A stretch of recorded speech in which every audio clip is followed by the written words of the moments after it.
sideways again. So let me check that out on my live stream. We're going to talk about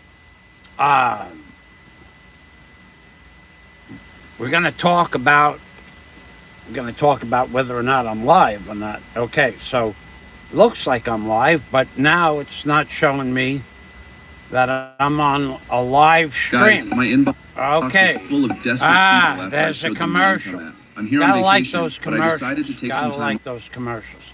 But let's find out. Oh yeah, we're definitely sideways. Now we're right. Now we can talk about the word BOGO, B-O-G-O. Apparently there's been a big rift on YouTube about BOGO. So what does BOGO mean exactly? Well, BOGO is, according to Scott Del Fuego, he just sent me information. BOGO means buy one, get one free. So BOGO is a big name in the Philippines. Now, John Blaze, he's making quite the reputation for himself. Nothing like the great Popeye One, who we're going to talk about for a very, very long period of time in about 90 seconds. So I want to go over some things about Popeye, for Popeye, with Popeye, and how to make Popeye even more famous than he already is. Because after doing the exercises I give you, the Popeye One exercises, not only will you lose weight, but you'll have fun doing that. So let me get over to my channel, see if anybody's even here. Okay, we have 5 watching. Okay, so BOGO, we're going to talk about BOGO, buy one, get one. That's a big thing. But we're also going to talk about BOGO, the courthouse. And we'll do that in a few minutes. Somebody remind me. Because BOGO is a courthouse in Cebu, and apparently anybody that wants to go to that courthouse, well, they're going to need directions and times when to meet some of the world's most famous bloggers. Now, somebody got real upset this morning that somebody posted information about the BOGO courthouse, and I will give you the lowdown on whether or not you can go to the BOGO courthouse because it's a public building, and what days to go there. John Blaze is going to find that information out, what times, and what can be done once you get to BOGO, and those 90 seconds are up. So let's go back to Popeye One and my diet. I got a new diet plan. On day 50, 50. Okay, I lost 47 plus pounds, and I lost 11, that's 10 plus 1 inches off my waist. And we'll get back to the BOGO courthouse options in a few minutes. But the first thing I want to do is I want to show you the Popeye One diet plan, how it's working out for me. So what it is instead of eating food, because you know I don't eat food anymore, what you do is you watch Popeye One videos. Now, if you can get through 7, the Lord's number, if you can get through 7 Popeye One videos without laughing, you can have 30 calories. Let's say, because it ain't going to happen, so it don't matter if I say 30 or 300.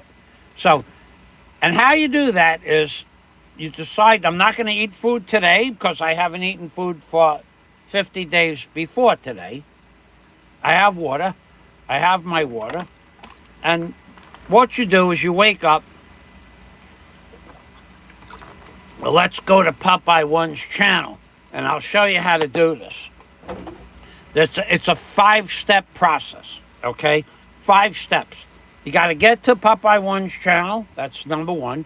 Number 2, you got to go to the shorts. But when you watch the short, then number 3 is you got to save the short. So that's the 3rd thing, but you got to make a playlist for Popeye One videos. That's the 4th thing. Then the 5th thing is you got to watch the Popeye One videos without laughing. And you got to watch 7 with no laughter, and then you can put down 30 calories. If you can go through 7 of those videos without laughing, you have a 30-calorie bank. Now, then the next thing you do is watch the next 7. There's a lot of videos. So I got to show this to you step by step because this diet is working for me. All you do is watch videos, and if you laugh, you got to start back at 1, and then you don't get any calories. That's impossible to watch 7 Popeye 1.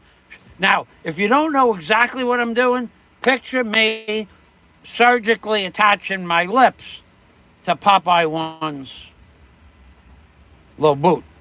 Okay? So that's what I'm doing right now. But also, I've been watching Popeye 1's videos, and surgically attaching your lips to Popeye 1's little boot is probably a good thing because then your lips won't be able to consume calories, and then you'll be on a diet as well, and you'll be losing weight like Michael Fazio.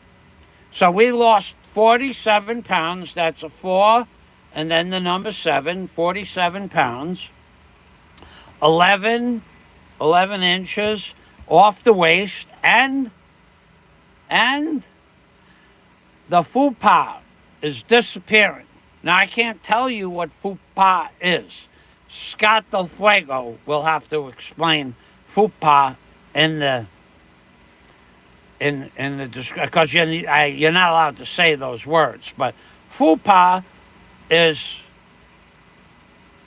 fat under, and then the P is a different word altogether. Fat under, but then I can't say those words. But Scott could do that because he's the one that got me on the diet originally. So let's go back over to here. Let me show you how this works with the Popeye 1 diet plan. Here's what you do.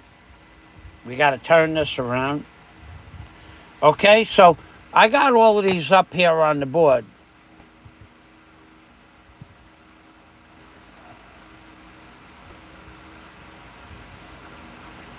All right, here's Popeye 1's channel. Okay, well, let's say you got there and you didn't have too much problem getting to Popeye 1's channel.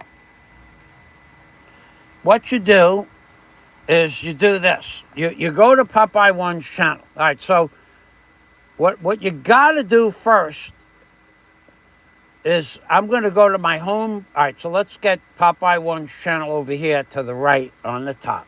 I'm going to go to my home. I'm going to go to my home channel. I want to show you. First step of the Popeye 1 diet plan is to go to your home channel, which would be here. And you go to my channel, and then you go to the playlists, right there. Then you make a playlist. Now, I have the Popeye 1 Ed Lippert playlist because Popeye 1 did that great video the other day with 155 clips and 200 edited words.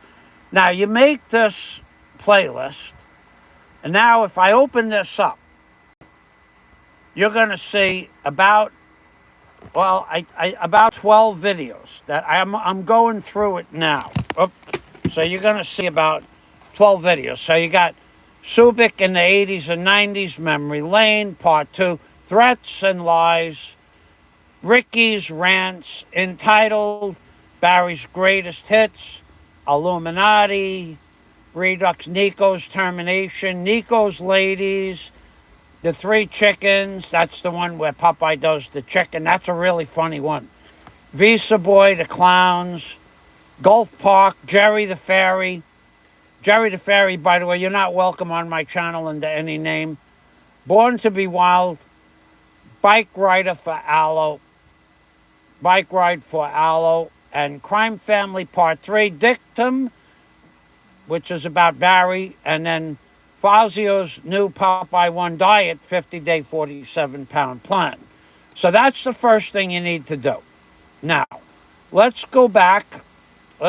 This is from the other day where Popeye did all of those words and captions. See, and I copied them on a piece of paper. So now let's go back over here. Let's go back to Popeye's channel. Now you're on your diet. You go to the home page, and you're going to see his videos. Memory Lane. Memory Lane Part 2, Memory Lane Part 1. Now, I already have all of those uploaded. There's only about 11 of those. So I got all of those loaded. The last one here is The Clowns with Jerry the Fairy floating down from heaven. Now, the next one is the videos, right? So the next thing you do is you go to the videos. Now, I got the first row of 4. They're done. The first row of 4 are done. The second row is done. The third row is done. The fourth row is done. Now, we were up to Hobgoblins, Filipinas. Well, no, we were up to projecting. So what you do here, you want to make Popeye as famous as possible. You want to keep your lips surgically attached to his low boot as long as possible. That increases your potential to lose weight. So you go to projecting. Now you got to have the sound on low. You got to have the sound off because a lot of Popeye's videos are copyright protected music. So you go to this here, all right? Projecting, right? Now, so this video, let's stop the video. Apparently this video is about Mr. Barry Jordan. Now, I didn't see this video yet. I'm watching them one at a time. This red line is from a long time ago. So then you take your cursor and you go over here.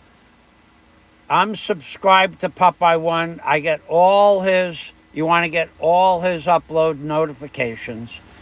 Then you go over here and you press the thumbs up because that helps Popeye 1 get more views and more money to feed the children because he's going to give that money to Yads. So that helps Popeye 1. So you click the thumbs up, but also you click the thumbs up because when you tell Popeye that you click the thumbs up, now this is the important part, right? You have to remember that you, like me, at that point, when you make the playlist, you will be surgically attached to Popeye 1's low boot. If you press the thumbs up and Popeye 1 sees you press the thumbs up and Popeye 1 sees that you made a playlist, Popeye 1 won't shake the low boot and unattach you. You can maintain your attachment to the low boot for longer periods of time. And if you are surgically attached to the low boot, you can't eat food. And that's the Popeye 1 diet plan. That's how that works. The longer that you surgically attach your lips to Popeye 1's low boot, the less food you eat, the more weight you lose. It's a very simple thing. Now, going back to the channel, you go over here, you go down here where it says share. Now you could share, but that's not this. You want to maintain the attachment. You don't want to get sidetracked. You want to go to these 3 little dots right here, those 3 little dots. You want to click that. Then you want to go to the word save, S-A-V-E, the little plus sign. When you press that, your playlists are going to appear over here. See right here? And then you click this. Popeye 1, Ed Lippert, Shout Out, and other people, and other Popeye 1 shorts. Now, that's all you got to do. Now, what you want to do next is you remember this word here, projecting. Now click the top back button, and it'll go back to the Popeye 1 playlist. And here we are. Now, and we're looking for the word projecting. Right here, this video here, projecting, right? So the next video is what you want to do. And this is something about a rodent and projecting. I don't know what that means. I didn't get that. Now here we have hobgoblins Filipinas, right? So I'll go from the beginning. You're on the page with the Popeye videos, because I already did the live streams. You go to hobgoblins Filipinas, very quick process. Then we're going to talk about BOGO, because you can go to BOGO if you want. Not, even though people don't. Well, we'll talk about that in a minute. But this almost looks like BOGO. So hobgoblins Filipinas, 14 minutes. Click that. Now, over here, you see Popeye 1 production, right? This one is 33 thumbs up. You want to maintain the attachment to the low boot, you click the thumbs up.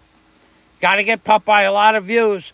This way, when he's walking down the block and you're surgically attached to the low boot, he won't shake the low boot and try to shake you. He'll let you stay there, thus completing the diet plan process. Go over to the 3 dots, press save, S-A-V-E, go back up here, and you're going to see Popeye 1, Ed Lippert, Shout Out, and other Popeye 1 shorts. Now, again, you just rinse and repeat the same process. Go back up to the top, click the back button, go down, scroll down, scroll down, scroll down till you see the hobgoblins Filipinas. Next case, next video, Showdown at Bogart's. Now, this was a good one. This was a really good one. I remember that one. So now we'll do this one more time, and then we're going to go. I will tell you that John Blaze is going to put up the information that you need to know to go meet some of the great YouTube bloggers at the BOGO courthouse. That's what John said that he's going to prepare to do. He's going to get the information from somewhere and then post how you can meet some of YouTube's greatest bloggers at the BOGO courthouse, what time and what day. John Blaze he's stirring the pot. He's stirring the pot. That's what John is doing. So I just got that information sent to me about an hour ago. So Showdown at Bogart's, you click that. I didn't, because Popeye had his videos off for a long time. You click the thumbs up, you get Popeye some more views. Then you go to the 3 dots here, press the 3 dots, press save. Go to Popeye 1, short, Popeye 1, Ed Lippert, Shout Out, and other Popeye 1 shorts. Now, you got to remember, now what I'm doing is, this is the new Popeye 1 diet plan. As long as I keep posting and keep pushing the thumbs up and keep doing this, Popeye 1 won't shake me off the low boot. That's the plan. So now we got to remember, Showdown at Bogart's. Now let's go back to my live stream. I'll just make this, I'll put this on hold. Then you can go to my channel. You can go to my channel here. And you don't have to do all of this. I did this for you already. You don't have to do this. I did it for you already. You go to my channel up here. Go to my channel. Then just go over to my playlists right here. And my playlists will show you that I have a saltwater sea snake, couch potatoes, and then, of course, number one, baby, Popeye 1, Ed Lippert, Shout Out. Now you can open that up, and then you'll see 15 at the top here, 17, 18, 19, 21 videos. See the number here, 21, 20, 19. You could see that so far I've saved 21 great Popeye 1 shorts and videos. Because I am now surgically attached to the Popeye 1 low boot And that's how you can lose weight, because that was the name of today's video. Lose weight utilizing the Popeye 1 diet, right? That's the name of the video, yeah? FAZIOS new Popeye 1. FAZIOS new Popeye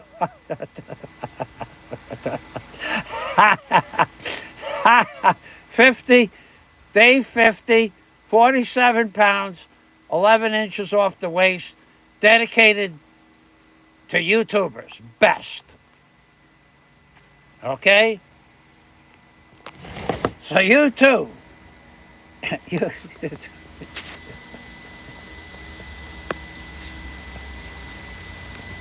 you, you too can surgically, if you choose, you too can surgically attach yourself. Where's my thing? What did I do with that thing? I lost it. Did it fall? Yeah, it fell. Hold on a second. I lost my thermal imager.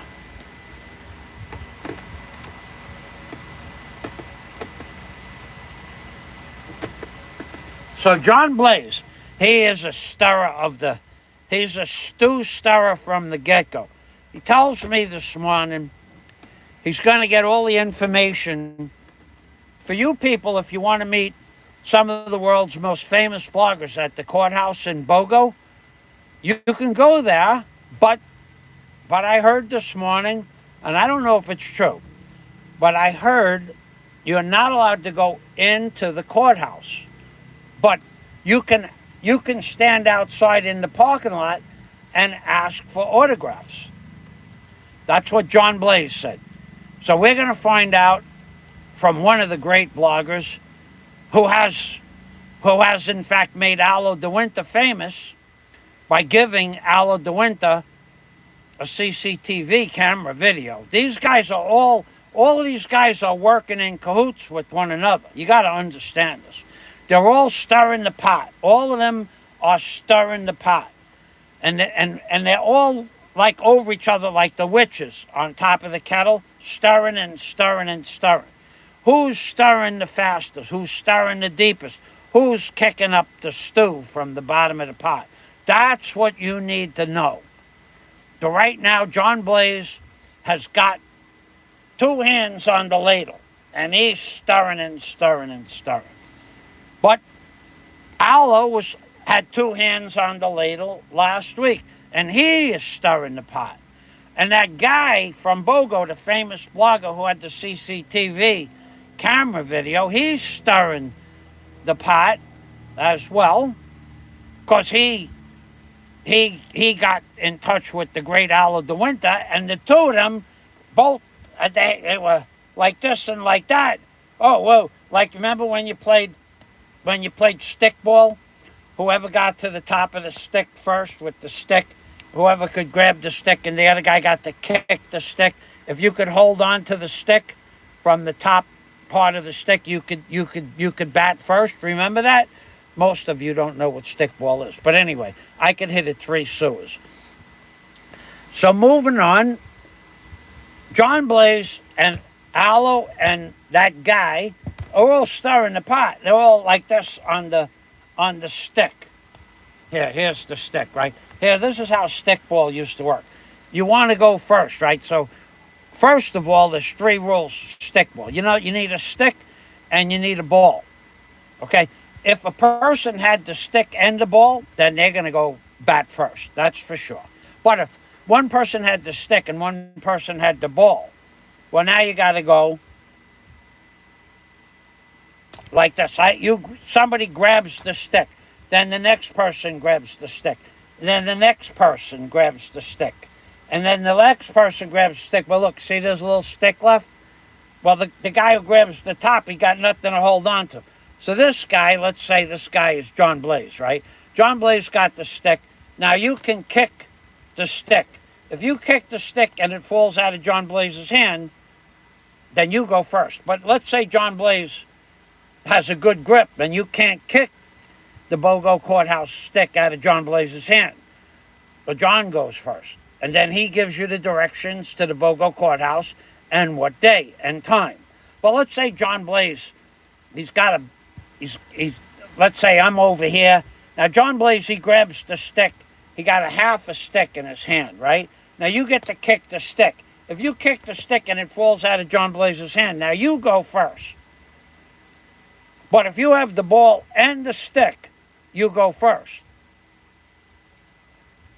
Okay? Now, the best ball to use for that was a Pensy Pinky. Same Pensy Pinkies were the best also for handball. They were softer. The Spalding balls, they were good, but if you hit them too hard with the stick, they split in half. And they were 30 cents. The Pensy Pinkies were 25. That was a big difference back then. So anyway, John Blaze is right now, he's got the top of the ladle. He's stirring the pot. Scott is not stirring the pot because Scott is not a pot stirrer.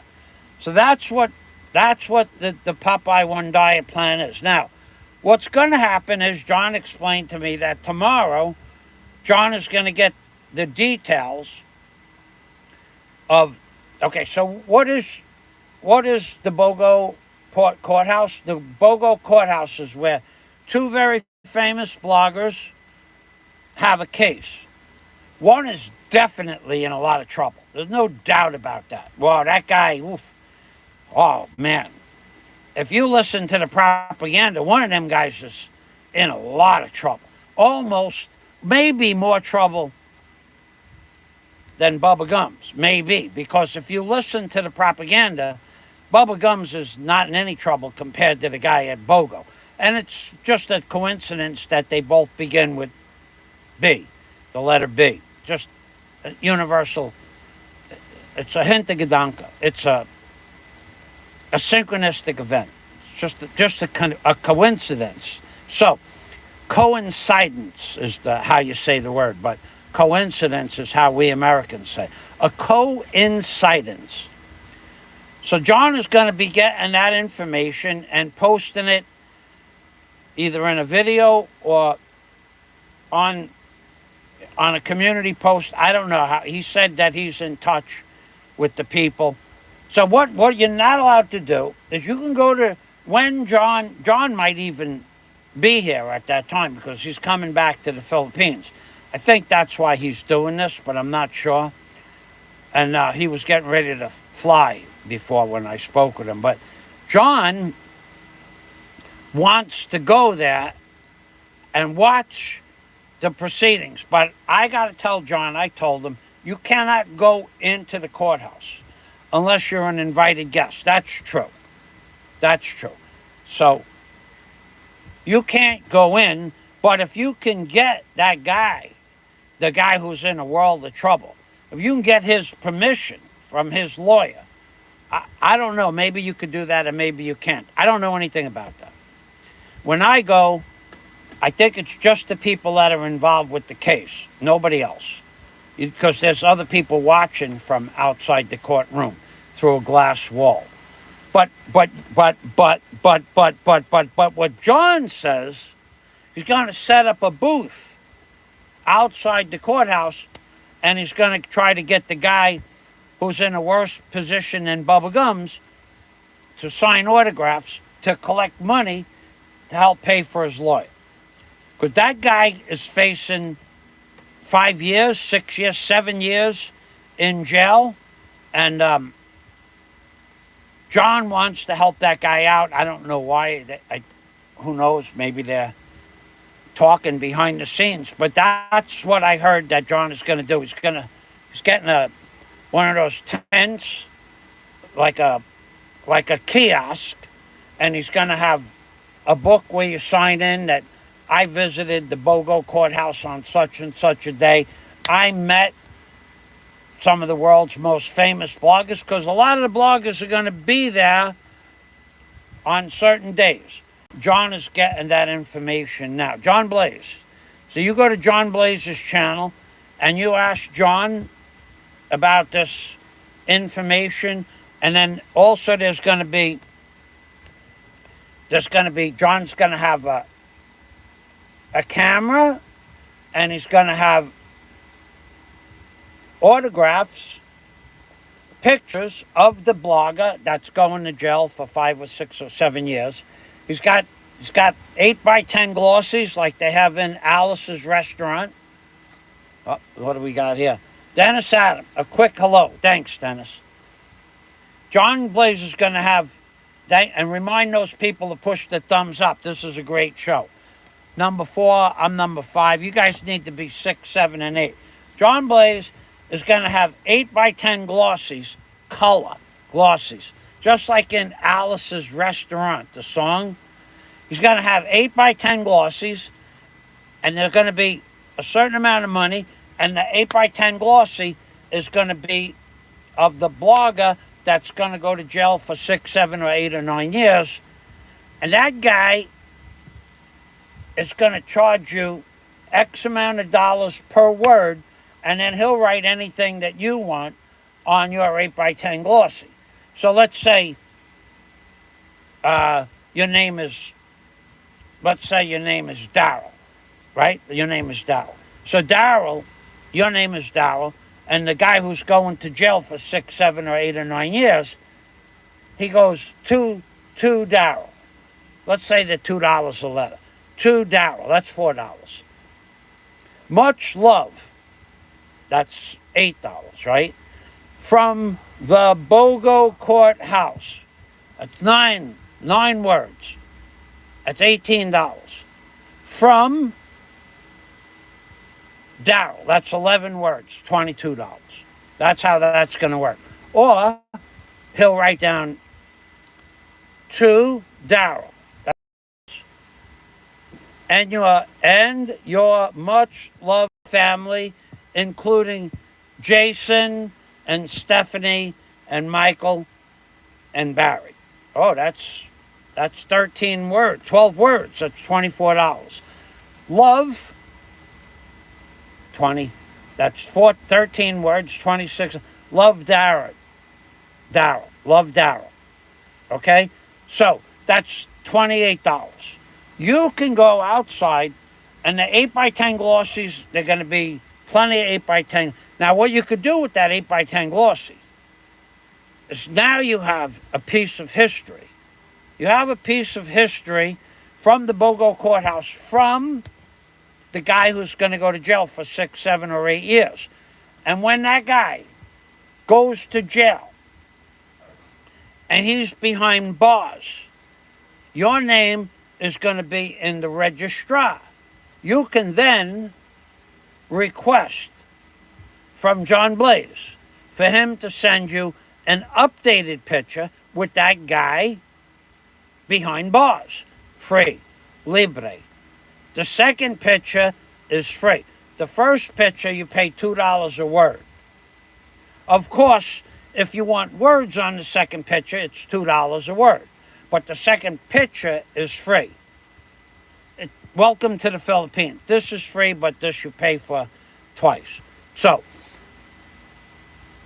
we have DNC is here. Hey, DNC. Do we have to pay for the words that I No. No. The words I misspelled, those are libre. Libre.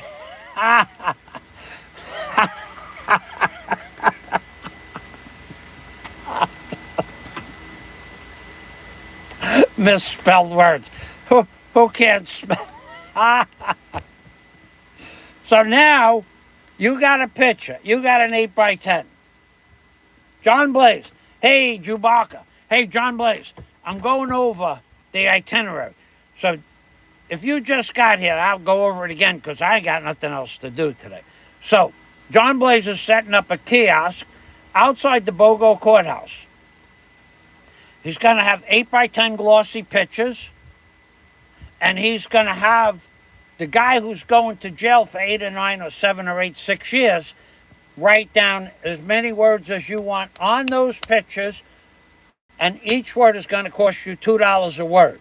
Now, the court case is not going to be over, but John is going to give you the date when all the participating parties are going to be there. Because John told me this morning that there's going to be more court dates but not everybody's going to be there on every court date. So if you want to meet all the famous bloggers, because there's going to be an open invitation to the parking lot, to the John Blaze kiosk in the parking lot selling pictures. So John Blaze, he'll have the pictures. He'll be with the guy who's going to jail forever. He's never coming out of jail from cyber libel. He's going to be writing the words down on the pictures. Then you're going to get the word for $2 a word. You're going to get the pictures. And then here's what you could do with those pictures. You could take those pictures of the guy who's going to go to jail for 1,200,000 years for cyber libel. And you could take those pictures, and when you walk into your bedroom, you put the picture on the wall right as you walk into the bedroom. Then, when the guy goes to jail for all eternity because of the cyber libel, he can't get out until Judgment Day when Jesus, praise the Lord, when Jesus gets out of heaven, the gates open up. St. Peter says it's libre today. Everybody's welcome into the gates of heaven. The apocalypse comes and goes. The guy is in jail for cyber libel for a zillion years.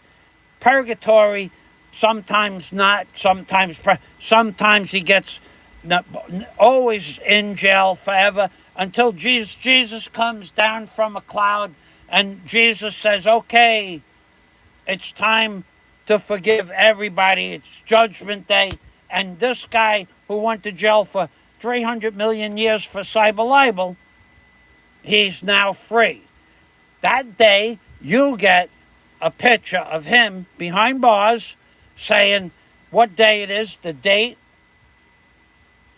the time, and that guy signs it. I'm a free man. I am a free man. I am a free man. And the date, that's 6 words, $12. Now, you could take that picture and you put that on the left side when you walk in your bedroom door. Now, so you got one on the right, and every time you walk in the bedroom, you rub the belly of the guy that went to jail until the apocalypse came and went. That guy, he's got a belly too. And you rub his belly. Every time you walk out of the bedroom, you rub the guy's belly. Praise the Lord. Jesus saved us. Jesus saved us all. And Jesus, no one knows the time or the date when the emancipation of everybody is going to, where we all go up into heaven with Jesus, because all is forgiven. Well, that guy, now you got a picture of free, and now you got a picture of that guy in heaven. Now, if you want to have a good sex life, if you want to have imaginary blue pills, what you need to do, you don't need to buy the blue pills. No. What you need to do is you need to get a picture of Bubba Gums behind bars currently. Now, you take that picture and you put it outside on the bedroom door, on the door, and you get that 8x10 glossy. Before you walk into the bedroom, you rub Bubba Gums' picture where he's behind the bars. That will give you unlimited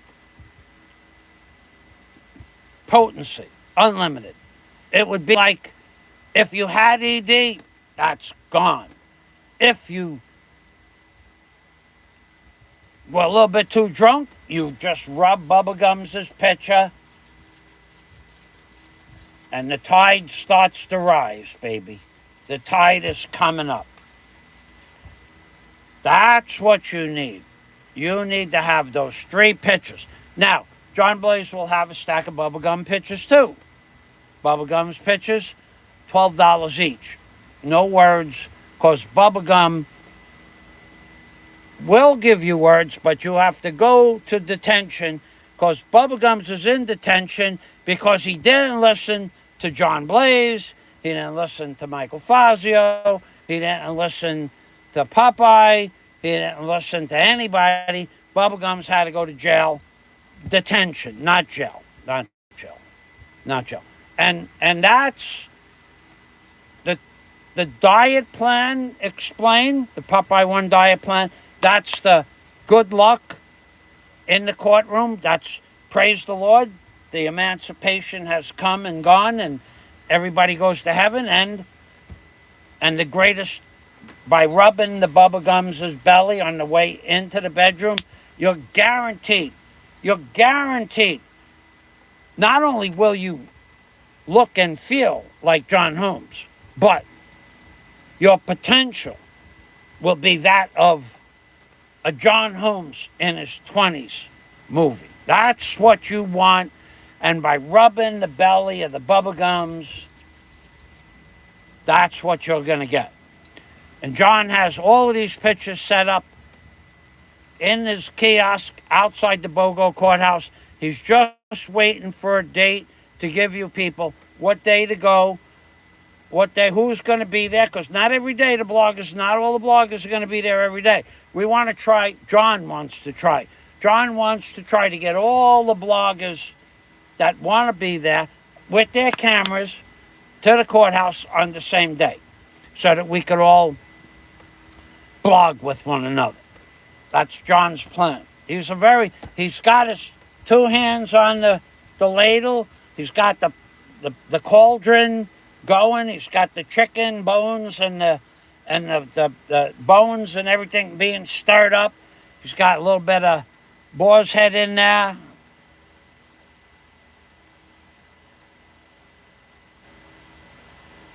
DNC, he cannot. Mike Hunt is one of the greatest names, YouTube bloggers. If you say Mike Hunt, Hunt, if you say that 3 times fast in a movie theater just before the show starts, people will notice. Like it would be like when E.F. Hunting speaks, people listen. Say the word Mike Hunt, really loud, really fast, 3 times, and there you go. And then you could do a ding, ding, ding. Ding, ding, ding. You could announce it. Ding, ding, ding. Mike Hunt, Hunt, baby. But say ding, ding, ding first to prepare them for what's about to happen. Michael Hunt. Hey, Michael.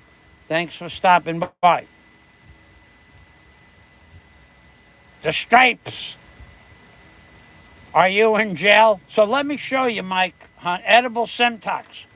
What's going on, Father? All is well. All is well. Look at this. Remember in the beginning when I put my fingers between this piece of wood here?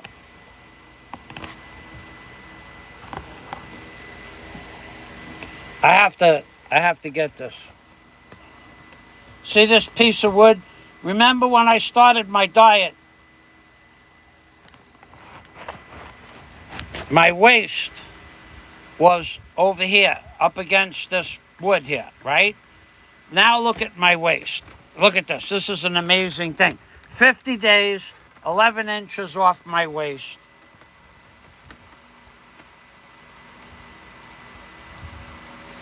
Now I can put my arm right through here without leaning back. I'm just touching where I originally touched.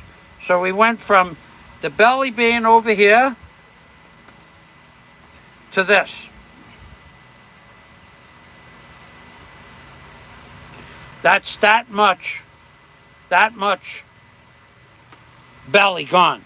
5 inches of projection. 5 inches of excess weight gone. 11 inches off the waist. My waist is now 45 inches from 56. I lost a guaranteed 47, 48 pounds. The weight is coming off different places now. A little bit slower than it was. But nonetheless, my feet are starting to appear. When I look down, wow, there's my feet. Yeah, no joke. So you could even see in my face, someone said that my face is getting thinner. There was another guy. Remember that guy that kept saying, you got to lose weight, you're too overweight, you're too heavy. Well, now I lost the weight. You know what he was doing? He was crying this morning. Oh, he's going to lose all his muscle. He's going to lose all of his body weight. How do you lose weight without losing weight? So he cried that I had to lose weight, and now he's crying that I lost the weight. That I don't know, I must be losing it wrong. The guy, he's a professional crybaby. That's what he is. He's a crier. And he still hasn't answered Mike Ross's question. Mike Ross asked you a question. Everybody's been asking you the same question, and you refuse to answer the question. So why should I give you a shout out by saying your name? But aside from that, it's saying that guy's name who was crying that you got to lose weight, Fazio got to lose weight. Saying that guy's name is like yelling out Beetlejuice 3 times. That's the same thing. That guy is not a, wow, guy's crying. Oh my God, he was crying this morning. He was crying about John Blaze. What business is it of yours, John Blaze? And he's probably right, except that what John Blaze is doing to him is what he's doing to the Bubblegums' girlfriend. It's none of his business talking about the Bubblegums' girlfriend going nowhere. It's none of his business that the Bubblegums' girlfriend should leave Bubblegums. None of his business that it was in the papers. Everybody saw her family should be embarrassed. No, it's none of his business. And that's what John Blaze is doing back at him. John Blaze is giving him some of his medicine back. Here, have some of your medicine, Beetlejuice. That's what that guy reminds me of, yelling out Beetlejuice 3 times and having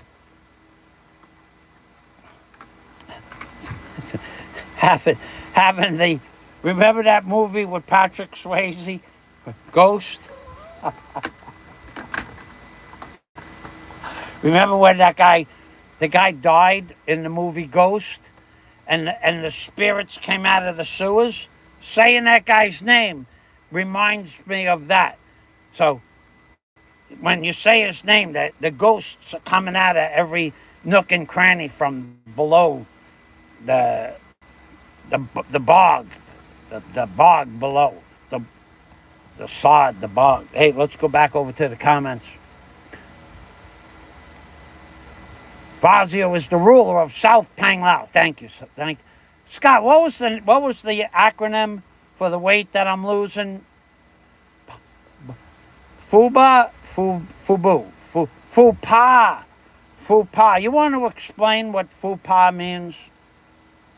That guy cries at others' success because he has none of his own. Now, that's true. And by saying his name, it also brings you down into the muck and the mire, into what is called the muck and the mire and the thorns. You know what the thorns are? Somebody put the word up there with the muck and the mire and the thorns are not the hedgerow, but I forgot the name of that. The thorns. It's like a crown of thorns. It just drags you down. By saying that, guys, by watching his stuff, it takes brain energy away from you. Now, when he says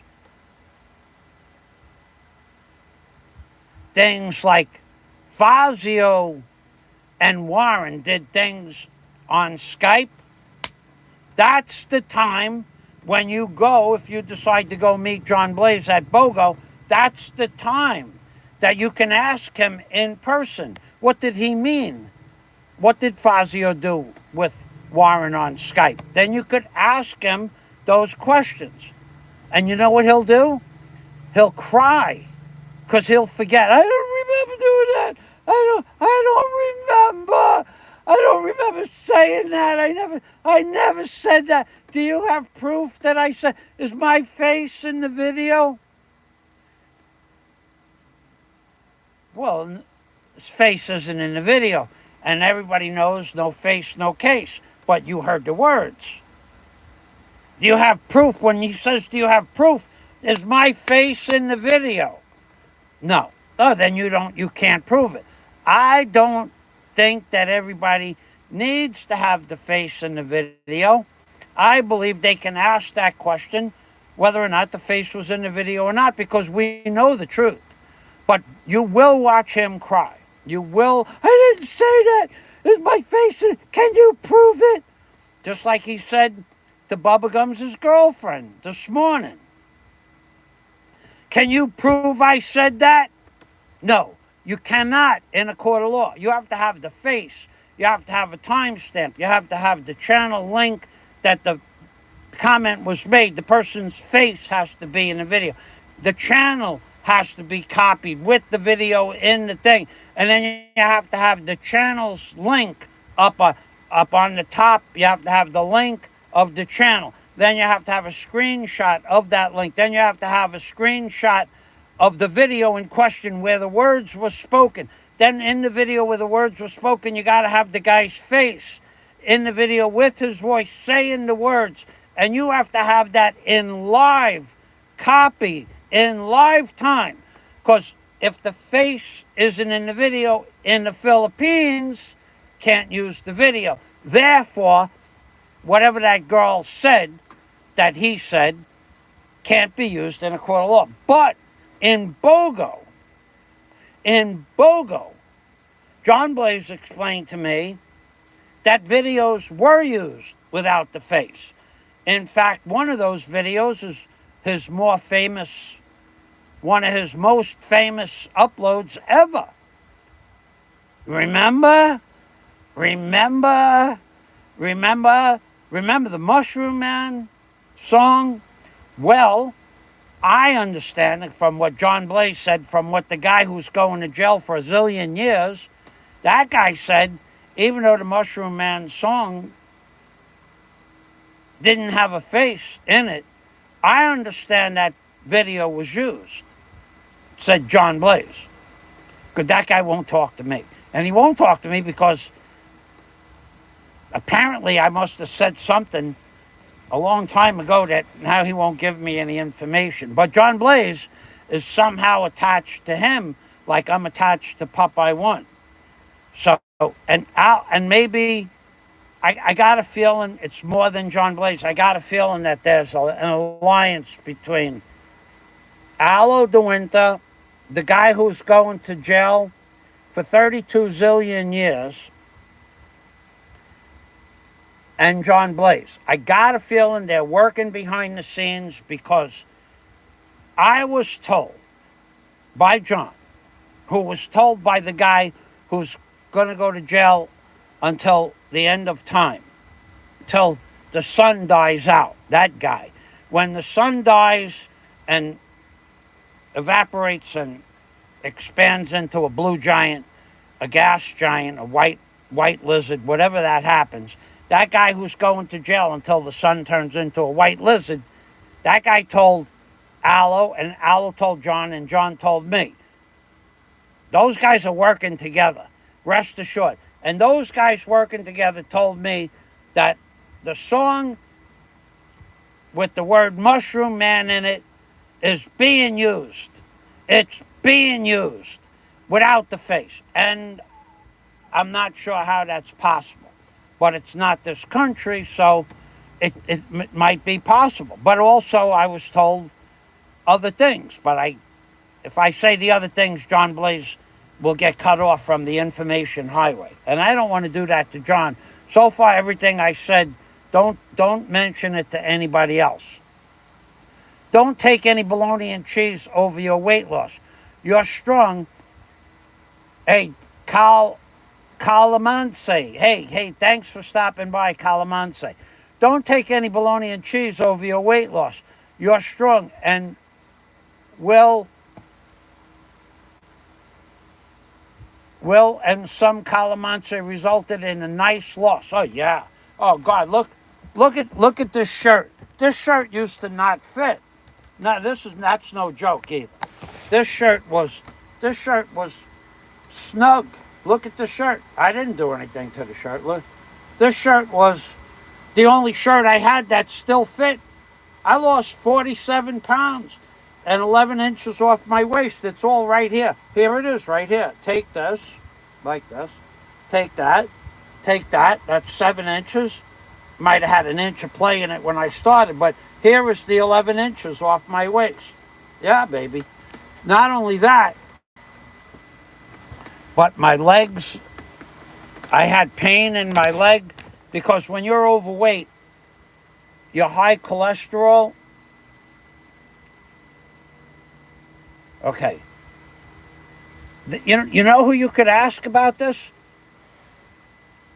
I forgot the guy's name. But that when you're overweight, when your cholesterol is high, there's two types of arthritic type pain in your knees and your ankles. One of them is caused from cartilage deterioration. Well, 50 days ago, my knees hurt so bad I couldn't do this. I couldn't stand up. I could not. I would have to pull myself up. One day, in just a matter of about 1 week time, the pain in my knees just disappeared. That's because I had a different type of arthritis. My arthritis was caused from, I think it was cholesterol, but somebody could correct me, but high cholesterol. Either way, to walk up and down one flight of stairs was not possible at all, just not possible. I would have to pull myself up, not because of my strength, but because of the pain. Now, I stopped taking the ibuprofen, and the pain is gone. So now I can walk up and down steps. Even the other day, I had a 32-pound pack, 31.5-pound backpack on, because I bought a bunch of stuff for the doctors at the hospital, and I bought some stuff for the house that I needed, vinegar and things like that, because I just didn't have it. So I wanted to get out of the house to go shopping. So I bought 31 pounds of stuff. I walked up and down 2 flights of stairs with no pain. Up the steps, and then I walked back down. Simply for the exercise, not for anything else. And I also walked 7,000 feet that day. About 6,500, 8,000 feet. So I'm losing weight. So I don't know, apparently, that I had to lose weight, or I was going to have a massive heart attack, or if you don't lose weight, you're going to end up with a stroke. Now I lost the weight. Now I'm not losing the weight right. That guy is not, he's never happy. He's never going to be happy, and he's never was happy. He's got a lot of angst. He's got a lot of angst. So now let's go back to the videotape. Thank you, Calamansi. So Scott is in here with what FUPA. FUPA is fat. Is fat under the belly area. FABA is fat above the boys area. Oh, Scott, I'm sorry I asked. It's like eyewitness testimony. You can't prove, in quotation marks, an eyewitness saw what they say.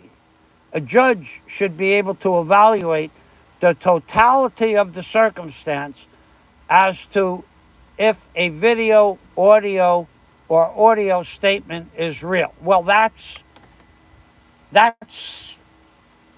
apparently that's what happened. So not only did the Mushroom Man song make me famous, but the Mushroom Man made him famous.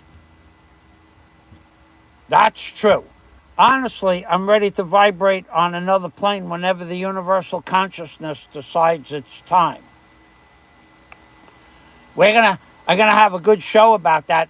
Louis Pagan Ponce and I are doing some research on none other than cosmic consciousness and the Christ consciousness.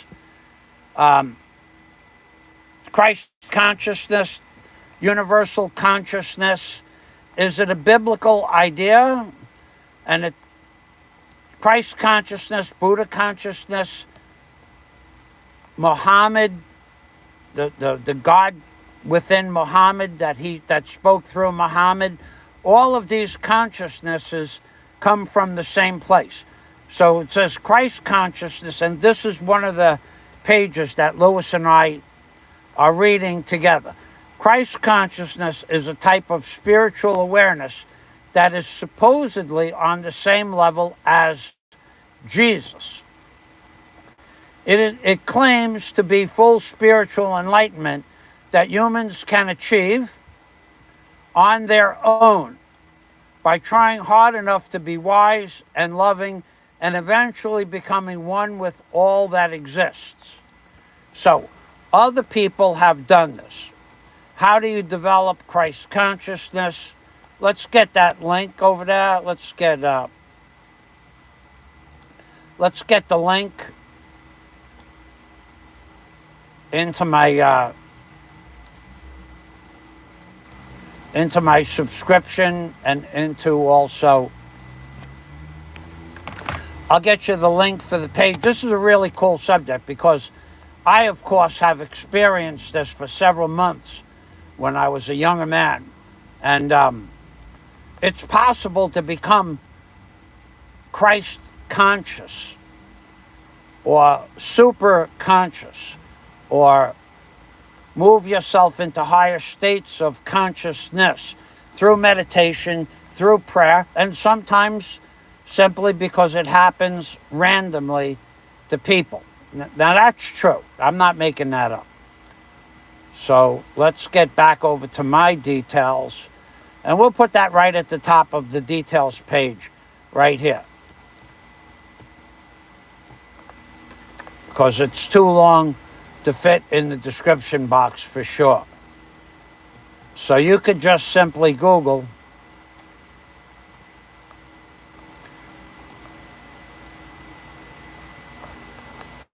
I'll save that. And I'll just put this word here. You could Google that. Google it. Just Google it. Google this, okay? So,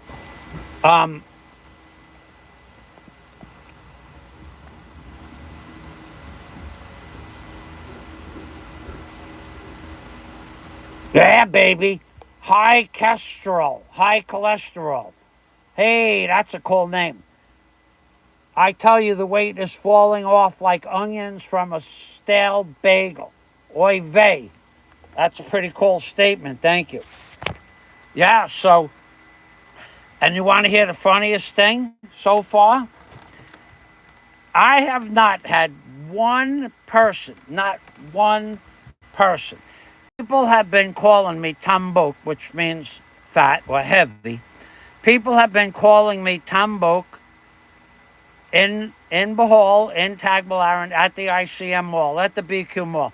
The guards, the jeepney drivers, the jeepney conductors, the people at the food stands. They've been calling, hey, Tambok, mayan buntag Tambok, mayan gabi Tambok, mayan hapon Tambok. They've been calling me the fat man for years. Not one person has noticed that I lost weight. Nobody. Not in the supermarket, not the girl behind the counter, Michelle, that I buy my batteries and stuff from. Nobody. Not one person noticed that I lost even a pound. I sat down with my banker Thursday afternoon, who's known me for about 3 years, who I always sit at her desk and do my banking. She's the manager, and she didn't notice either. I'm going to have I asked her if I could do a video. This is the most proficient woman I have ever seen work. she can field 8 or 10 people, and then people throwing stuff on her desk, and she doesn't get jammed up. She doesn't lose her train of consciousness. I have never met anybody like this in my life. So I asked if I could make a video, and she said, sure, but I can't put it on YouTube. I could if I wanted to, but I would never do that, because then you people would harass her, especially the guy who sang the Mushroom Man song, because that's what he does. He goes around, finds out a snippet of information, like he did with Barry, the Bubblegums, and then he publishes it everywhere. Didn't he dox Popeye's address a few weeks ago? Didn't he dox Roberto's address a few weeks ago? He did. So you can't give him any information. Does he still send notes to the hotel next door to me? I don't know, but he has sent several in the last... Do they do any good? No. But he does that. He doesn't have anything else to do in his life, because there's not much to do in the Philippines, which will be topic for another day. When you get to the Philippines, you better have a hobby, because if you don't have a hobby, you're going to be lost. And forget about having a girlfriend as a hobby. That's just part of your daily routine. But you better have something to do besides your girlfriend, because no matter what island you're on, there's only 3 or 4 things to do. Go to a waterfalls, go to a beach. If you're a diver, if you are, you can go diving, but very few people are scuba divers. If you're a snorkeler, okay, you can do that, but the chances of you finding a girl that knows how to do swimming and snorkeling, when you get here, you start asking girls if they can swim. Oh, yeah. And what they mean is that they can swim from the other side of a 12-foot pool. They can doggy paddle to the other side. But swim like me or swim like other people, a half a mile, 2 miles, no, they can't do that. So you have to put them in a life jacket and tow them, but then they get cold. And then when the wind starts picking up, they panic because they can't see the shore, because the waves won't let them see the shore. Wait till you get here and realize how few things there are. Do you know that there's no, let's say you want to go hit bowling. Let's say there's no bowling alley in Bohol. None that I know of. If there is, it's new. Let's say you want to go to the movies. Half the movies are in Versailles, and the other half I wouldn't want to go see anyway, but that's besides the point. Now, you want to go, say you want to go rent a plane or a helicopter. Not possible here. Not here. No, not possible. You go to Cebu and do that. Let's say you want to go parachuting. You got to travel for 14 hours to get to the nearest place to go parachuting. Not that I want to, but it's 14 hours away. And then you have to get a hotel. Not to get there, but it's 14. You get up at 4 o'clock, you get on the 6:20 ferry. You get to Cebu at 8:20. You get to the bus at 9. You get on the bus at 9. The bus is 3.5 hours. That's 12:30. You wait 45 minutes for the boat. Now the bus is 1:30. Then you wait 2 hours. It's 2 hours ride. That's 2:30, 3:30. By the time you get to a hotel, it's 4:30. That's a 12-hour day. That's if you don't miss any buses, and that's to go parachuting, so you could jump out of a plane. Now, when I lose the weight, I was seriously thinking about doing that. But it's still a 14-hour trip. Then you got to get a hotel. It's going to take you an hour to sign in. And then you got to hope that the weather is okay. And you still got to get a hotel. It's 14 hours to go parachuting if you guys are parachutists.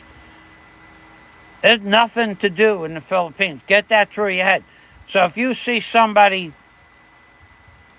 that doesn't do anything, like at least I I can fly the drone. I can walk on. I leave the house. I go like this.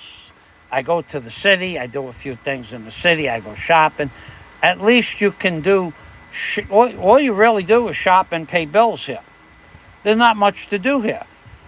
Can you have a boat? You can't own a boat here. You could, but you couldn't afford to pay the rent to put the boat at the boat dock. And if you had a boat that used a lot of gas, you got to hump the gas to the boat. And gas is $7.70 a liter. That's 280 pesos a gallon. That's $6.30 a gallon for gas. It's a lot of money for gasoline. But then you got to buy the boat. Boat's 40 or 50,000 for a cheap boat. So, and then where do you put it? You can't leave it out on an anchor. What if they just take the anchor and cut a half-inch piece of nylon? They tow the boat. They take the motor and they scrap the boat, and that's over with. You got to have a person stay on your boat 24/7. But what happens when there's a storm? You got to have somebody move the boat to the lee side of the island, then stay with it over there. And then you need 3 anchors. Oh, it's a big problem to have a boat. There's really not a lot of stuff to do here. Get used to it. There's so many things that you give up. You give up having electric every day. We had a blackout Thursday for 4 hours. We had a blackout Friday for at least that much time. Saturday, we were supposed to have a blackout. It was scheduled to have a blackout all day Saturday. Saturday's blackout was canceled. And then there was a blackout at 4 o'clock Sunday morning. And at 9 o'clock Sunday morning, they said there's going to be a blackout from 4 a.m. to 6 p.m. At 6 p.m., the blackout didn't end. It ended at 7:15 at night. But they didn't tell you there was going to be a blackout until 5 hours after the blackout started. It was an update. The update was Saturday's blackout is canceled on Sunday morning at 9 o'clock. Saturday's blackout is canceled. But Sunday's blackout starts at 4 a.m. Meanwhile, it's 9 a.m. and you're already in a blackout until 6 o'clock. And then at 6 o'clock, it didn't end. And then at 7:15, it ended. Now, we haven't had any water at all. Nothing. Not even one drop of water came out of my hose bib in 2 days now. Nothing. I've had the hose on for 2 days, and I didn't get a gallon of water in 2 days. You give up a lot of stuff. And I got water stored, but that's not the point. The internet, I'm on data. Not only do you have to have internet service for $34 a month for your internet, but you got to buy data for your phone. And you got to use the data when you're making a live stream, because this internet has gone off twice since I started live streaming this morning. So if I didn't have data on my phone, which is another $2 a week, $8 a month, if I didn't have data on my phone, it just went off again. It's coming back. If I didn't have data on my phone, then you would not have a live stream. My live stream would have ended 5 minutes ago. So you got to have internet for $34 a month, and you got to spend another $8 for data for your phone. So it costs you $42 a month just to have internet if you want to have a steady connection. You lose a lot when you move to the Philippines. Aside from the fact that everybody has an angle. There's an angle everywhere. I will tell you that when I walk up the block, I bring the empty water bottles that I buy water in, distilled water. I give them to the neighbors free, no charge. I just say, do you want these? And they will use them. They will take them for free. I don't want money for them. I never ask them for money, but they will take them and they will go and get 1 gallon or 2 gallons of coconut wine. Now, if they don't have their own bottle, they have to pay an extra 10 pesos. So they take my bottles and they use my bottles to save 10 pesos. So I don't give the same person the bottles all the time. I walk up the block with bottles, and one day I give it to Manny, one day I give it to Allan, one day I give it to the goat lady, one day I give it to the lady who sells the tuba. I don't go to her store at all. Haven't bought anything in her store in 7 years, but I will give her my empty bottles. Just because I got to give them to somebody. I can't store them. So, you can give your empty bottles away. Now, the goat lady will take those empty bottles and sell those empty bottles to somebody else for 5 pesos. And the other people will buy the bottles for 5 pesos so that they can save 5 pesos when they buy tuba. This country, the things they do here to make a living, it's hard for them to make a living. So 5 pesos, if they do that twice, that's 10 pesos. That's a fifth of a kilo of rice. They do that for 5 pesos. They'll walk up and down the block to sell the bottles. And I give the bottles to a different person every time I have extra bottles. But let's say I had 4 bottles, 40 pesos, right? And let's say I gave the bottles, 2 bottles to a woman that I buy calamansi from. And then another day, I go back with 2 more bottles. And I give her the 2 bottles. So now I gave her 40 pesos in bottles, right? 40 pesos. When I buy the calamansi from her, she'll tell me 51 pesos. So I have a 50 peso bill, and I give her the 50 peso bill and the 2 bottles that she's going to sell or use for tuba. She'll ask me, she'll go 51, sir. And she already tied off the bag. So now I give her a 100 peso bill, and she gives me 49 pesos back. So the 40 pesos in bottles that I gave her, that she's going to make 40 pesos from, that don't count. It don't count. That kind of mentality is what you got to get used to. These people will hustle for a peso. Now, you've heard that fella, and I use that word loosely because he's not much of a fella, but you've heard him say, 5 years ago, Fazio will be so broke, he won't be able to pay immigration. Fazio didn't pay his immigration. Fazio was an overstayer. Fazio, and none of that was true. But you still listen to him. But one thing I have to tell you is after he said, and this is true, after he said, Fazio, you want to hear the story about Fazio and Warren? You give me super chat, which he did yesterday again. He was triggered. You guys triggered him.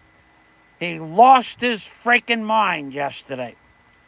I will give you the story, the true story, and nothing but the story about Fazio and Warren.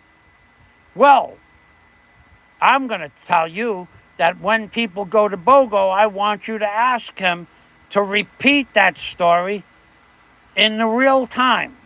I want him to say it in real time. And you record it for me and then send it to me. Ask him if he'll repeat that story in real time.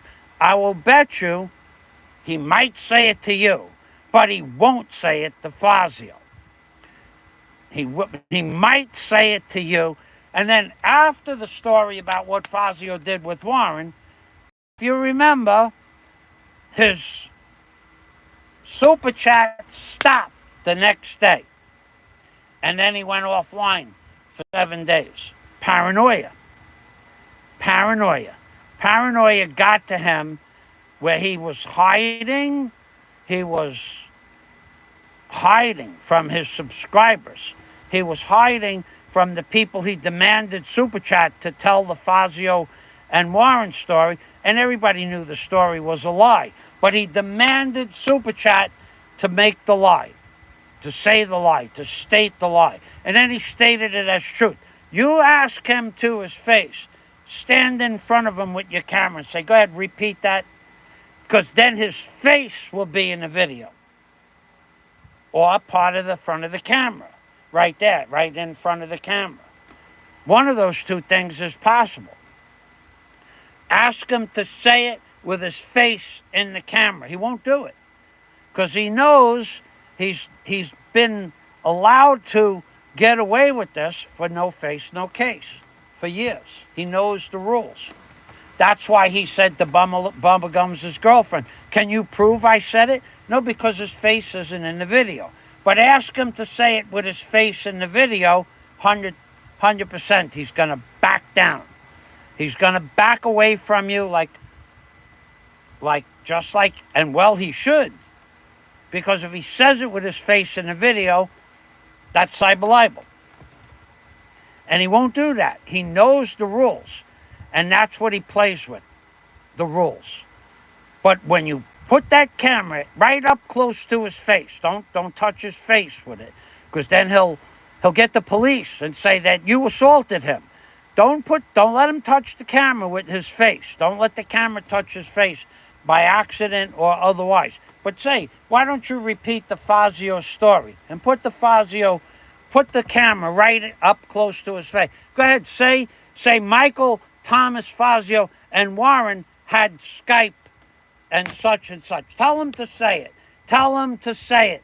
Want to wager that he won't say it? Because then he would be committing cyber libel. So when he says to Bubba Gums, his girlfriend, can you prove I said it? The answer is no. But did he say it? Well, it might have been his voice, right? We don't know because we don't have it attached to his face. But if someone gets that camera right up into his face, rest assured he won't say it. And that's why he went off YouTube. He demanded Super Chat. He got $75, said, I'm going to tell the story tomorrow morning. He demanded Super Chat to tell the Fazio Warren story again.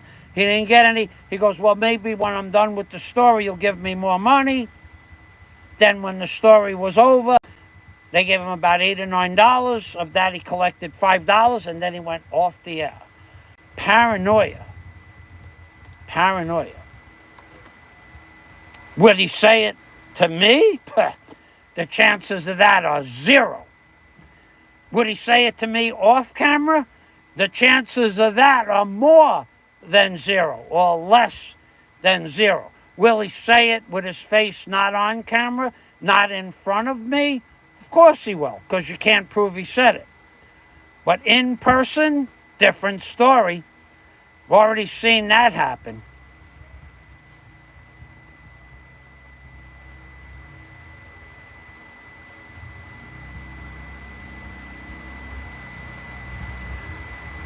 Scott says they notice. They just don't want to compliment a foreigner. Oh, on the weight. Maybe that's true. I don't know, but they still call me Tambok. Too many foreigners just drink alcohol and consort with paid companions. Now, they know I'm not like that, but a lot of foreigners do that. Many shanks, says Charlie Delano. Charlie Delano. Many shanks. Thank you. How much for a pack of cigarettes? Right now, I don't smoke, but I heard last week $3 for a pack of Marlboro. Probably. I could look that up. Hold on. I'll look that up for you. Just let me get a...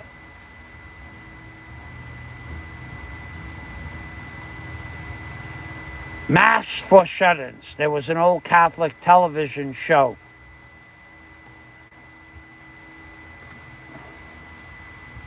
I'm going to look that up for you, Charlie. I will Google the price of cigarettes in the Philippines.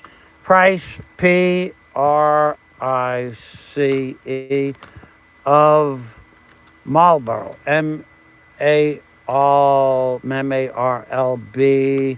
Marlboro.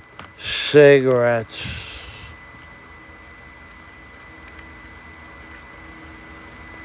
cigarettes in the Philippines. The average price of Marlboro cigarettes is 150 pesos. And that is about 150 pesos is about $2.75 roughly. The math is different every day because 150 pesos to US dollar. I said 275. It's $2.64 because the Filipino peso is high right now. It's around 56 pesos to the dollar, roughly. So I felt it's $2.64 for Marlboro. And then if you wanted Winston, about the same. But you could buy other cigarettes for about $2.20 a pack. I don't smoke. It's now 2 years and 10 months since I had a cigarette. It'll be 3 years in exactly 2 months will be 3 years. Exactly.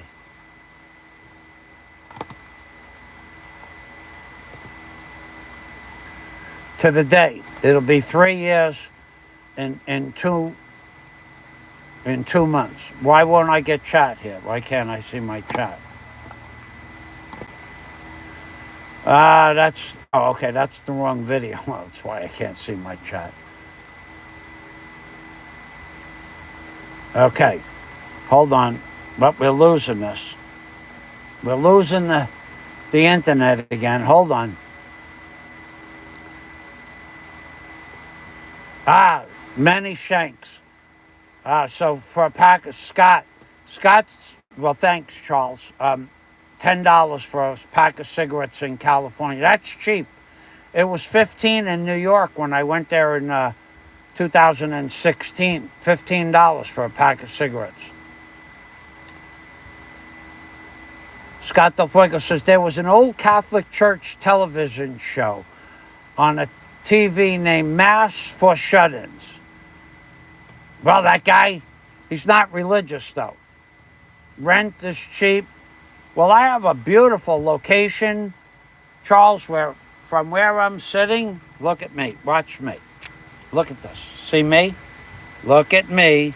Look at me. Look at me. Look at me. See me? I am looking at the ocean right now, but now I am. I'm looking at boats, oceans, and divers walking up and down the block. Thousands of divers every day go right past my house, and I'm looking at the beach. And I have probably the most expensive property in the Philippines that you could rent, but I rented it 7 years ago, and I rented it at a fixed rate. So my rent,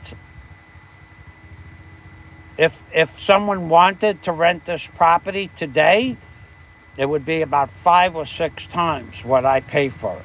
But I have a contract for a certain amount of time. So right now I'm looking at the ocean. Now, you don't believe me, but, that's the truth. Ghost. Charlie Delano. Ghost, that chump, don't give him attention. Ghost, that chump. Thanks, Charles. Okay. $10 a pack. Sacramento, California. I don't know that I ever been. Sacramento was up north, and Sacramento was just outside of San Francisco. I never got that far. I got to up US 1, where I saw the Golden Gate Bridge. I went to Sausalito, California. I went to San Simeon twice to see the Hearst Mansion. And I went to Sausalito, California, because Allan Watt lived in Sausalito, California. and he was a famous philosopher that he died in 1970, but he traveled the world, and he studied religion and theology his whole life. He spoke many, many languages: Hindu, Arabic, Chinese, Japanese, and I wanted to visit where he had a houseboat. So I went to Sausalito, which was all hippies back in the 50s, 60s, and 70s, and I went to the Hearst Mansion, and I saw the stainless steel kitchen table with the Heinz ketchup and the Gulden's mustard on the table, and the pool. And my mom and dad went there also, but we went at different times. That was a beautiful, beautiful place. And when I went to the Hearst Mansion in the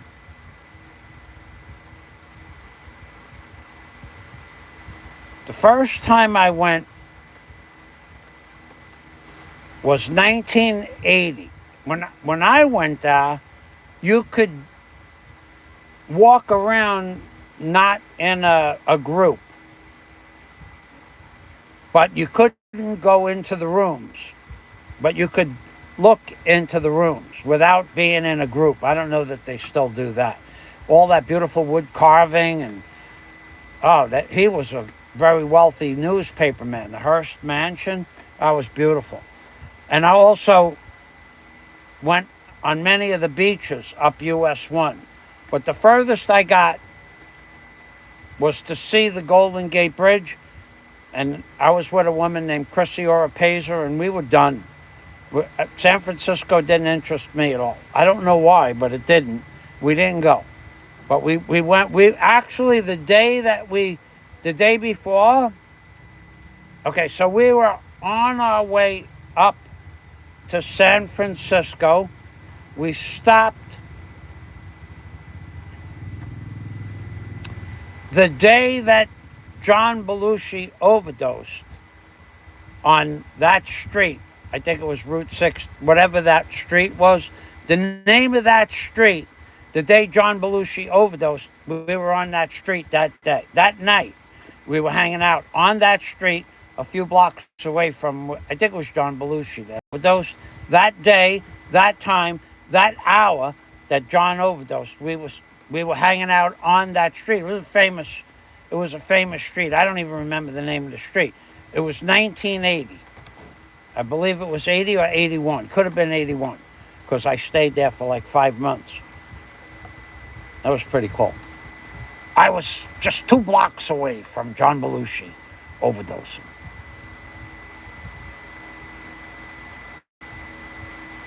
Is there tobacco grown? Oh, yeah. Oh, yeah. Oh, God. They have tobacco. You could buy a bundle of tobacco about this big and about 14 inches long for like 100 pesos. It's cheap. I don't know what it tastes like, but you could buy a bundle of tobacco this big and 14 inches long. Tobacco leaves for 100 pesos. It was when I asked years ago. I didn't smoke enough to make a difference. When I stopped smoking, cigarettes were $1 a pack when I stopped. When they went to $1.20, and that's one of the reasons why I stopped, because they were going up. When they went to $1.20, I stopped. I just put them down. I never smoked another cigarette. But 3 years ago, let's look at the price of cigarettes. 3 years ago, price of cigarettes, price Price of cigarettes. See, let's turn this around. You guys need to learn how to spell. I get some words wrong still.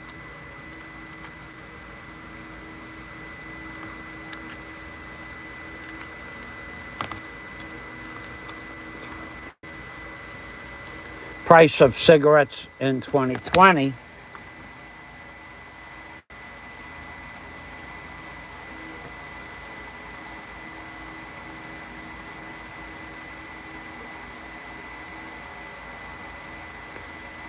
in the Philippines.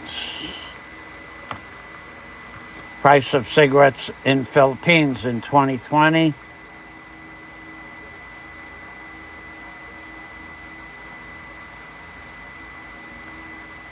That's 2023.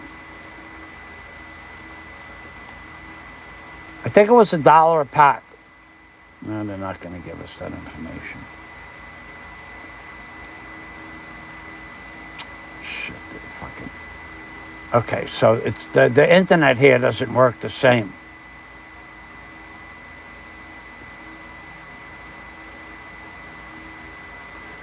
All right, well, here's the price of cigarettes today.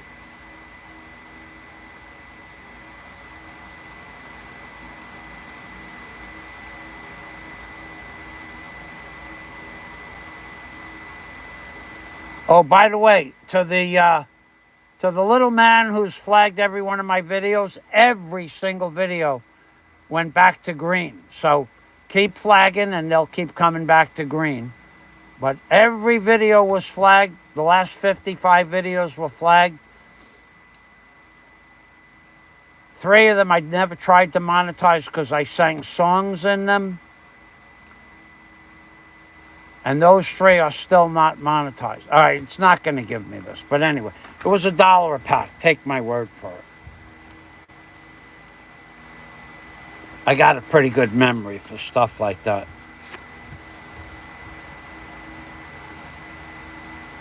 All right, we could shut that off. And we could shut that off. Now we got to leave that on. We could...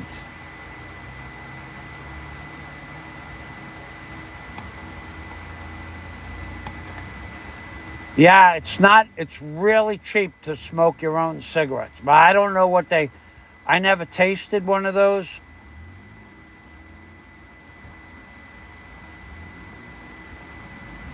Charlie Delano. Oh, Allan Watt was good. You know that Allan Watt still has his son, I think his son's name is Charles, actually. Oh, let's go right here. Let's go here. Allan Watt still has all of his shows right here.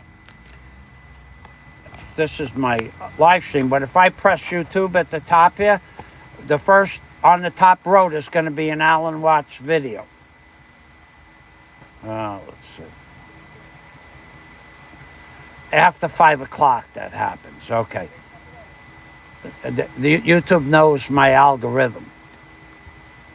So let's just go right here and go Allan, A-L-A-N. Okay, so Allan Watt's guided meditation, because I watch a lot of these.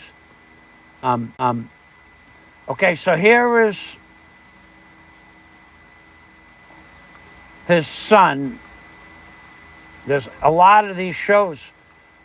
Just Google Allan Watt. But his son is now posting all 2,000 of his segments. All 2,000.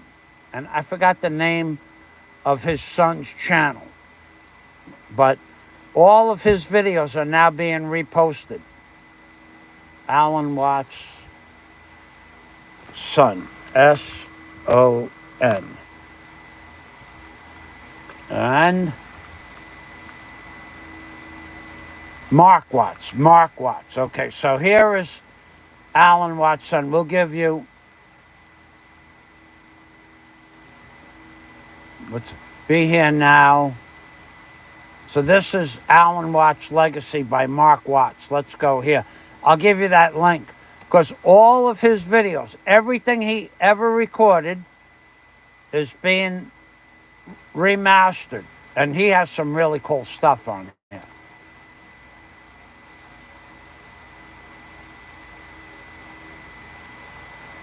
And he also, the thing I really enjoy about Allan Watt is he speaks the language that he gives you the videos in. Oh, man. What happened there? We got all confused here. Okay, let's do it different. Mark Watts, let's do it like this. Okay. Oh, because it's got these @ signs in there. Okay.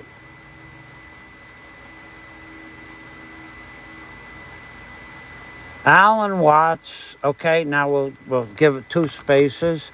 Then we'll copy the link, cut the link, post the link.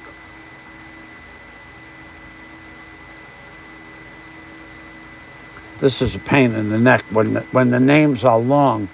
You got to get it just right. Okay, now we'll copy it all, and now we'll go to my page, and I'll give you the Allan Watts link. Okay, and we'll post that 3 times. Then I'm going to post it in my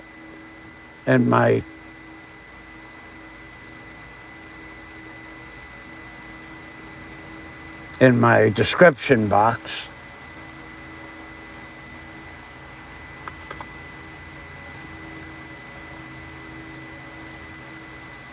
Okay.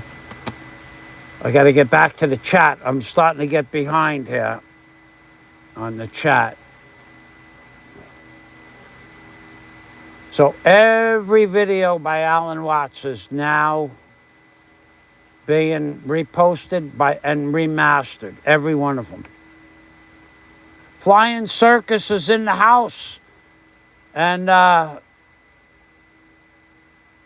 we got to get a pot.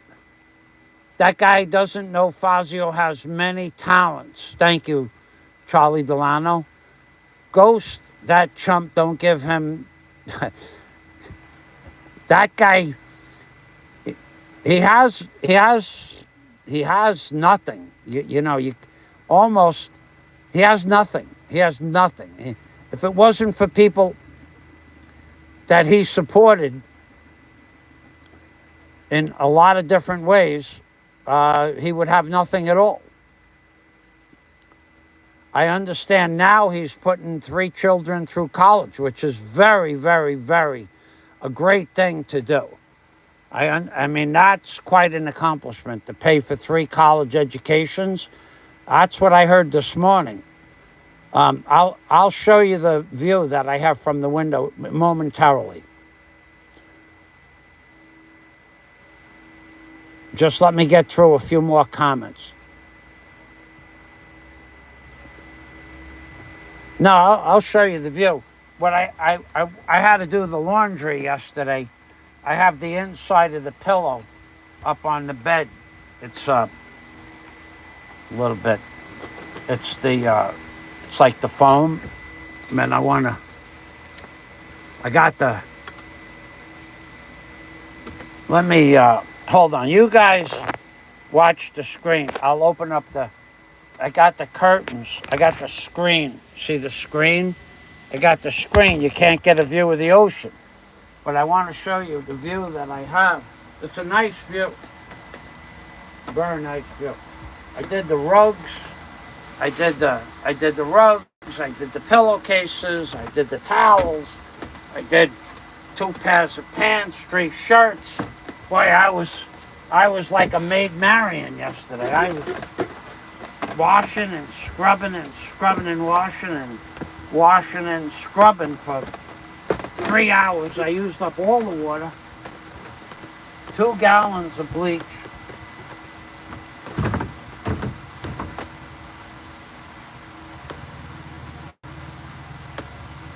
Two gallons of bleach. What?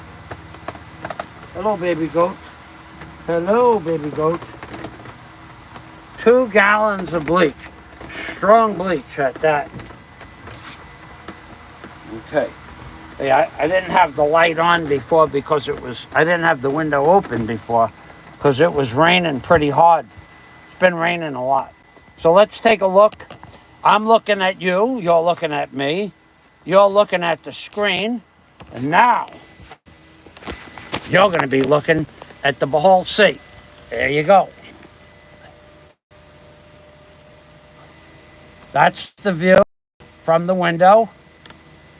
Of course, you would hear the guy that Charles wants me to ghost. I like that idea, by the way, to forget about that guy altogether. That guy will say this is CGI.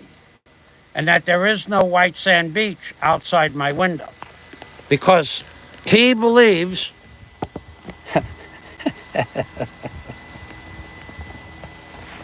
he believes that he lives in some sort of paradise because there's a hotel about a half a mile away called Paradise Hotel. I live in CGI Beach. I live in the CGI, the world, Michael Fazio. Everything that you see, all the junk behind me, the beach in front of me, those tanks that were on the beach, the boats, it's all CGI. I make that stuff up. I have a program called where would you like to live today? I want to live on a white sand beach. CGI. Google white sand beach and white sand beach appear. Wow, I make it happen again. Look, watch this. Watch. Ready? There's the screen, and there's the white sand beach right there. Now look carefully. See the dive tanks? I mentioned dive tanks, and CGI said dive tanks, boat, ocean, Bohol Sea, and the Bohol Sea, the dive tanks, and CGI, baby. It's all CGI. Okay, let's get back to the comments. Allan Watt was good, says Charles Delano. Hearst Castle is great. I've been watching. You know what I do at night, Charlie? I take an Allan Watt video that's could be 10 minutes or they have now 5-hour compilations of Allan Watt. The son, Mark Watts, is taking all his stuff. He's cutting excerpts out, half hour, hour long. He's adding one video to the other. He's adding several compilations together.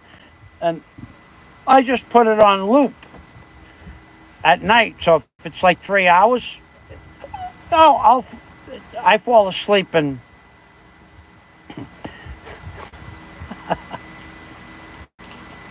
I fall asleep in 30 seconds. It takes me 30 seconds to fall asleep. If I'm awake 45 seconds ago, oh, wow, man, I can't sleep.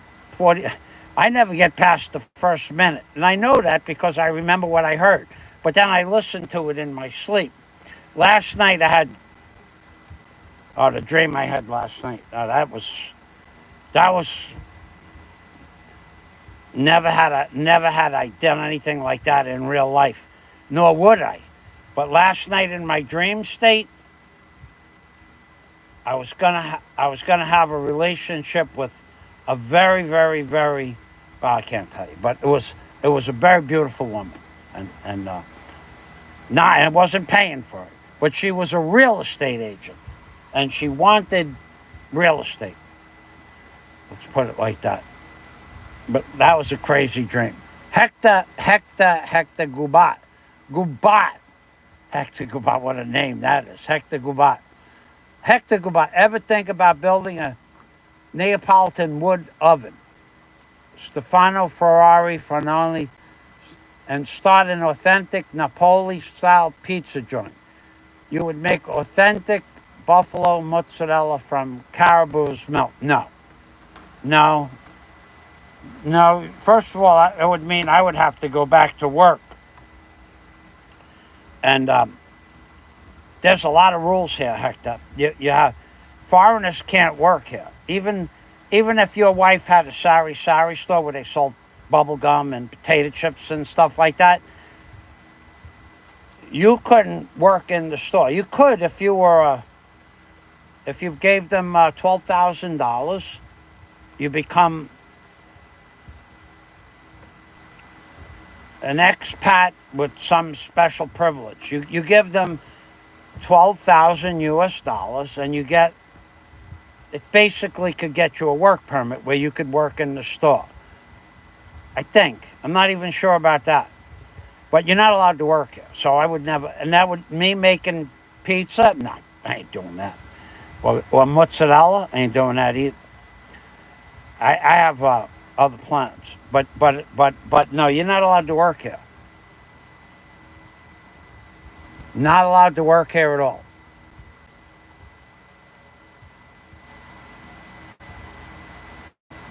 Charlie Delano says, back in 1999-2000, I worked at Fairmont Hotel remodeling the plumbing.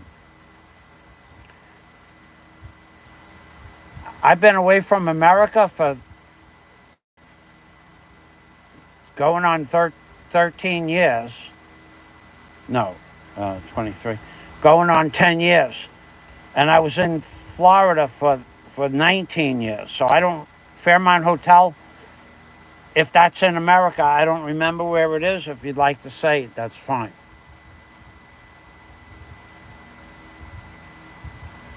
Yeah, I was talking to my brother about food prices a while back. He eats exotic foods, my brother. He does not eat normal food. He eats the best of the best of the best of the best. And he was telling me the price of salami was $16 for imported Genoa salami, $16 a pound. Provolone, $35 a pound. That's ridiculous. Same thing for Locatelli cheese. Simulacron. I would donate to the frail little man, but he doesn't seem to be on now. Please make sure he gets this. I will bang a pot. I will call in the name of all that's good and just in the world and loving and caring and all that good stuff. We have a super chat and we need to get the little man. The super chat is for little man. Little man, little man, little man, little man, little man. The super chat, she is for you.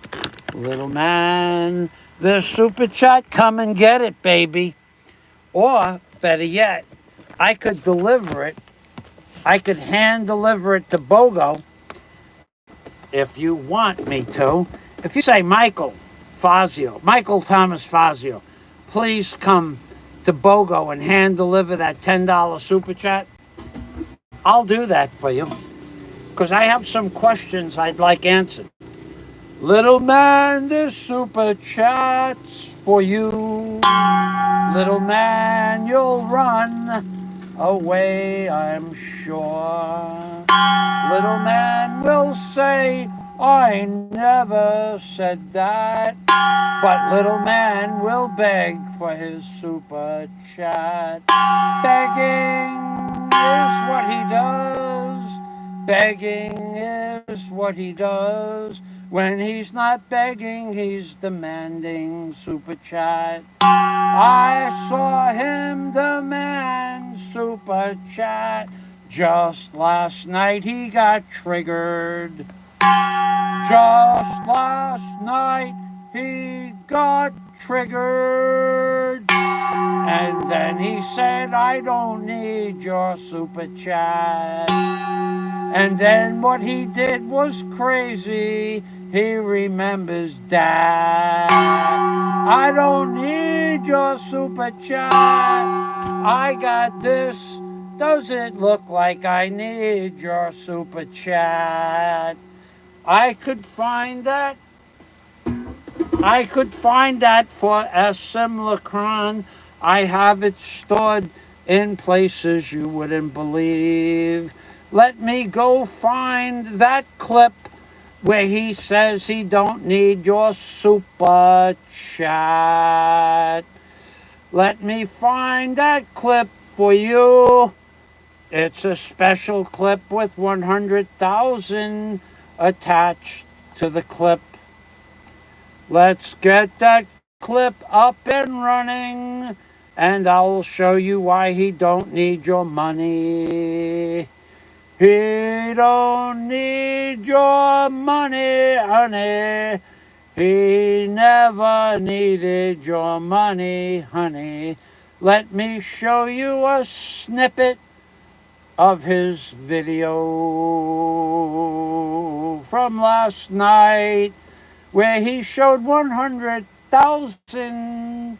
He don't need your lousy super chat. Yes, he's not the only person that collects these snippets. That's for sure. We just have to look up 100,000. 100,000. Let's just look up 100. Let's try. We have to search. There's a lot of videos here. And we lost. Oh, there we go. Okay. And where are we? Let's go. It's loading. It's loading. It's loading. Here it is, baby. Flashing the cash. It's called flashing the cash. He was triggered last night. God, he lost his possessions. He lost his ability to reason. He lost his ability to think straight. Open that up. Play that up. We have to, hold on. Gotta shut the sound off. Okay, the sound is off. Let's open that up. And he lost his mind. He lost his mind. He lost his mind. Where is that? It's at 2020.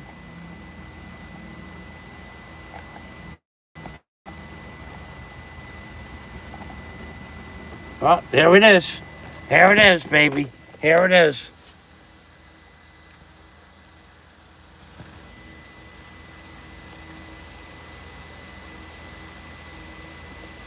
See that? See that?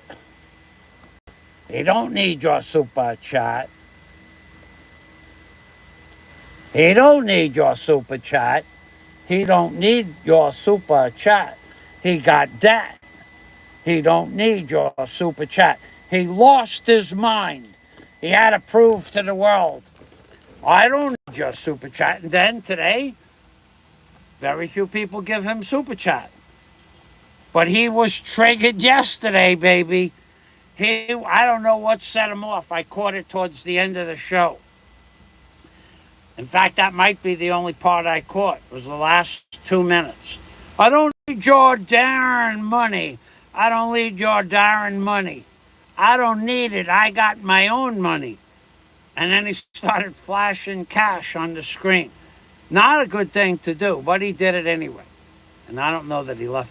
So, even if I offer him to give him that $10, if he says, Michael Thomas Fazio, please come to BOGO and give me $10, I'll go. But I'm also going to ask him questions about the Warren Skype phenomena. And he won't answer those questions. And he can't have the $10 unless he answers my questions. And he won't do that. In fact, all you will see of him is him galloping away from me. He will be in a trot or a gallop. Wherever I'm facing, that'll be the direction. He'll be running towards the courthouse. When they come. He'll be running towards the courthouse when they come. All you'll see of that guy is his back and the sky. He'll be running towards the courthouse if I go. Thank you, Simulcron. He'll be running away from that money when I go. Hey, Rex. He'll be running away from that money when I go, if I go. He'll be running away from that money. He'll be running away from that money. He'll be running in any direction. I am not.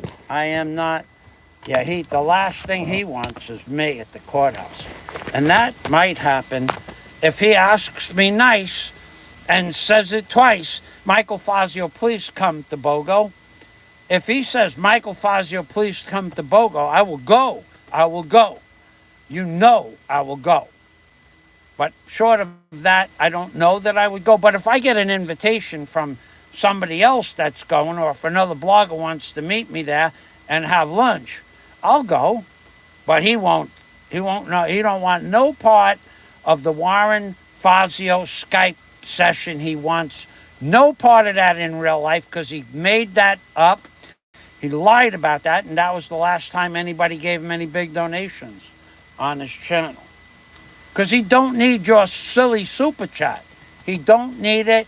He's made it clear as day. He don't need your super chat. And that video was the hunch not going anywhere. The hunch. Whatever that means. I didn't watch the video. I only caught the last 2 minutes of that. I missed it. What was I thinking? Oh, I had Charlie Delano. Allan Watt's Cutting Through the Matrix was really good. They're all good, Charlie. You know, that's what I like about Allan Watt. He had so many ways of explaining cosmic consciousness, Buddha consciousness, Christ consciousness. He could explain it to you in every philosophy that ever existed, including stuff that we've never heard of before, that we don't read in our history books. He talks about Plato, he talks about Socrates, he talks about Walt Whitman. Now everybody knows Walt Whitman was a writer, but who knows that Walt Whitman was enlightened? He was an enlightened being for a certain period of his life. Many of us have been enlightened for short periods of our lives, some longer than others, some remain in a state of enlightenment for a minute and a half, and you know what it is when it happens, and some remain in that state for several months, and some have the ability to stay there for a longer period of time. It's the same for everybody. The same wow, the same oh my God, that same feeling comes over. You know what it is, even for that brief moment, and it could be a fleeting moment, minute, 2 minutes, 5 minutes, and then it may go away. But Allan Watts had the ability to describe that moment of your life, that you can't buy it, you can't meditate for it, you can't pay for it to go to a monastery, you can't sing, you can't sing hymns, you can't do anything to get enlightenment. It has to happen. It could happen through meditation, but it might not happen in 30 years of meditation. It may never happen. That's what I like about Allan Watts. He gives you all those possibilities.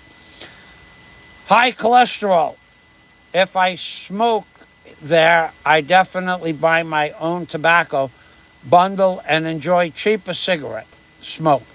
Then I would mark up the rest and triple my investment at the minimum. I don't know if you could do that, but you'd have to bring, you know what you should bring if you plan on making your own cigarettes. I never made a cigarette. I knew a guy that had a machine that you rolled up the cigarette. But I don't know how he chopped the tobacco. I don't know how that happened. You gotta have the machine. You have to figure out a way to make it the right size. And then he put it in a machine with a paper and rolled it like that. More than that, I wouldn't know about making cigarettes. Thank you, Simulacron. I donate to the frail little man, but he doesn't seem to be on now. Please make sure if he asks me to meet him in BOGO, because there's a lot of people. John Blaze is notifying public notices and dates and times. John Blaze he's stirring the pot. John Blaze is like this. This is BOGO. This is the BOGO pot. Watch this. BOGO courthouse. Do you want to go there? And John Blaze got his spoon, and he's stirring the BOGO pot, baby. BOGO Meet me at BOGO. And you know what I found really funny is the little fella was complaining about somebody talking about his court case. How many thousands of times has he talked about Bubba Gums' court case? How many thousands of times has he talked about my court case? How many thousands of times has he talked about Bubba Gums' girlfriend? That's none of his business. How many thousands of times has he talked about Daisy May? How many thousands of times did he talk about Dimples? How many thousands of times did he dox people? Hundreds of times did he. But you're not allowed to talk about his case at BOGO. That's none of your business. Well, John Blaze feels it's everybody's business, and that guy is going to stir that pot, baby. I got the information on the lowdown this morning. John Blaze has got the cauldron warmed up, and he's going to get the information from the guy from BOGO, and he's going to invite people there for the 8x10 glossies and signatures and $2 a word and so on and so forth. He's going to do all of that. I can hear the waves. At night, I can hear the waves. I can. If the wind is, not this time of the year. This time of the year, the wind is coming from the lee side. This is the lee side of the island. Fairmont is in San Francisco, across from Mark Hopkins on Russian Hill. All right, well, I've never set foot in San Francisco. I saw the bridge, but I never went there. Hey, Charlie Delano says, I remember when I first watched your videos 10 years ago on the dollar bill symbols. I had to take most of those down. The algorithms don't let you say the word, the great state of Israel. They frown on that. Well, I mean, it depends on how you say it. What other words are associated with the great state of Israel. That's why Donald Trump is an Israel first. But also, they're saying nobody can beat Donald Trump. First of all, he's going to win. Second of all, the only person that could run a close second at 8 or 10% maybe is that Kennedy, Robert Kennedy Jr., whatever. He's another Israel first. Oh, these guys are Israel first, and nobody else got a chance. I don't even know how people could believe Biden could run again, but Donald Trump will win. And Robert Kennedy has the only other chance at 10%. I doubt he'll get 8% of the vote, though. I don't think he'll get 8%. I don't think he'll get that. But Trump will win. How could anybody vote for Biden? I mean, the guy doesn't even know what he's talking about when he's talking about what he's talking about.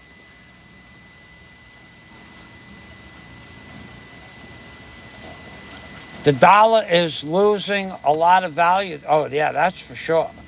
There's no doubt about that.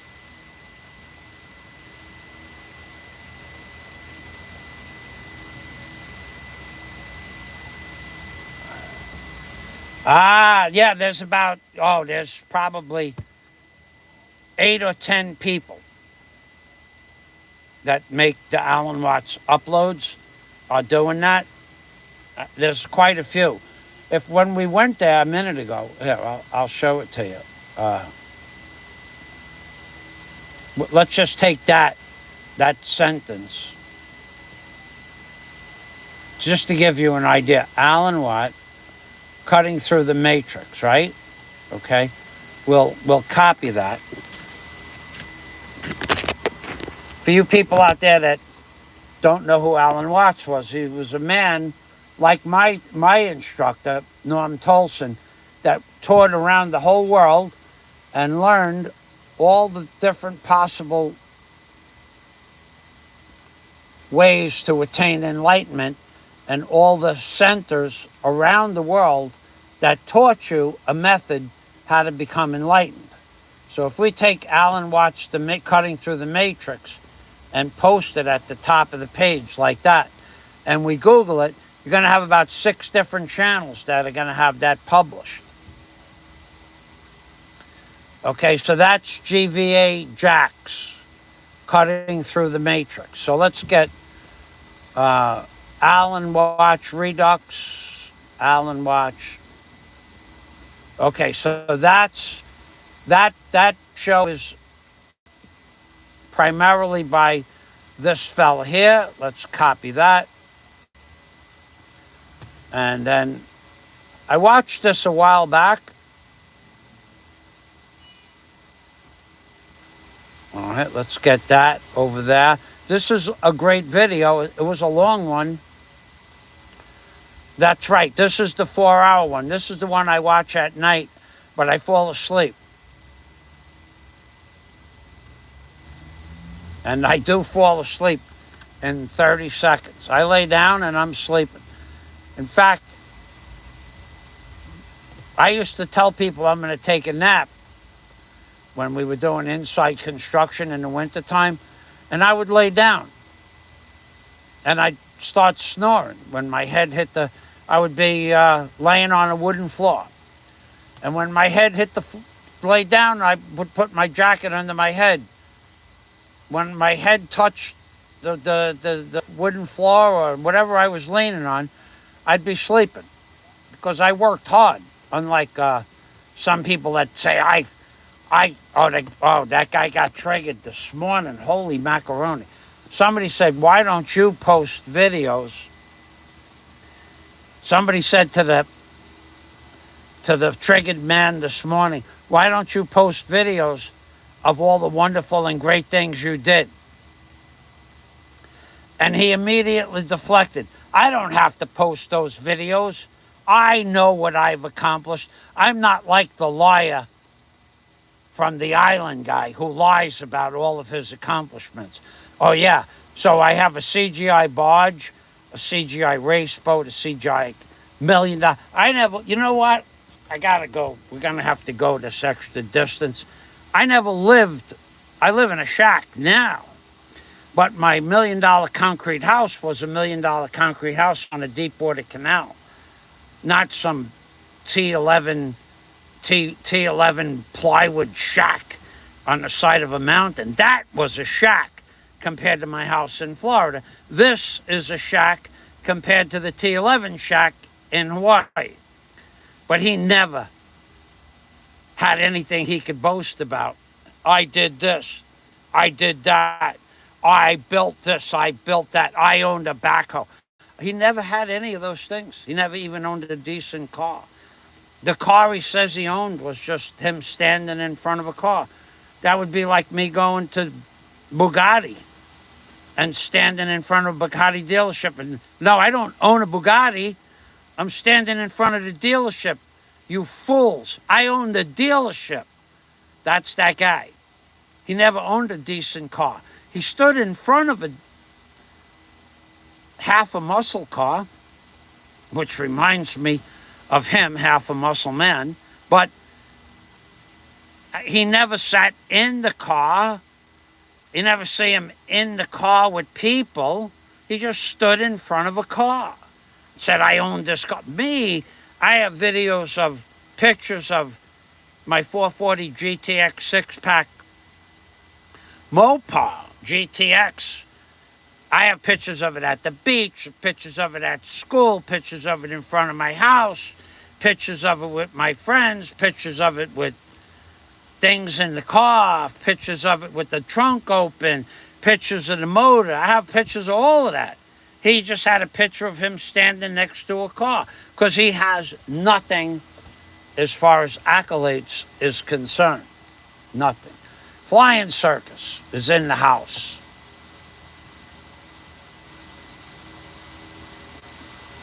Let me get that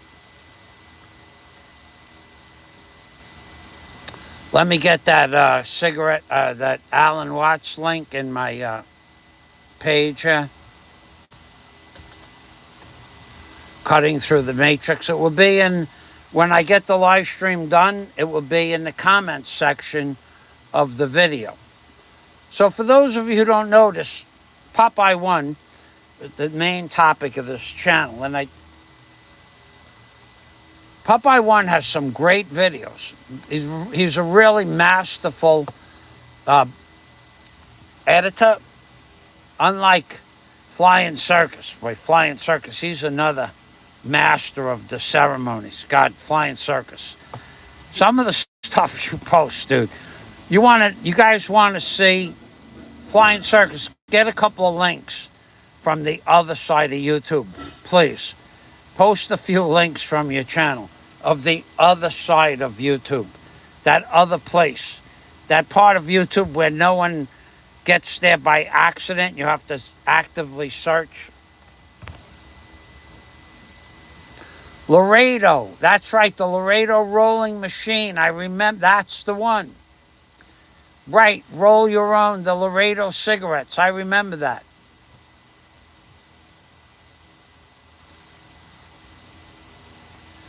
Robert Kennedy would be a good vice president for Trump. Between the two of them, they couldn't possibly lose.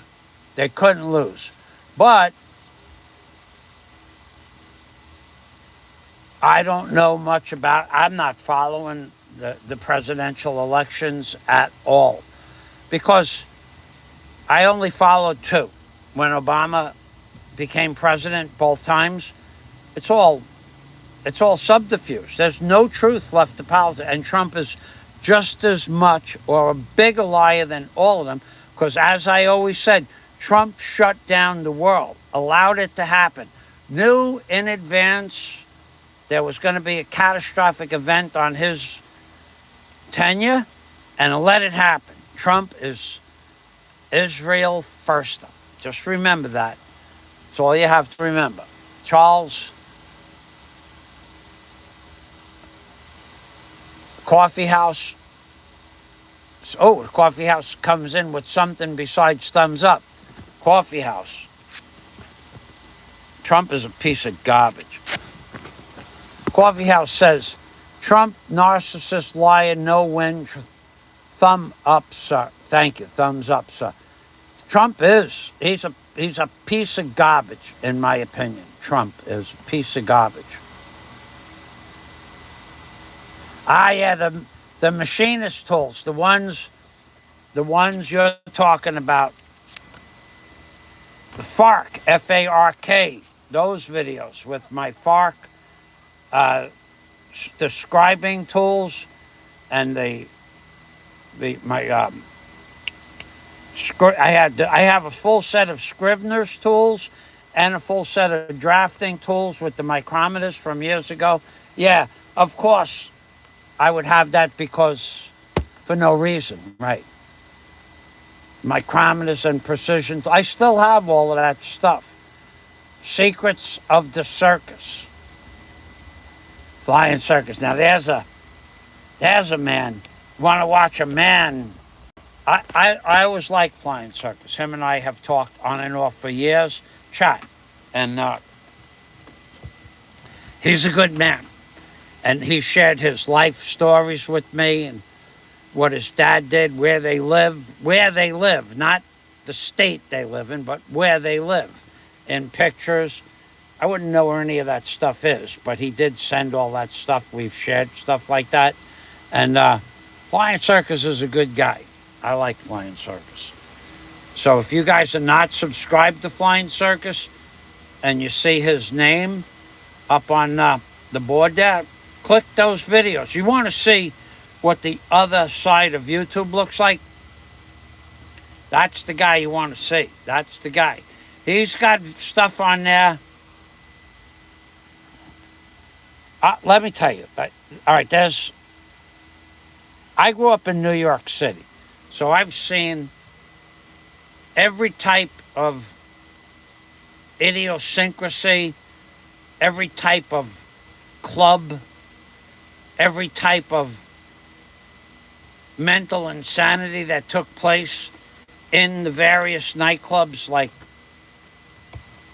Les Jardins. Okay, none of you people, there's not a single person that will ever watch my videos that not only did I go to Les Jardins, but I was friends with the owner of Les Jardins, okay? So none of you people could ever say that. Now, that guy was strange, but we did become friends because I started going to his club like the first week it opened up. And I do remember his name, but offhand I don't remember his name. He's one of the most famous people in the world. Now he is, but he always was. I just didn't know it then. What was that guy's name? Very famous, one of the most famous people in the world. Anyway, he was, now that guy was rich, okay? I don't know if he had more money than Trump then, but I would say he has more money than Trump now. I saw his name a few years ago, 10 years ago, in the high society. What was that guy's name? Oh, man.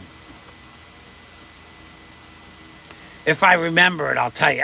I've said it in other videos. That guy, so none of you know what kind of insanity took place in Les Jardins. And it was crazy. None of you have ever been into Plato's retreat. None of you have ever been in Plato's retreat. None of you have experienced none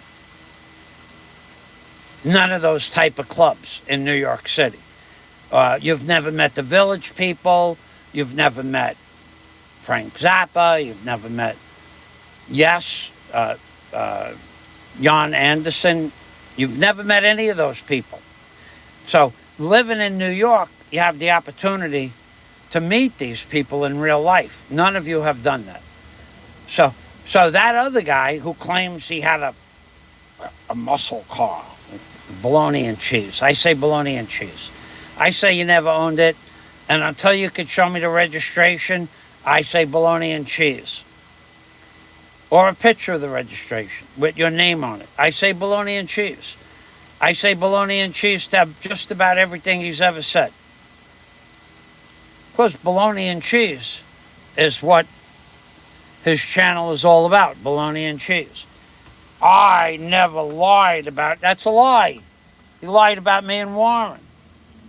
Me and Warren never did those things he said that we did. And I'll ask him when I get to BOGO. If I decide to go to BOGO, that's going to be the top question. You'll be hearing that from across the parking lot. If you invite me to BOGO, you'll be hearing that. Or the other thing, the Mike Ross question. Are you going to answer that question? Don't worry about me losing weight, losing muscle mass. Don't worry about any of that. It ain't going to last that long that any of that's going to make a difference. It'll be fast. It'll be swift. It'll be just. Now, if it was just, it would take days. But it'll be over before you know it. But you got to answer the question. And then we got to set a date. And then we go from there. We go from there.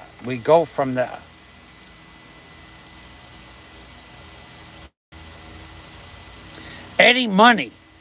He was a big guy back in the 80s. That's pretty cool. Yeah, you know, when I think of like the people that I met, okay, so we're in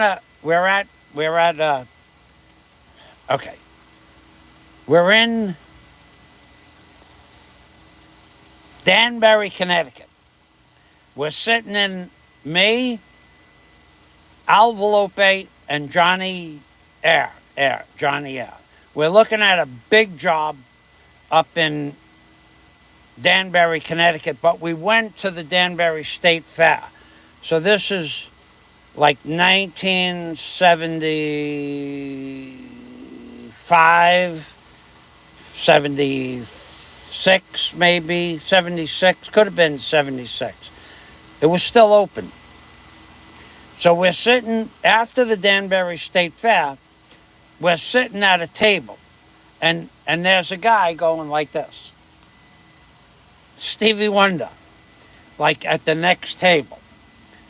And he was just, that's how when he sat there, and I didn't talk to him, but I saw him. So that's like sitting next to Eddie Money, same thing. And next to him, in another table, was two of the members of Barney Miller. There must have been some sort of TV publicity show or something that happened up there, either at Danbury State Fair or in the surrounding area, because Danbury was State Fair was a big event. So it could have been for the Danbury State Fair, but two of the members from Barney Miller were there. Dietrich, I remember Dietrich, but I don't remember the other guy's name. And Stevie Wonder was like that, because his head never stopped moving. That I remember. I didn't talk to him. The only person I wanted to ever talk to that I saw in real life was one person. I spoke with Sylvester Stallone twice in my life for less than 10 seconds. Nothing to talk about because we were in different worlds. But the one person I wanted to talk to was Sean Connery. I met him at the airport on Cat Island in 1999, in March of 1999. He was getting on a plane, and I was getting on a plane to America.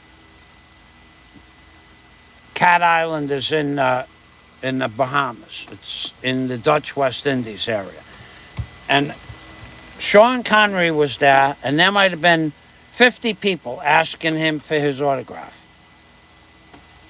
And I walked up and I looked at him, and I'm going, there's no way I would have bothered this guy. I saw him, I didn't talk to him. Nothing to talk about. And he just was signing autographs, and he didn't have to sit where he was sitting. He could have sat in the VIP lounge if there was one. But he was more than happy to give autographs, and I only asked one person for one autograph in my life, and that was astronaut Edgar Mitchell. Edgar Mitchell. The guy who was flying around the moon, supposedly, because that never happened. And when those other two guys pretended that they landed on the moon, that astronaut that was flying around the moon in the spaceship, I asked him for his autograph, and he gave it to me in an FAA 4313 manual. It could have been an FAA 1013 or 40. It was either the 4313 or the 1013. And he signed the back of the book, and Mr. Weir, W-I-E-R, the principal, because I was the monitor. I was the monitor at the front entrance to Aviation High School. Had my little monitor strap on there, and I had my book. I says, if I get close enough to this guy, I'm going to ask him for an autograph. And I did. Have no idea where it is, if it even exists anymore. I might have thrown it out. Might have gotten lost in a move. Somebody, I don't know. It had no value anyway. There's no value to shit like that. But he was the only one person in my life I asked for an autograph. Astronaut Edgar Mitchell. And it turns out he's the one that believes in UFOs.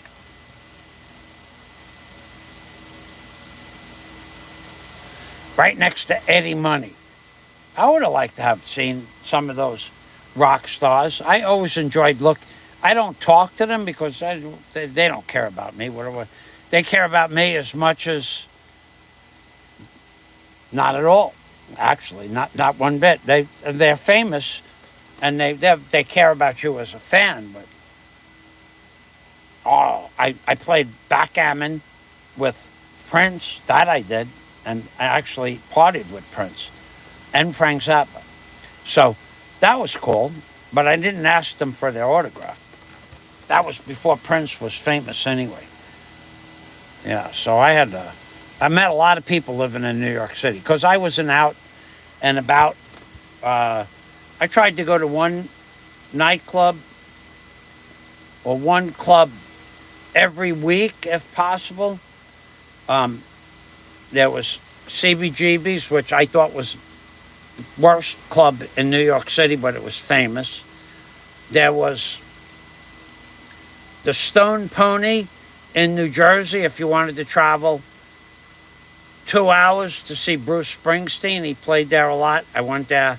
I saw him once. I don't like Bruce Springsteen at all. Never did, but I wanted to see what he looked like in person. Madison Square Garden had a show every 2 weeks. There was the Ritz, where I saw Genesis before they were famous. Blondie, before she was famous. The Cars, before they were famous. They played at the Ritz. They played at the Ritz, and weeks later they played at the bigger theaters. But I saw lots of people at the Ritz. We would go to the Ritz, and there was also the Left Bank, L-E-F-T, Left Bank. The Left Bank had a lot of famous groups there too. It was an old bank. It wasn't in New York though, it was in New Jersey. Pretty sure it was New Jersey. And also, you want to see famous people. The Playpen. You people have never experienced anything like the Playpen in New Jersey. And they called it the Playpen for a very, very special reason. If you wanted to go play, you went to the Playpen. It was I used to watch. I was a voyeur. I would never get involved with the stuff they got involved with there. The Playpen. It was 2 hours to get there, and we would go 15, 20 of us would take 3 or 4 cars, and we would go all the way to the Playpen. Because we were like from New York City, but we weren't part of that type of a crowd. But we went there for the show, and we always brought back 4 or 5 women from the Playpen, because that's what you did. The worst part about going to the Playpen was it was 50 miles away, and if you met a woman at the Playpen, you had to bring her home at the end of the week, weekend, wherever, whenever the time was up. And you had to drive back 50 miles both ways. But if you went to the Playpen, you were getting lucky. There was no doubt about that. There's no doubt in anybody's mind. When we went 50 strong, 30 strong, 20 strong, whoever wanted to bring back a woman brought back a woman.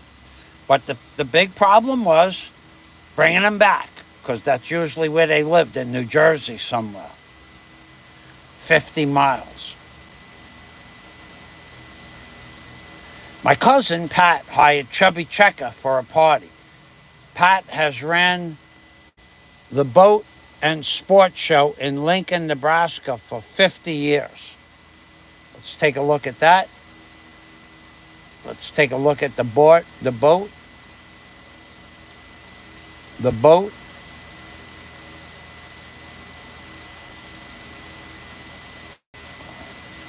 Yeah, when you have those big business ties like that, that's pretty cool. When I worked at Holiday Isle as a barback, and also I checked ID. They had some people that were going to be famous, but this is back in 1993. But they weren't famous then. And I don't remember any of them offhand. There was a few people that came to Holiday Isle where somebody would say, you know who that is? And I'm going, I don't really care. I don't really care. But there was a few people there. But at that point, I was a lowly barback. Okay, so the boat and sports show in Lincoln, Nebraska. Let's take a look at Charlie Delano.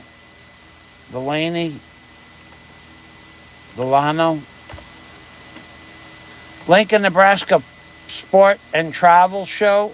Whoa, that looks like a big place.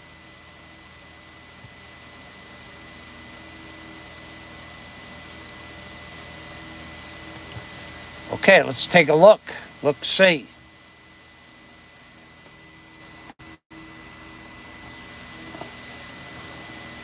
Wow. Yeah.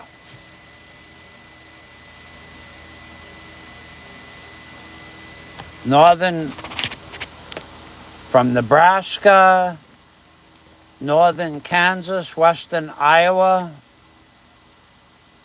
150,000 square feet of exhibition space on one level. Free parking.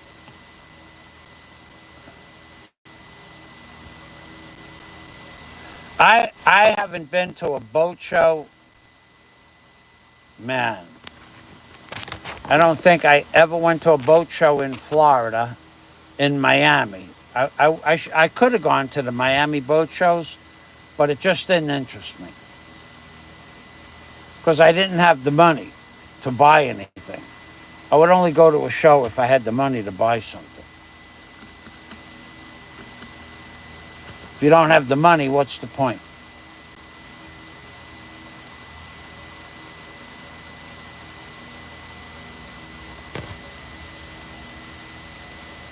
And I already had a boat.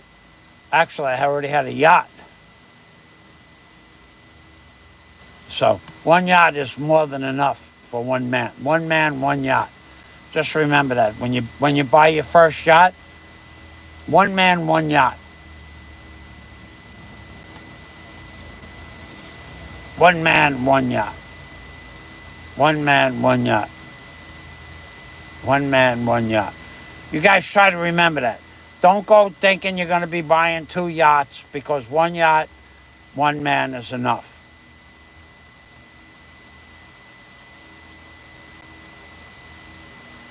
You put you right down under Allan Watts there.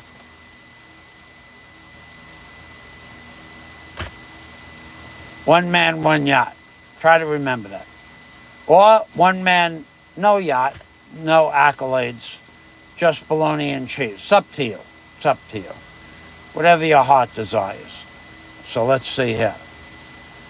Exhibitor information, list of exhibitors. Okay, so I would bet there's list of exhibitors. I would bet there's Fountain, Formula.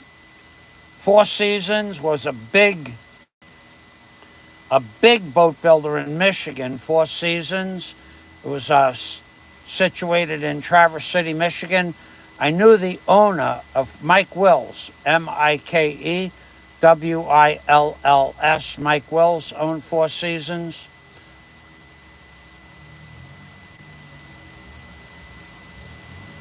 I don't know any of these names.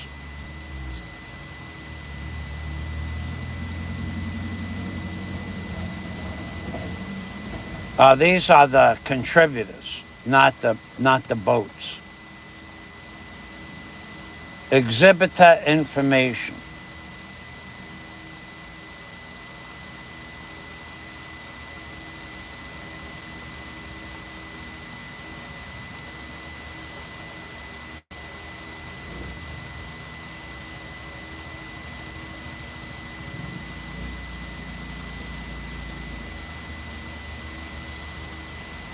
No names of the boats. I would have thought there would have been the names of the boats.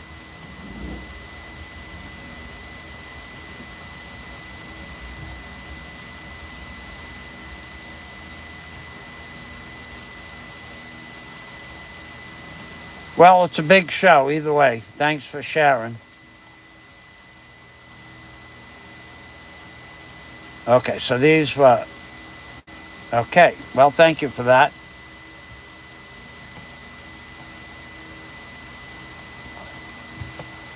And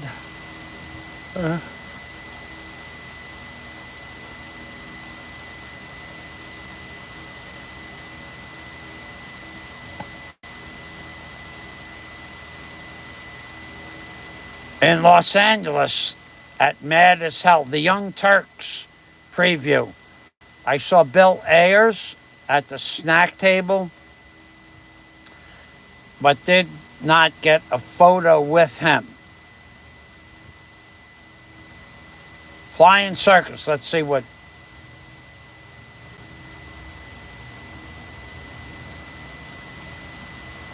Flying Circus, I've met and spent time with 3 from ZZ Top, about 4 times backstage. Whoa. You know, I got a story about ZZ Top.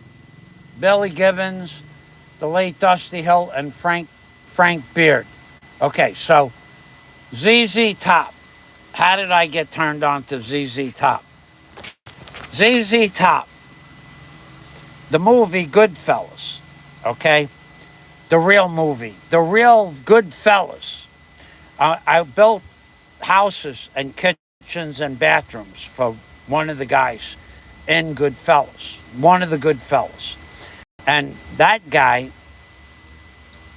going back to 78 or 79, I was building, I built a 60-foot deck behind his house and pier and dock system, and put in new kitchens and new bathrooms for him out in Long Island.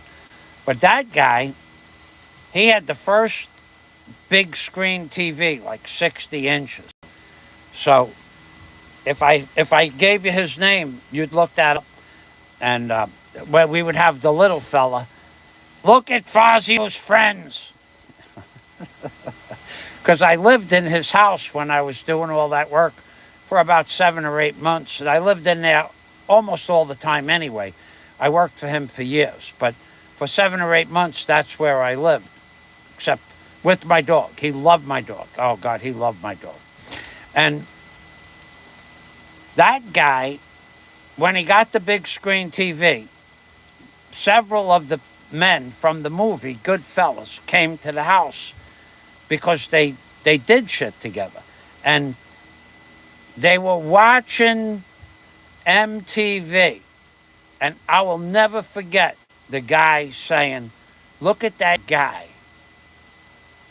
He goes like this on a guitar.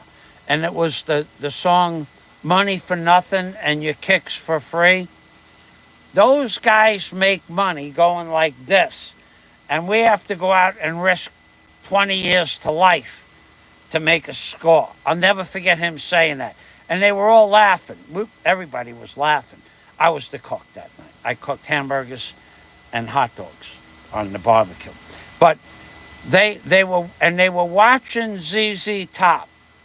And they were looking at MTV and ZZ Top going, look at those guys.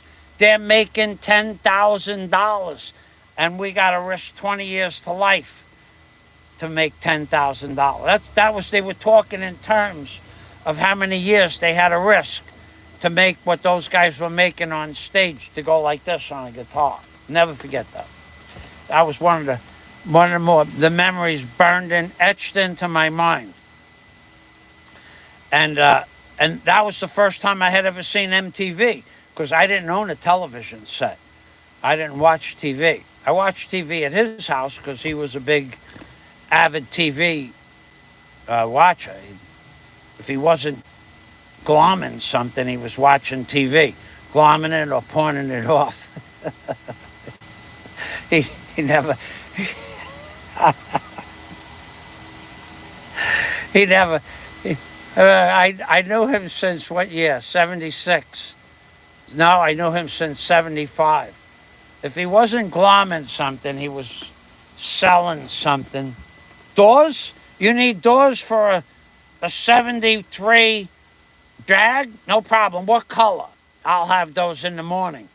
And he'd send somebody out to go get a white Jaguar or a green Jaguar. What do you need? You need a trunk lid for what? A Lincoln Town Car? What model?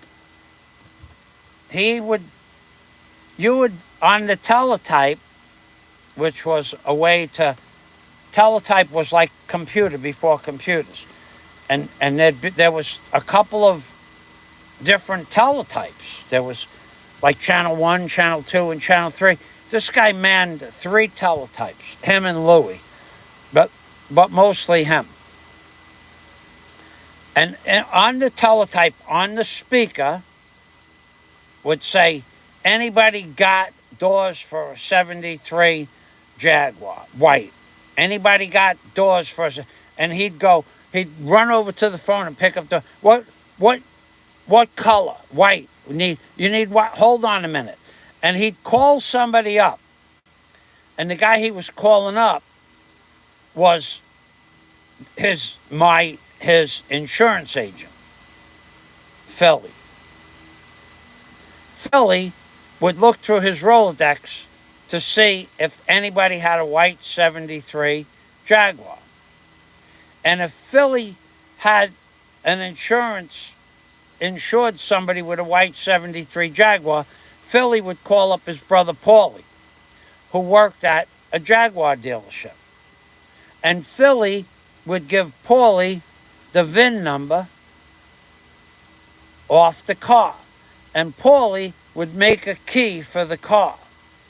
And then Paulie would tell, yeah, we can have that key ready for you at 4 o'clock. Come pick it up. Now all this happened off the teletype, but this was, so the guy I worked for would say, hold on a minute. And he'd call up Philly on another phone. Philly, I need a white 73 Jaguar. Okay, let me call up Paulie. Philly would put my friend on hold, call up Paulie. Paulie would say, yeah, we can make that key. We got that key. Okay, then come and pick it up at 4 o'clock. Philly, tell him to come pick up the key at 4 o'clock. Yeah, we got that car. And he'd say, yeah, we got that car. What do you need? You need anything else? You need the front clip, the left clip, the right clip, the back clip. What do you need? Just the doors? What about the gut? You want to check? And the next, at 4 o'clock, they'd pick up the key to the car.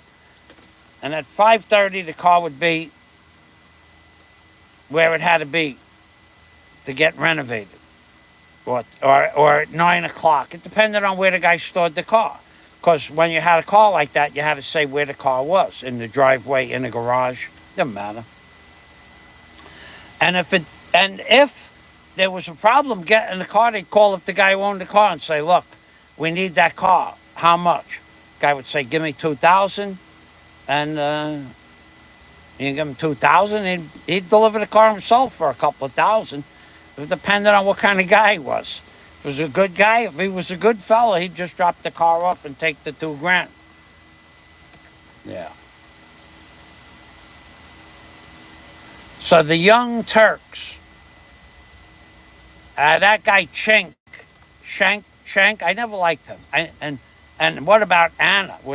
She's had 273 facial surgeries since the Young Turks started their show, right? Well, how many surgeries do you think Anna Caprice, whatever her name is, how many surgeries do you think she had? She had liposuction on the hips. She had breast implants. She had eye bone surgery, cheekbone surgery. She had an earlobe done. She's probably had 200 operations.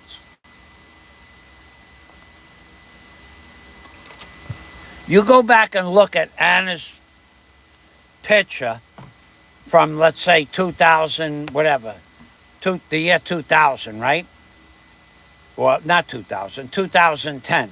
You go back and look at Anna's picture from 2010. You look at her now. Now she looks like a supermodel. Then she was...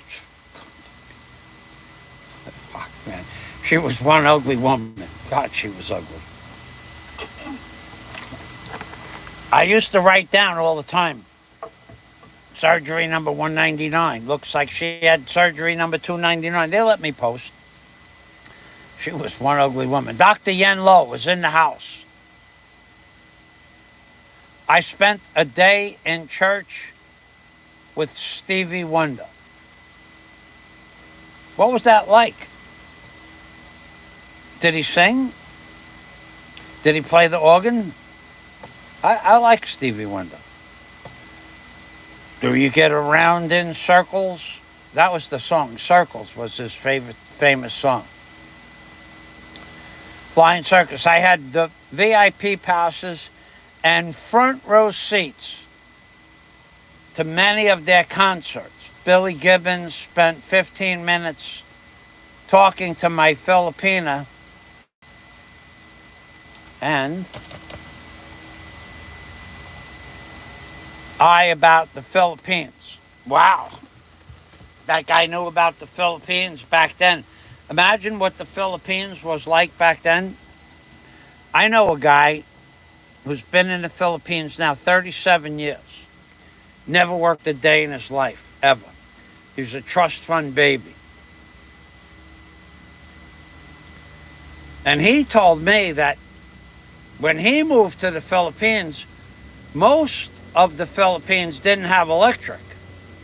And you just carried a kerosene lantern through the forest. And that's where, you went to visit somebody in a forest. There were like few roads, no electric, no running water. And that's what it was like he's been here 37 years. But he remembers, we talked a lot about it. But apparently he doesn't have to work, because moving to the Philippines when you're 30 years old means you don't have to work. And he never left. Well, he left, goes back to his home country every couple of years. But imagine that. It's not much different, really, in many parts of the Philippines. Who is this Billy Gibbons? I don't even know who Billy Gibbons is. Is that part of... I wouldn't know Billy Gibbons.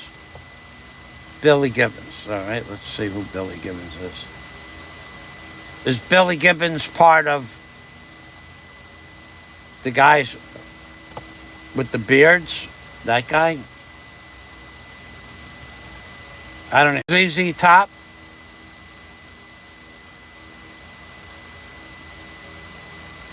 Yeah, okay. Billy Gibbons is part of ZZ Top. I don't know I wouldn't know who he was. I mean, I only remember ZZ Top because one of the guys from Goodfellas liked him. Okay, here he is right here. And he was like, look at that guy. He just plays the guitar and he gets $10,000 for what we have to risk 20 years to life, which was true. And actually, the fella that said that, we were in that guy's house, and oh man, he had that's a crazy long beard. We were in his house, me and his brother-in-law, Tommy, and Frankie, his two brother-in-laws. That we had a party. It was a big party. I don't know. There were a lot of people. If I say their names, I'm going to get in trouble. So, not from them, but just from YouTube. So we're in the house, and I'm working. I'm doing the carpentry in the basement. I was doing something in the basement.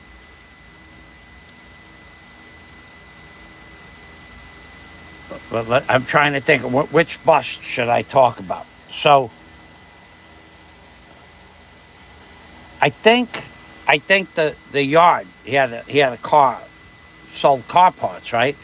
We're in the lot, and I built all the shelves for the doors. We made wooden racks with arms on it for the trunk lids, for the windshields, and we're in the lot. The lot was huge. The lot was. Well, it was probably 200 feet across and 500 feet deep. And on one side was a big building, and on the other side was a Great Bear Automotive Shop. Big building, all the way to the back. And at the back was the Long Island Railroad with trains that went in both directions, 4 sets of tracks. So if a car went into the front gate, it couldn't go to the left, it couldn't go to the right, and it couldn't go over the tracks. So the guy had, when he ordered a car, the car would go in the gate. Now they knew that the guy was doing stuff. So they put a camera on a telephone pole right across the street from the lot. And 262 cars went into the gate that they recorded those cars as being stolen, but not that day.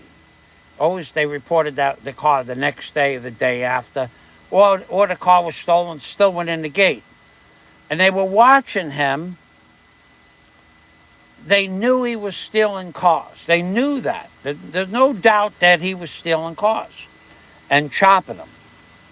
Okay, there's no doubt they knew it, because the cars would go in, and then what happened was a 16 or 18-foot box truck would back up, put the parts in the truck, and then they would sell the parts to other yards. So there was one guy collecting the cars and another guy distributing the parts. But the doors for the Jaguar in white, they would go to a special guy that needed the doors, whatever they wanted. Okay, so I'm in the lot. I'm building shelves for something in the back, and the way the guy knew how many cars that he got collected was how many donuts, because back then the spare tire was a donut or a spare tire. So what he did was he took the donuts and the spare tires and he put them in a separate part of the lot, just by themselves. And as the car, he had the lot for many years, but as the years went by, the tires built up higher and higher. So they come into the yard and they gather us all up, maybe 15, 18 police cars and stuff like that. And they gather us all up in the office, and they said, well, we're gonna search the lot for stolen parts. Well, that day there were no stolen parts. Of all the cars that were put into the thing, they had the license plate from the camera.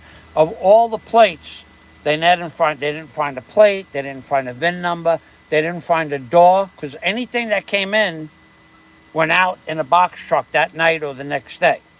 They found one motor from a car that was stolen that was like 15 or 18 years old. And they had to let everybody go. But they kept us there from morning. They let me go at night because I was done working. And they let me take my tools. So that was once. The second time, they came to his house. And everybody got rounded up. And they were looking for something that they didn't find. And they let me go home. And he went to jail. They found the little things, but not big things. So he got out about 5 days later. So, but then the next time, he he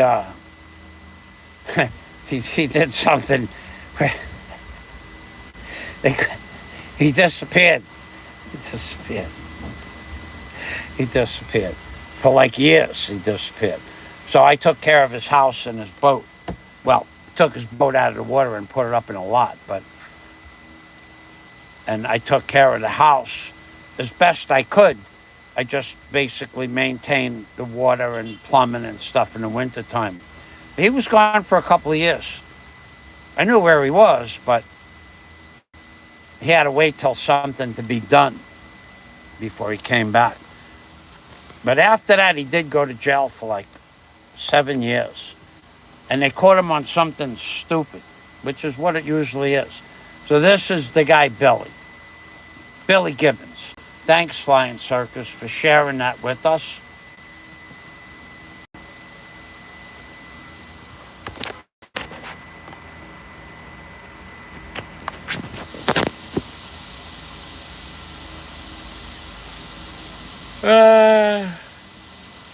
Yeah, that long beard, that made them famous. But God, those beards are dirty. Having a beard, I know. All right, we got his name up there.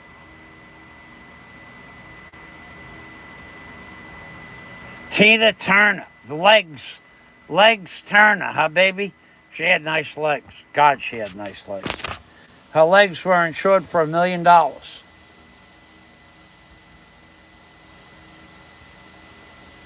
Elton John, That guy was a great entertainer too. Back in the 70s, my God, he was famous.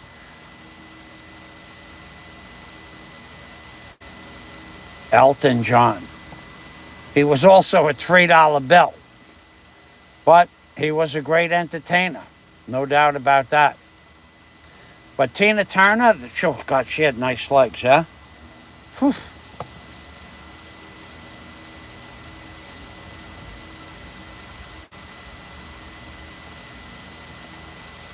Flying Circus, the main guy of the group, really had laid back.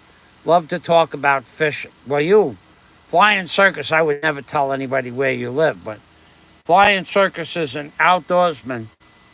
Of that, you could rest assured. DNC. I'll bet those legs went all the way up. They were insured for $1 million, those legs. Yeah, she had nice legs. God, she had nice legs. I never saw her legs in person, but I would have if I could have.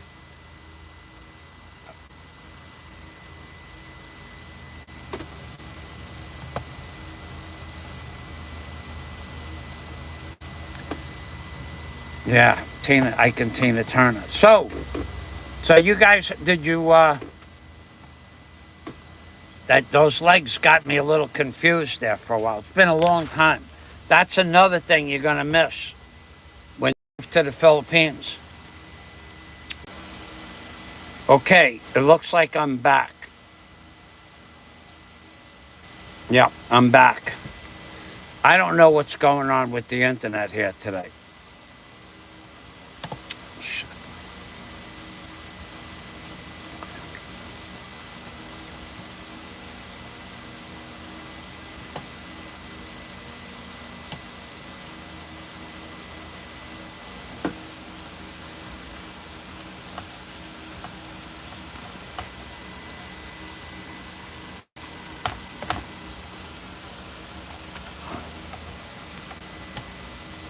Okay, I'm back. Yeah, I've been saying for a month now, the internet, that's another thing you're going to miss, the internet. You know how many blackouts we've had since Thursday? 4 hours Thursday, the same amount Friday. I don't remember if it blacked out all day Saturday because I was gone. And Sunday was a blackout for 14 hours. We had a blackout this morning, but we've also had 4 or 5 internet outages. So now not only did the internet go off on my router up on top on my ceiling, but the internet went off on data, which means it's not the router, it's the towers that dissipate the internet. You're going to miss that. Because if I was doing a live stream and I didn't have data, then a live stream would get cut off after 10 minutes, after an hour, who knows? Yes, Flying Circus, thank you. So but the women here, I've gone out with several pretty women, but none of them even come close to most of the women that I dated in America. They can't, because I dated beautiful women in America. What I consider beautiful. If I ever find the pictures, I'll show you pretty women. I'll show you pretty women. The pictures that I have from the 70s and the 80s. Let me tell you something. There's no woman I've ever dated here comes anywhere close to the average woman that I dated in America. None of them. Now, did I ever date a woman in America that was not pretty? Yes. Charlene Pearson, she was Jewish.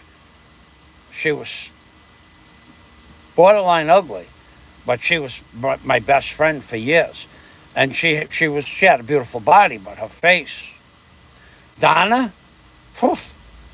Donna? No. You want to look at a perfect 36, 24, 36 and a beautiful girl? Perfect 34, 36, 24, 36. Same thing with a couple of other women that I dated, had those same measurements. But most of them, no matter what height.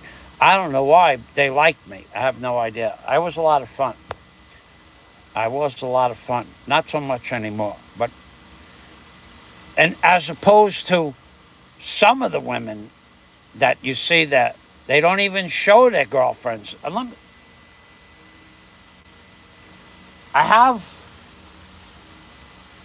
No, it's not in that drive. I have a drive with the 1970s and 80s pictures. Anyway, those are the old days. But I never dated. I think Charlene Pearson was about. My uncle used to say she looks like a man, and yeah, okay. She did, though. She looked a little bit like a man. She was really such a cool girl. Jewish, had money, had a job, had a car. She liked camping. She liked walking in the forest. She liked swimming. She liked going out on the boat. She liked cooking. She stayed over on the weekends. She didn't live far away. She lived in Canarsie. She was pretty cool. But nothing to look at. Not her face. It reminded me of that Twilight Zone episode where the woman's face was covered and the salesman would go to the house and they would want to marry her. And when she took the veil off, they didn't want to marry her. But that was what Charlene, not quite, but close. All right, so I think I've been on here for at least an hour now. I think I'm going to go. Yeah, I have pictures. Oh, God. I have pictures of some of these people's wives from years ago when they got married. What were they thinking? In fact,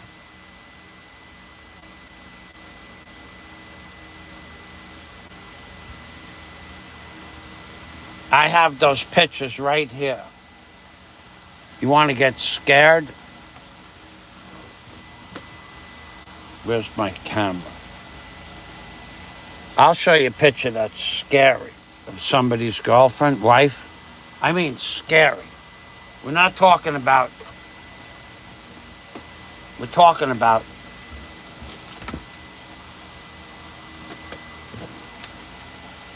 Where's my camera? There's one there. Where the heck did I put that other camera?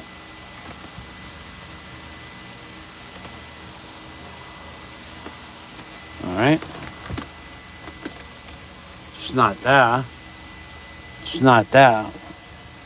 in my pocket. Okay. I put it in my pocket. I never put it in that pocket. Okay. I want to see scary. I'm going to show you a woman that's scary looking. You're going to, well,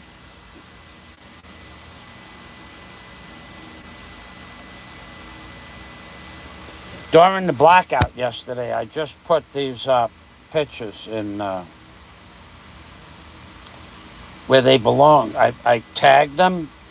This woman is, you're going to need therapy after you see this woman's face.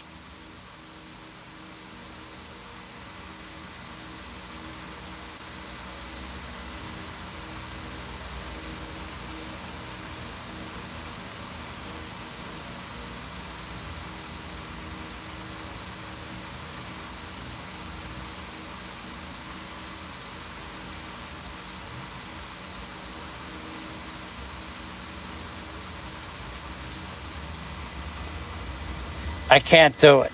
I can't do it. Yeah, I could do it.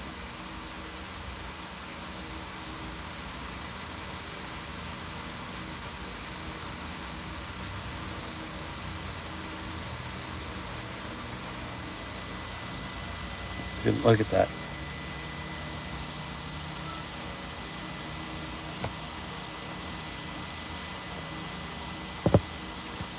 You need, if I showed you the whole face, you'd need therapy.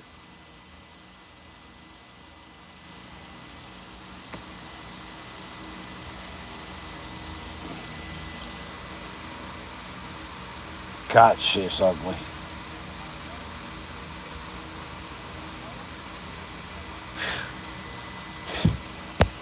I don't even know how she got pregnant.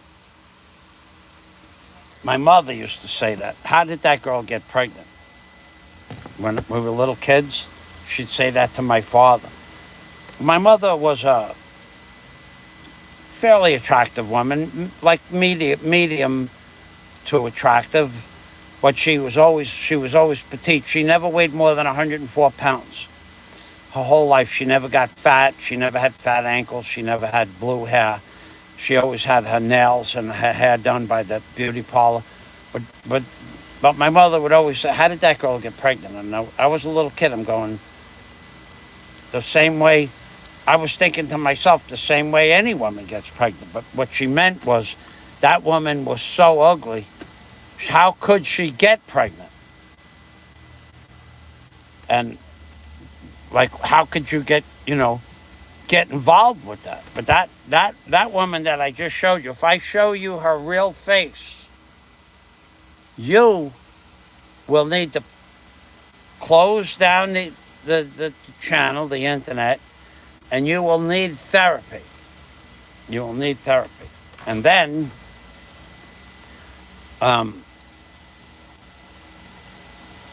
when I first got her picture, I'm going, that's not real. But then a friend of mine that worked with the fella that was married to her said, yeah, that's her.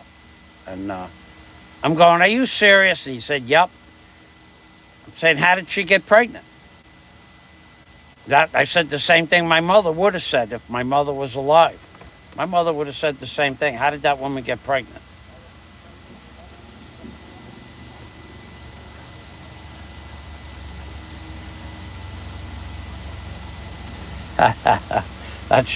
That's the truth, Flying Circus, yeah.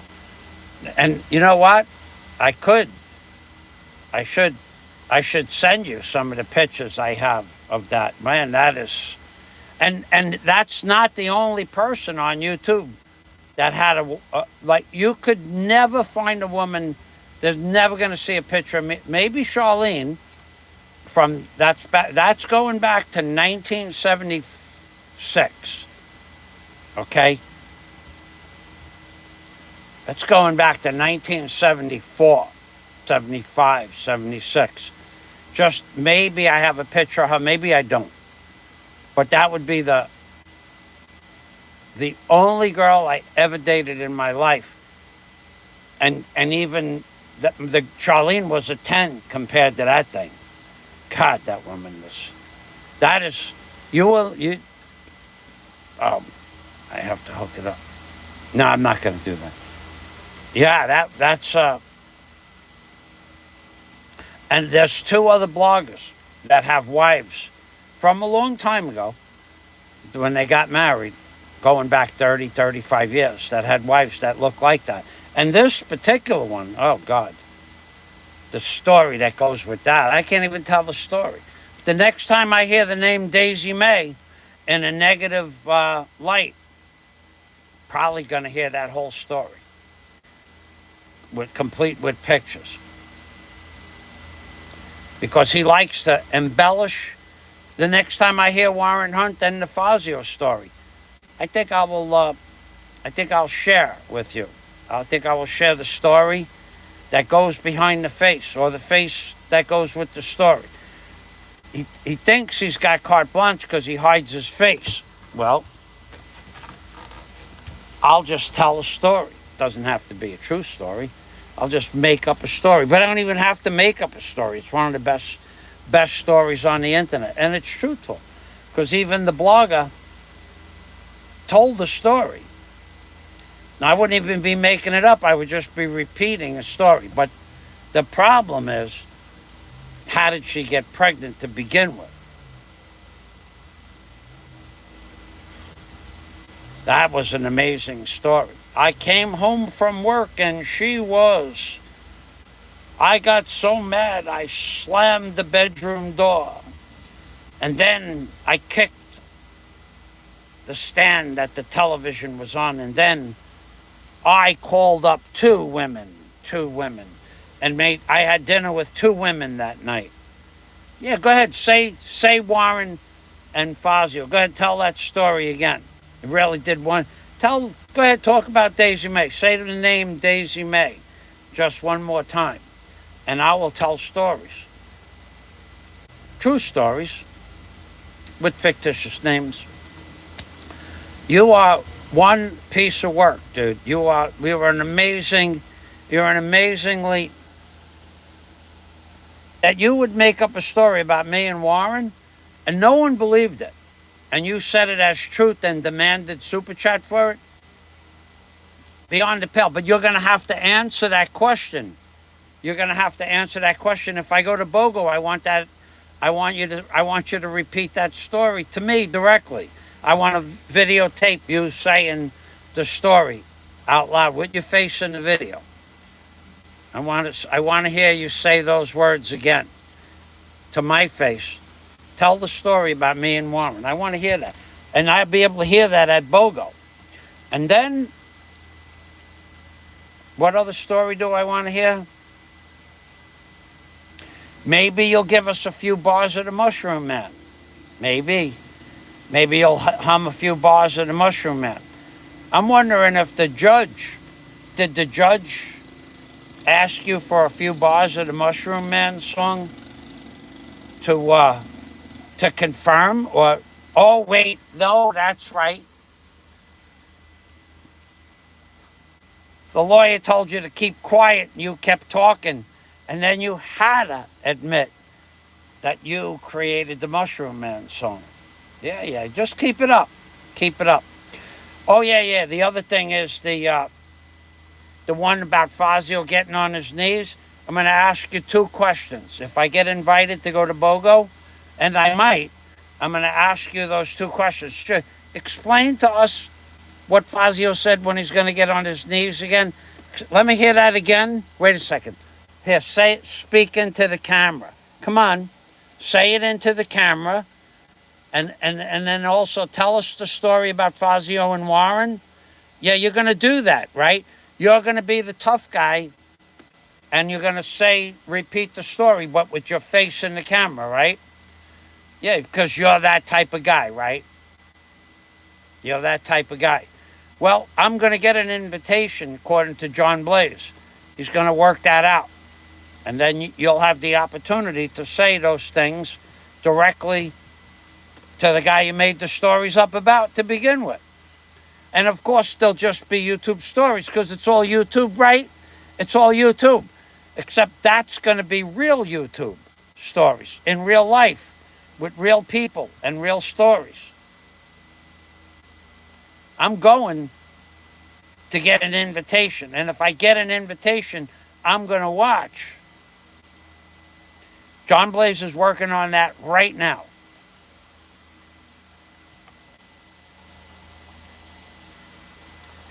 Yes, indeed, that's true. Flying Circus knows. Flying Circus has the background. Flying Circus has the background to the backstory about the videos that were given to the judge. The face alone, says Flying Circus, could cause ED. That's true, too. That's what my mother would say. How did she get pregnant?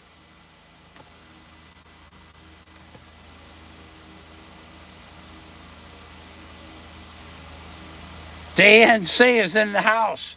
Maybe AI. Maybe AI was the daddy. That's possible.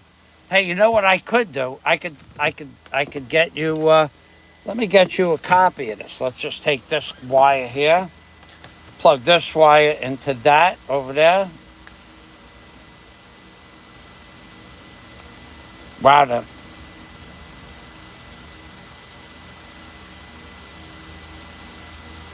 You guys will have a blast with this. Yeah. Well, there only has to be one.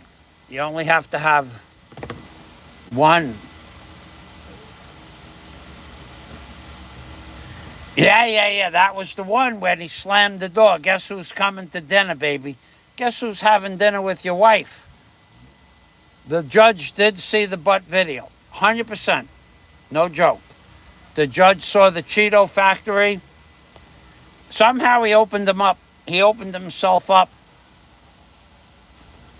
for, look, I'm going to get the transcripts. John Blaze is getting me the transcripts to the trial. That's going to happen. Now, I don't know how, I can't do it until the trial is over. But apparently, the guy with the Cheeto factory is this far away, three witnesses away from getting buried in paperwork. So let's, hold on a minute. Let me, I gotta do something here. I gotta change modes here.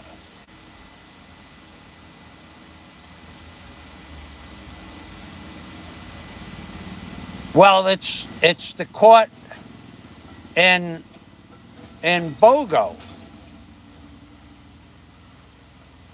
There's a court case in Bogo between a guy that's going to go to jail for 1 billion years and another famous blogger that's going to put him in jail for 1 billion years. Okay, yes. And that guy, apparently that guy used to live in another island state. We'll get this guy here, because you two guys don't share email addresses.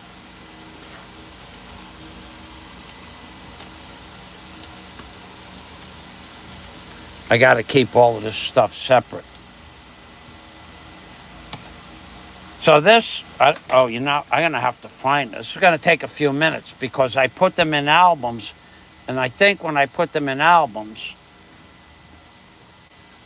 I don't know how to find this stuff. I don't know how to Google albums on this. All right, we'll just look for the pictures themselves. La la la la la la la. This is one of the mysteries of life. How did this woman get pregnant? And you keep talking about Warren and me with that thing. You built it up. You made $100. That was the last 100 that you made. Remember all the money you got for Super Chat for that? Making up that lie, that story with the lies in it? I remember. All right, where are we here? We're halfway down. I'll get you 2 or 3 pictures that you could use, if you want. Now, you guys can't see my pictures, but these pictures were sent to me from a friend that used to work with the guy. Yeah. Wow, this guy is... My mother would have looked at that woman and said, how did she get pregnant? How did she get pregnant? How? That's not possible. And yeah, it's possible. Yeah, and he made fun of Daisy May. Oh, yeah. Oh, yeah, that's right. Remember when that guy was making fun of Daisy May doing the horizontal mambo, where she was doing the thing where you go underneath the bar and with a fella, a really nice man named Gene. Remember he kept talking about that? Well, maybe we'll share one of his wife stories with you guys one day. Get the name up there on the screen, and we'll just share. Of course, it's just YouTube, like Fat Kevin says. I mean, Big Kevin. It's just YouTube, baby. I'm looking for the pictures. I'm looking hard, too, because what I did was I put them in albums, but you can't search albums through my mail. Oh, come on. You got to be here somewhere.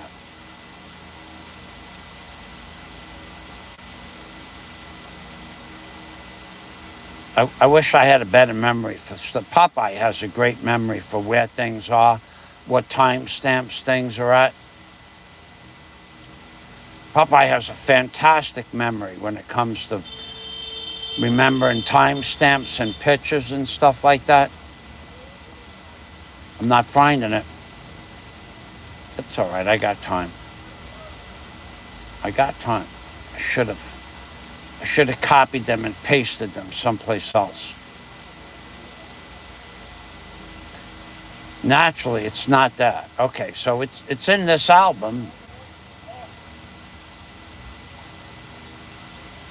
I know I have the date also, so I got to go back up through 1,200 videos, 1,200 pictures. I'll find it. For you guys.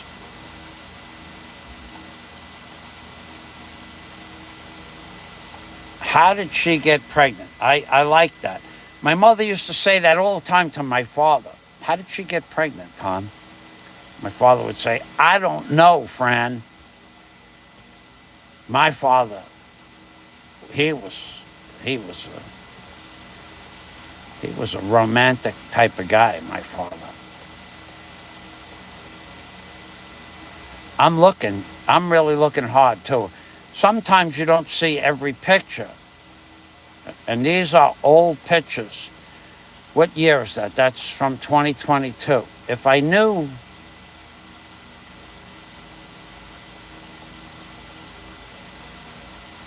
there's, oh man.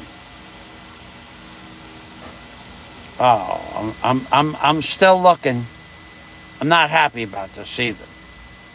And I just went through them twice.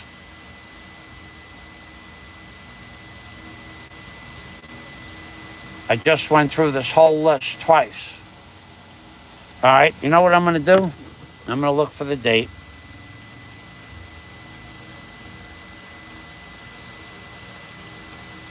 I just discovered this from 2021, May 29th, 2021. May. Okay, so let's go here. Let's go to D. 2021, May. Okay, let's go here. Let's sort by date. Modified. 2023 is that. 2021. 2022.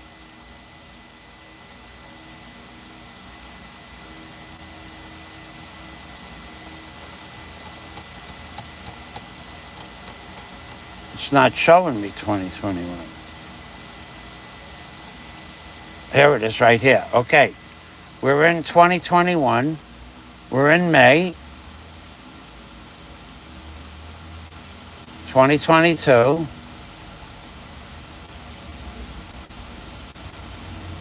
We're in 11.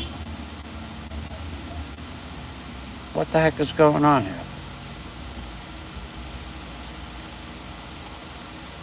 It's not showing me those pictures. I'm not happy about this. Nothing I could do about it. And it went right to 2023. Slow. 2022, 2021. No. And then not that. And then to 2022.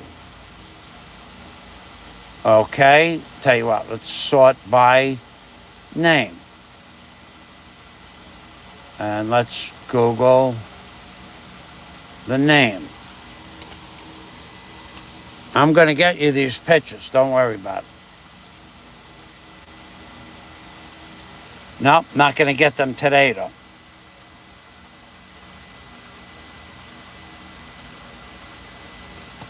Wow, that is amazing.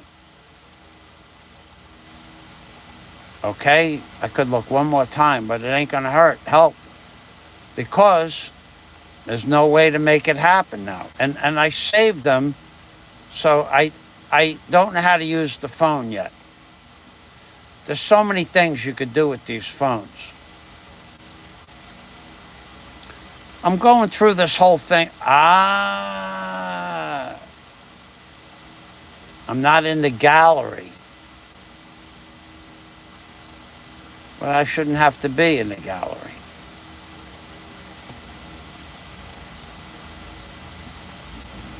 All right, I don't know how to do this.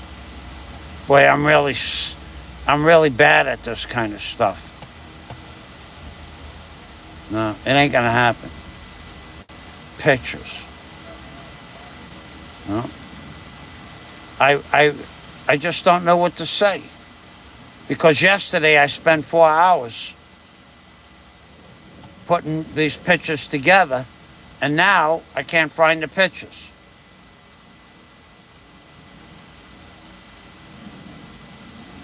I'm not even,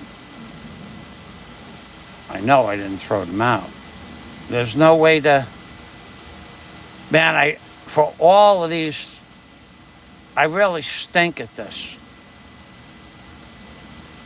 Got to be a reason. Documents, movie, download. Movies, notification. Does that work? Nope, nothing under movies.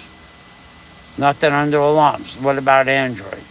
Android data, DMC, DCIM, camera, video captures. No. Maybe you guys could tell me what I'm looking for after I put them in albums. I put them all in albums, and I can't find them now. It's as if they don't even exist. I'll go back and check the comments.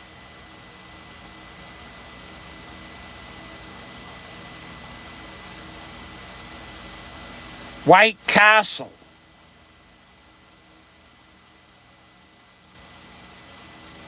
I remember those. No, I have them listed as belly bombers. Wow. I can't. I'm gonna have to look. I'm gonna have to look.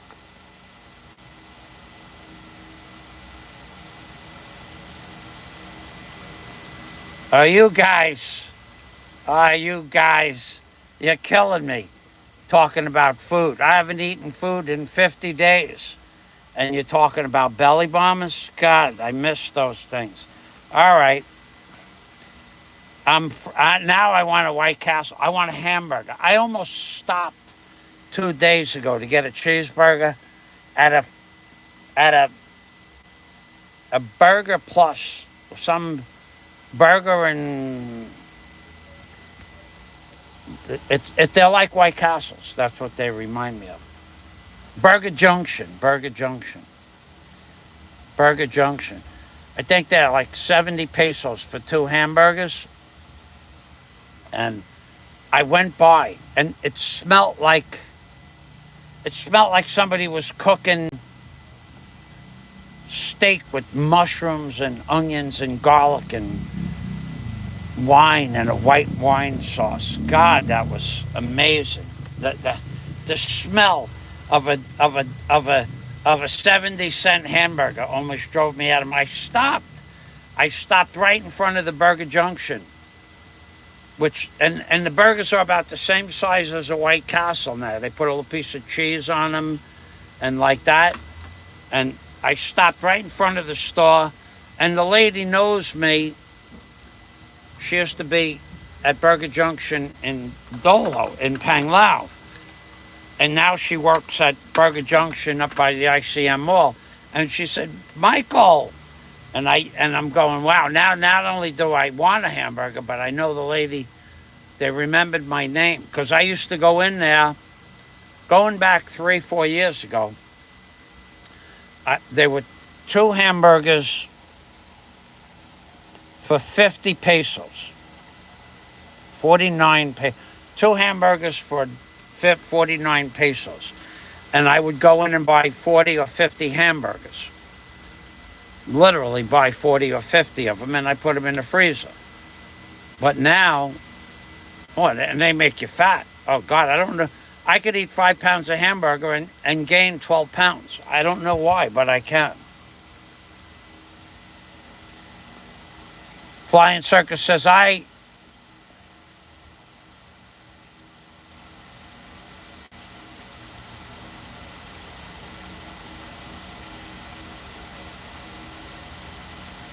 getting hungry for some White Castle. DNC says, I had White Castle once and never have one again. I don't get in McDonald's. DNC got indigestion from White Castle. McDonald's gives me agita for 3 days. I love the taste of a Big Mac. I love it. It's like God sent this hamburger to me. And I get heartburn for 3 days. I won't eat those. I drove by a White Castle and saw an ugly lady in the front.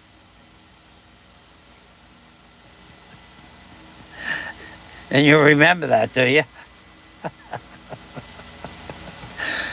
The things that now when there's ugly and then fugly. That woman is fugly. That woman is fugly. My mother would have looked at her and said, how did she get pregnant? That's what my mother always said that when she saw. And my mother was like that. My mother would say shit like that too. My mother worked in a store in a neighborhood that was changing. And it was all Italian at one time, German and Irish. And then it was changing into Latin American countries, Uruguay, Panama, like that. And they would come in and speak their language. And my mother would say, I don't understand you. And if they could show her what they wanted, like, by picking it up, she would say, okay. And my mother's store, Mary and Mildred, they were Jewish people. They would give you a discount if you bought a couple of things. So they would pick up a couple of shirts. But when they would talk to my mother would say, please learn how to speak English. I don't understand, the Dominican Republic or Spanish, whatever language they were speaking. But she was outspoken like that. But like now, when I don't speak the language here, but I don't get upset that they don't understand me. But you have to learn their language. You're in their country. But my mom was very outspoken like that.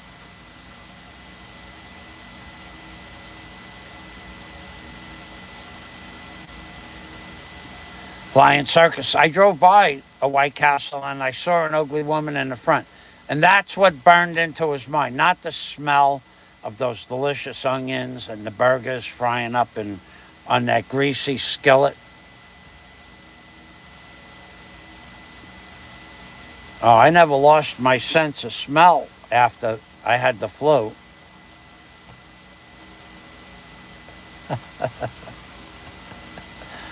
Ah, God. My mother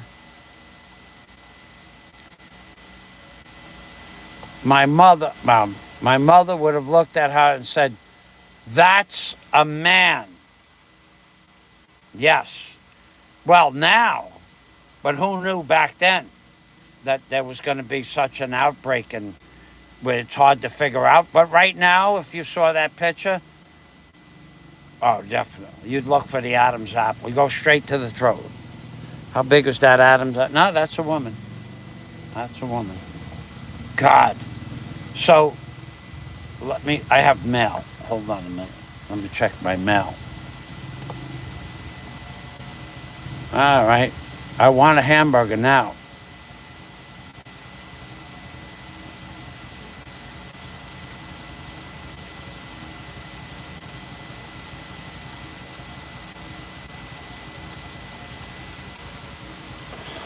You guys. I have a friend of mine that I dated, this lady. Very, very nice lady, Maria. I dated her when the Godfather movie came out.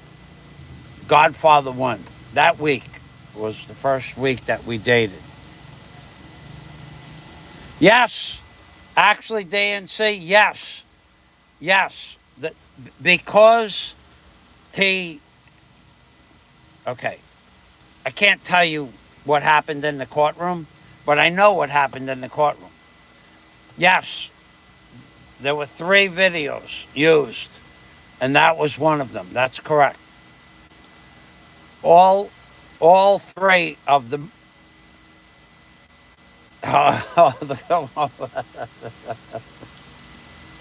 The one that he claims somebody else put the words to, that one was used. Yes, and and he did that to himself because he couldn't stop talking. Apparently, that's we're gonna get the transcripts. John is working on getting the transcripts to the case, and then, well, they can't be published, but some of the highlights of the transcripts. But there is going to be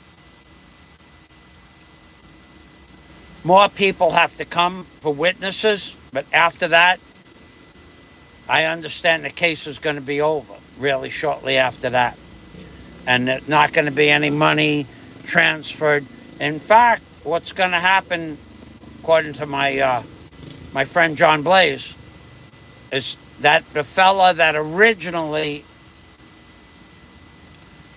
demanded, I think it was $10,000 US in order to let him off the hook. I think then if that guy that's supposed to go to jail for 33 zillion years, that guy is going to go after him for the lawyer's fees and time involved in the arrest that was made and all of that. So apparently that's really close to happening. That's when I want to get the invite. And even if I don't get to go in the courtroom, I'll be outside the courtroom. I'll be able to interview both parties.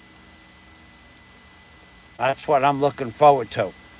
And that's not so far. That's only about 8 hours from here. 8 hours. But I would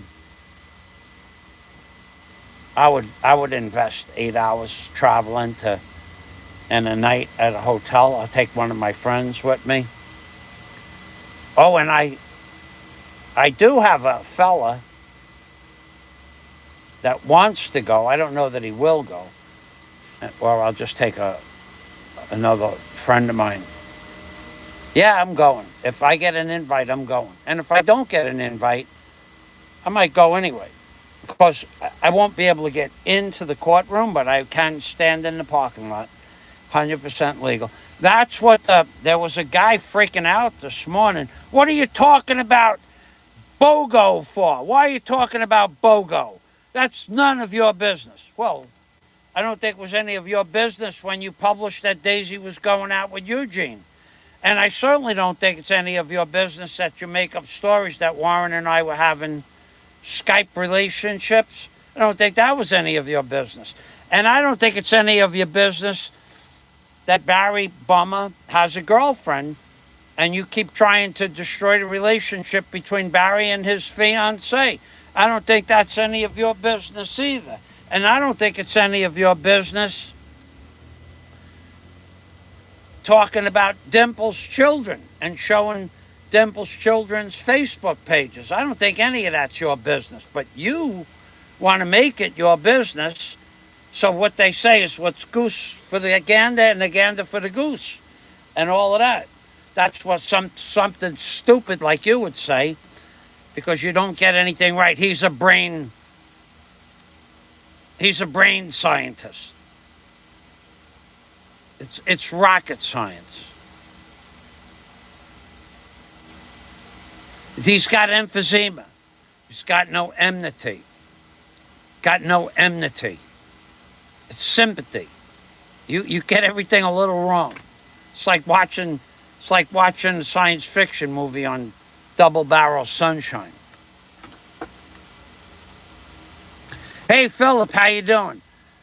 Hey, thanks for stopping by. Yeah, Philip is living large right now. He's probably got about 20 million dong in his pocket. 20 or 30 million. When I was in Vietnam, I always carried 10, 15 million dong. It's like 25,000 dong is 50 cents. So you needed 100,000 dong for a cab ride to go like 5 miles. Dong is, I don't know why they just don't start taking zeros, but they don't. So the guy, you'll tell the guy, I want one of those roasted duck. Now, roasted duck was expensive. It was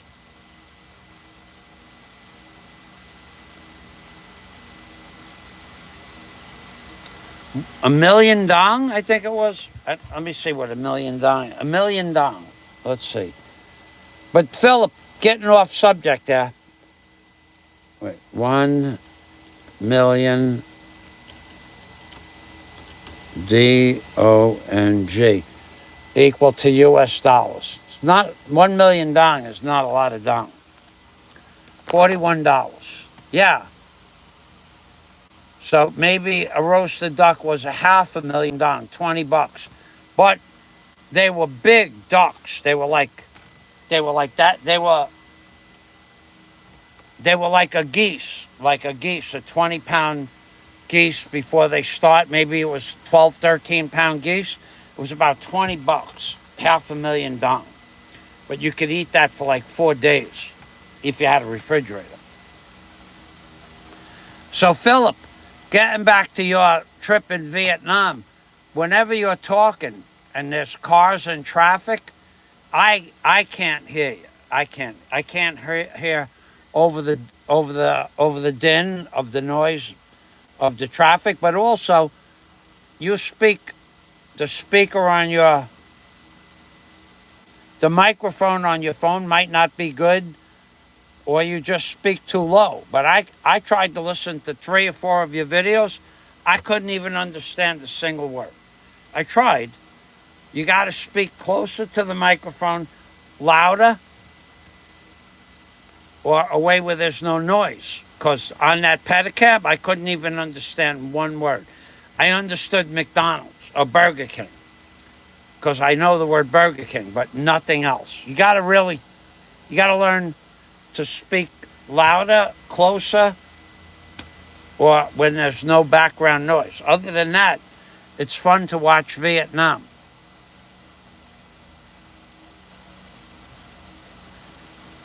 There's a place where the Russian War Museum is, okay? It's in Ho Chi Minh City. If you can find the Russian War Museum, at the end of that block, at 5 o'clock, not before, but at 5 o'clock, they start roasting ducks, maybe 3:30 in the afternoon. And the ducks are ready for dinner at 6:30 if you want it.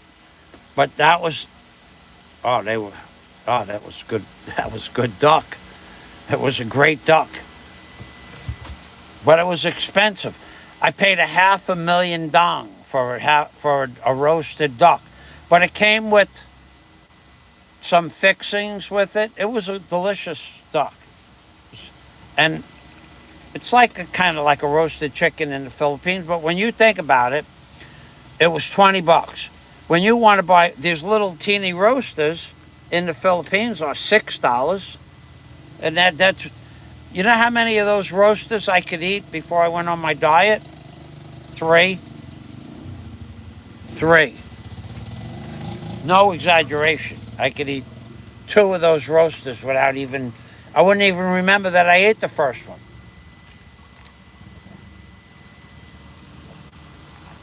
They're good too, but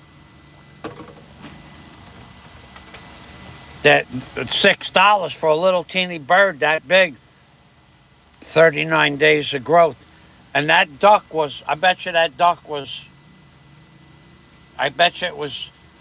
it weighed 9 pounds after it was cooked. So food there is much cheaper, as you know. So a 2-pound duck or a pound and a half is $6. 6 times 6 is 36. That would be $40, right, for a duck. It's about the same price, but the duck is, I think duck is much better than chicken.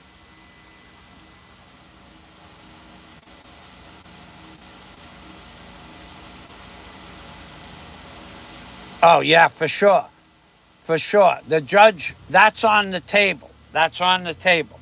Because of the videos that he implicated himself, that they were allowed in the court, as far as from what I heard, could be true, could be not true, which is none of anybody's business, right?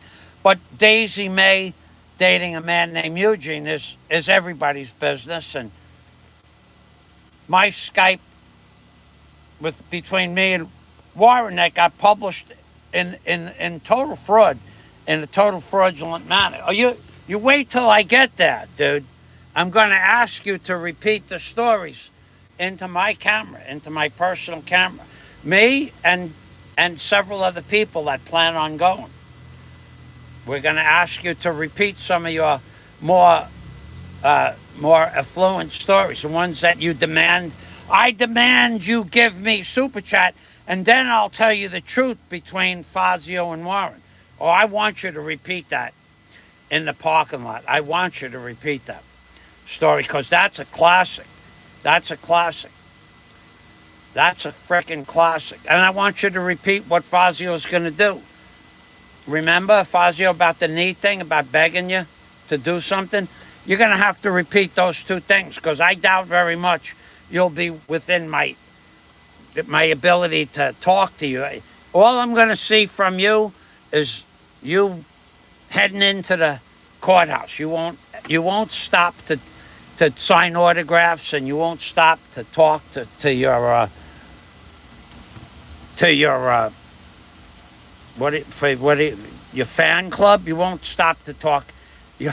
You'll probably get there 2 hours early, but it don't matter. It don't matter if you get there early. I'll be there early too. I'm an early riser. In fact, I'll go the night before so I could make sure that I could get interviews with some of the world's most famous bloggers. And then I'll be able to, the transcripts are being requisitioned. The transcripts were requisitioned last week. I don't know when they're going to come out. But I never yelled at the judge, but then I might have raised my voice. Go ahead, say you didn't say that Fazio and Warren had Skype relations. Go ahead, you're going to say that to my face, right? You're going to say I never said that, right? I hope so. I hope you tell the truth, because I want to be able to publish the truth on YouTube. Yeah, but also that is on the table.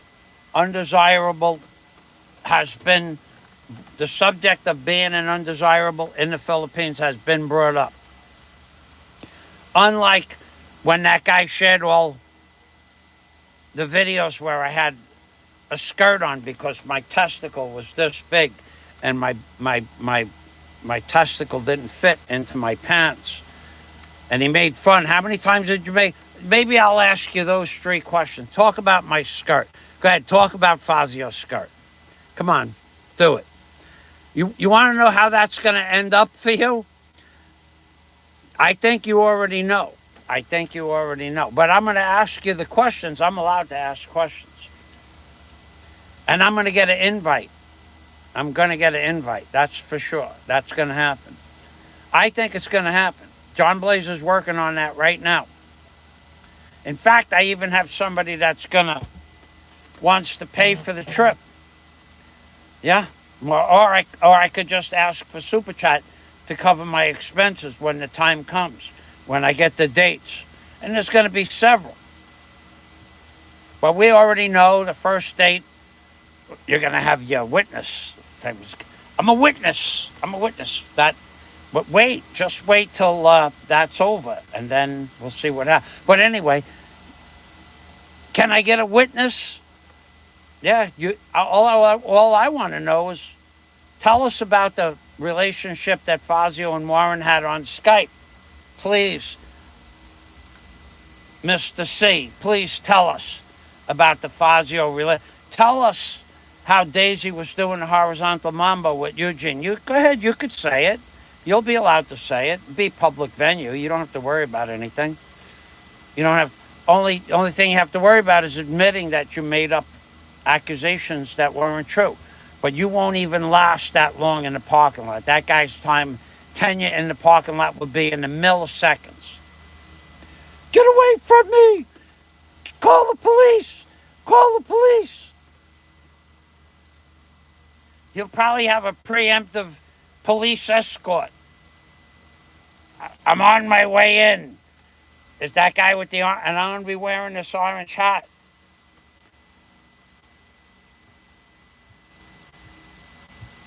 What are you going to do about that? Nothing. Exactly nothing. Public parking lot, public venue, public courthouse. People want to see, people want to know. Oh, but it's okay for you to run the story about Daisy doing the horizontal mambo with Eugene, right? It's okay that he lives in a shack. He'll never have a girlfriend. He never had. It's all that. I wish that you would be around in the parking lot long enough so we could have a conversation, but you won't do it. And if you do it, you'll have to either embellish like you normally do, admit to being a liar, or pass out from fright that the truth shall overcome. The truth is gonna overcome you, overwhelm you in the parking lot. Yeah, you can't stop any. Don't, John Blaze, why are you putting that information out? Why is it your business to talk about my court case? You were crying like a little girl. John only mentioned it in chat a few times, and you were crying like a little girl. And now you're worried about people putting your information out there? Now you're worried? You watch to see who shows up.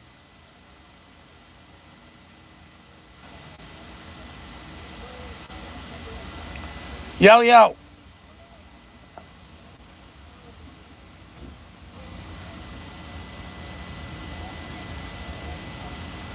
Flying circus. That's true. That's on the table, flying circus. That's going to be, because also something that came out was how many people there have been conflicts with. And he had to answer that question. Because somebody's lawyer is kicking butt and taking names. He had to answer the question of how many people he has conflicts with. Many. And the answer was already known. And he goes, that's none of anybody. I think the judge said, you answer the question, sir.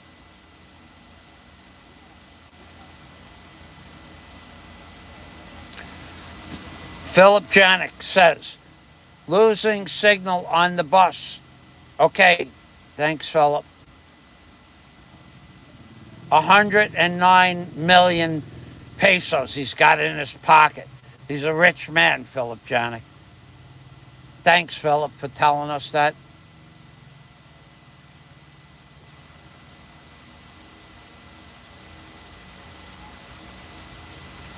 Oh, where's my chat? Okay.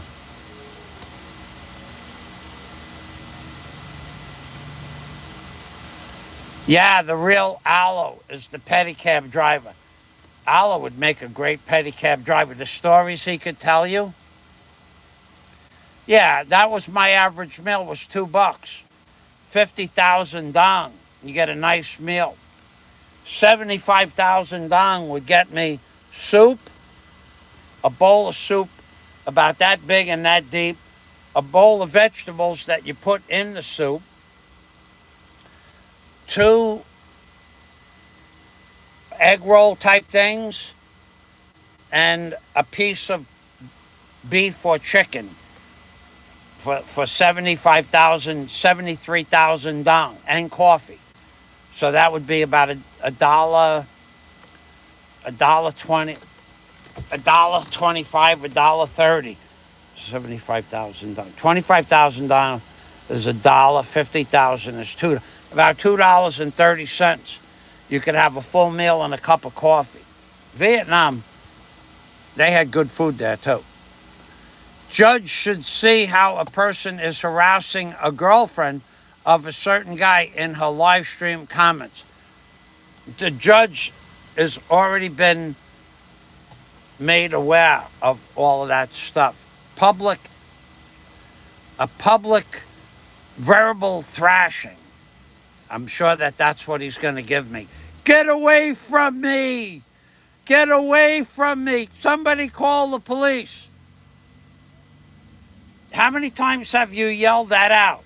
He, like a little girl, he called the police. No, dude, I had it on video, remember? No reason to go any further than that. No, dude, I had the threat of dying from if I strained my personal well-being. It could have blew up inside me, and I would have died of blood poisoning. But you little storyteller, you're not going to have any of those excuses other than the yellow streak syndrome. Let's go back here.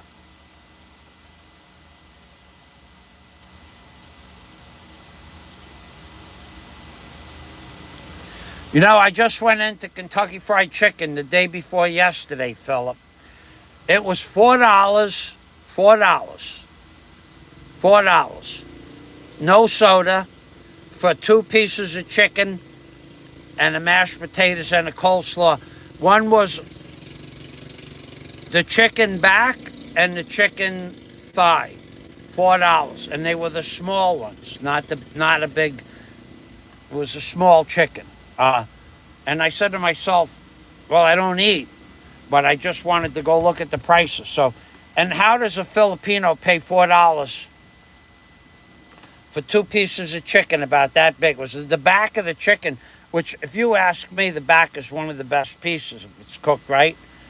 But it was the back of the chicken that was about that big, and then the thigh was about that big with the bone. So it was, and I wanted to eat that day, but I don't eat anymore. I don't eat food anymore. I will eat food again in 50 days because that was what I agreed to, right? And then of course when I lose the 100 pounds, then I could make the offer. But I think I'll be making the offer at about the same time I'm down 70 pounds. He might feel spunky. Say, yeah, okay. And then that'll give us both 90 days to prepare for the festivities. Yeah, but he won't do it. He won't do it. Mike Ross asked him many times. Mike Ross, troll that he is. Oh, it's going to get live streamed. Him zipping by like a whirlwind. Look, there he goes. Look, here he comes. There he goes. Stop. Please, answer the question. Answer the question. Answer the question. And that's what the judge said. Sir, when you didn't stop talking after the lawyer said stop talking, and you decided not to stop talking, you opened yourself up to answer questions about that other island that you used to live on. Answer the question. He did not I don't think that's pertinent to the case, Your Honor. And the judge said, I will be the one to decide what's pertinent to the case. Answer the question. Oh, he left the courtroom, did he? Somebody go ask that gentleman to come back to the courtroom. Remember, he said that never happened? But it did. But it did. Oh, I thought the court was over? No. You just decided that for you had enough. And then I never left the courtroom. No one had to retrieve me. Oh, but they did. I heard they did. It's going to be in the transcripts. We'll find out sooner or later. And apparently, all of these people in the chat know more about this than I do.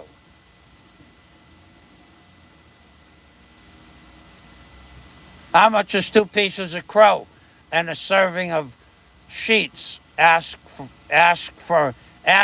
for an enemy. LOL.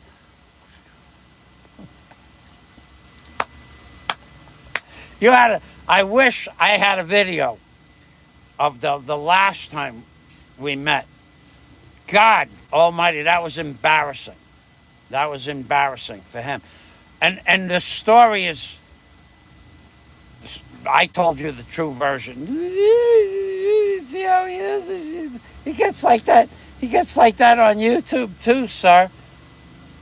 Yeah, you remember what I did, right? You remember that, right? Let's go outside and talk about this like men, but they made me wait. They made me wait in the courtroom at the arbitration. It wasn't court. They made me wait. They made me wait. They made me wait there for, I don't know how long it was. It was a long time. It was enough for him to get halfway home. They did not want the 2 of us out in the parking lot. But next time, the parking lot will be a public venue. It won't be anybody in charge of the parking lot. God, that's an amazing thing. How you could be such a tough guy on YouTube, but then in real life, I beat him to the punch. I went to the police station. I beat him to the punch. You're going to beat me to the punch. You're going to get there. You're going to get there. You're going to go there the day before and ask if you could sleep in the bathroom.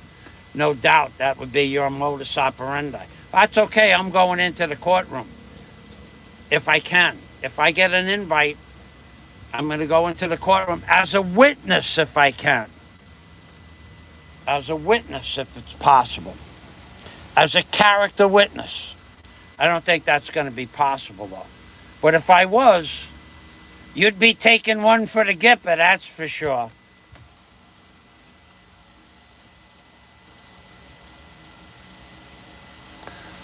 Okay, bye-bye. Yeah, I'm about ready to end this anyway. I've been on here for over an hour. Good night, Philip. Thanks for stopping by. Put himself in protective custody.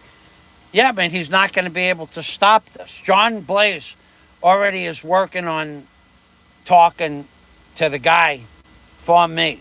I don't know how that's going to... Well, nobody can stop me from going there. Nobody. That's not possible. And as long as I'm just standing there with a camera, it's public. It's a public building. It's a public parking lot. It's a public courthouse, but you can't tape inside the courthouse. But outside the courthouse, you can have lemonade and iced tea and stuff like that, and ask questions and ask for autographs. Probably won't even have enough time to get his autograph. Now he'll be spending the rest of the day dossiers. We gotta fill out some more dossiers. In fact, I heard that he's gonna look. Hey Barry, I know you're listening, right? Barry, listen to me very carefully. First of all, I don't like you one bit. No, but I don't really care. I don't care if you stay in jail for 100 years. I really don't care about that. But what I will tell you is, don't ever believe when he says, I was thinking about letting it go. I was thinking about just forgetting about, let bygones be bygones. And that was never going to happen. It was never going to. It's called triangulation. Triangulation. And that's what he's doing with you and your girlfriend. He's triangulating her by putting thoughts in her head. Now, if she loves you, she loves you. That's cool. But me, I don't like you at all. I don't care if you stay in jail for 100 years. But any thought that where he's trying to get you to be nice to him and he'll be nice to you, it ain't never going to happen. He will just laugh at you if you bow down to him. He's not going to ever be nice to you. He's just saying that to get you to kiss butt and then he'll make fun of you for doing that. So you are screwed. That part of the conversation is true. You are screwed. Whatever they do to you. What happened to that worthless piece of lying, the guy who lies, the big ego guy, that guy? Have you seen him lately? And on any shows? After he did that show with Yads, lied for 2 hours, tried to destroy my good name and reputation. Everybody knows that what he did was a lie, including Yads now. But have you seen, Barry, this is a question, have you seen that guy? Because he said he was going to pay for your ticket home. That's the kind of guy you need on your side. You're never going to collect any donations, and you're never going to save enough with your Social Security check. Never going to happen. I'm sure that you piss that money away, the Social Security money away. I'm sure you piss it away on prime ribs and brisket, because you have no understanding of the value, how to save money. The fact that you would even let somebody buy you an $80 dinner shows what a fool you are when it comes to money. But either way, you're never going to get out with the money that you can save from, because you're probably spending half of that money on food, and it's your only enjoyment now. But don't ever bow down to him. He's never gonna be nice to you. Look at what he's doing. He's trying to get your girlfriend to leave you, which is, everybody got it figured out. Everybody had it figured out. It's called triangulation. I will show it to you, Barry. I'm going to put it up in the chat. Narcissistic NPD3 personality, narcissistic disorder, triangulation. I'm going to put it in. You're going to watch me put it on the screen, and then you're going to understand what he's doing. Okay? It's a method, whether he was taught it, learned it, it comes natural. Let's go here to Google. Let's go up here. Let's go triangulation. All right. We're going to go NPD. Oh, here it is. Look at that. Look at that. Look how it just popped up right on the screen. Triangulation and psychopathy. We're not talking about psychology now. We're talking about psychopathy, which has to do with NPD1, NPD2, and NPD3. Triangulation and psychopathy. Let's copy that.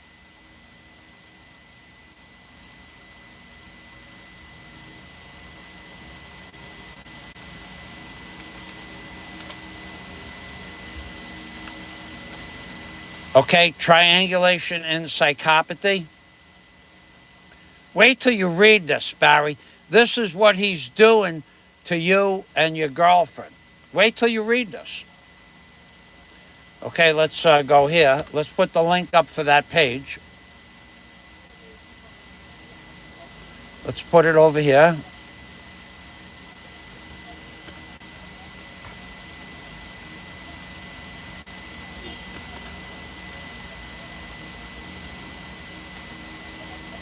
Okay, let's copy the whole thing. I think it's going to be too long. Triangulation in psychology, triangulation in psychopathy. Triangulation is when a toxic, key word there, or manipulative person, often a person with strong narcissistic traits, brings a third person into their relationship in order to remain in control. So in this case, Barry, moron that you are, he's bringing your girlfriend in and controlling her, and by proxy controlling you. There will be a limited or no communication between the two triangulated individuals except through the manipulator. He would be the manipulator. And that's what he's doing to you.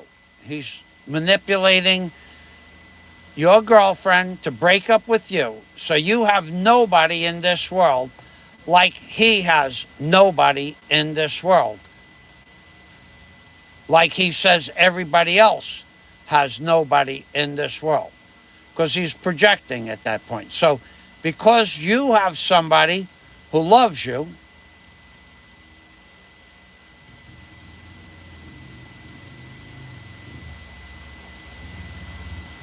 okay, I got to put this in my description box.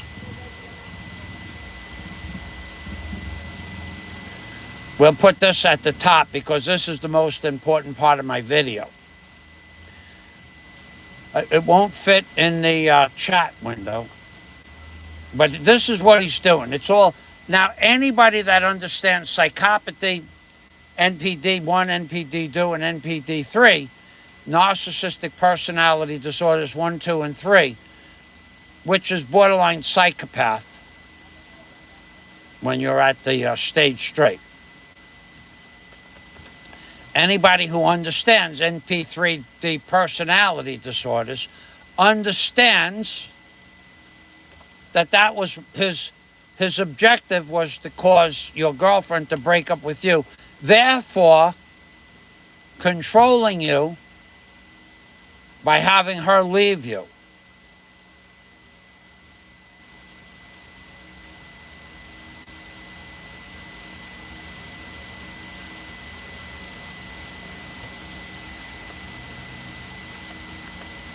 So triangulation and psychopathy, and then we got to go back and get that link again. I don't think it's going to fit.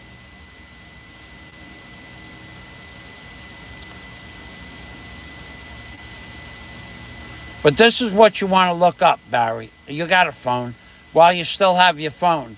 Now, I'm not trying to help you because I don't like you one bit.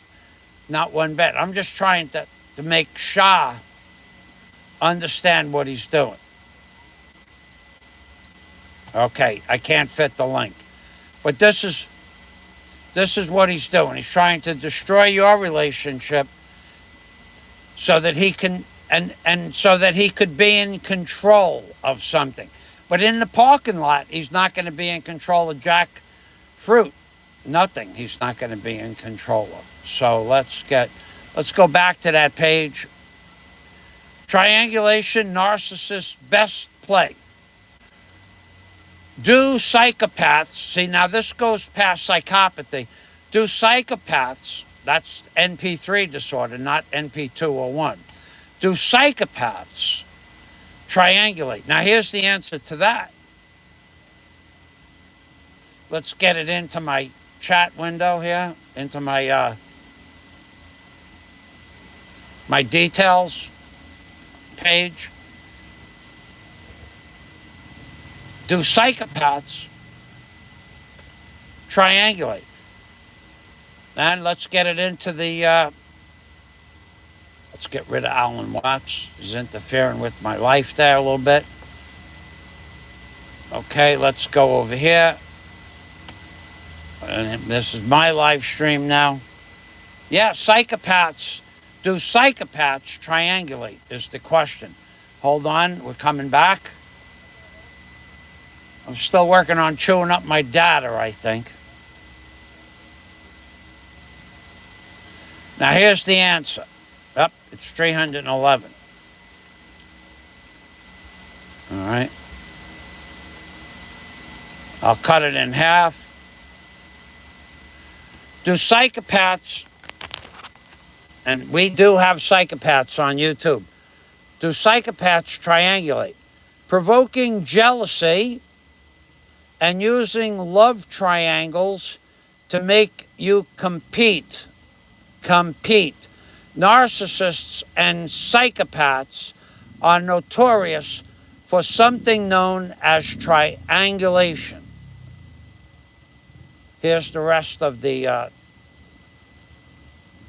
pitting two people against one another to make them complete for the narcissistic attention, usually through love triangles. And that would be if a certain person was to get Barry and his girlfriend to break up, he would win his contest of triangulation.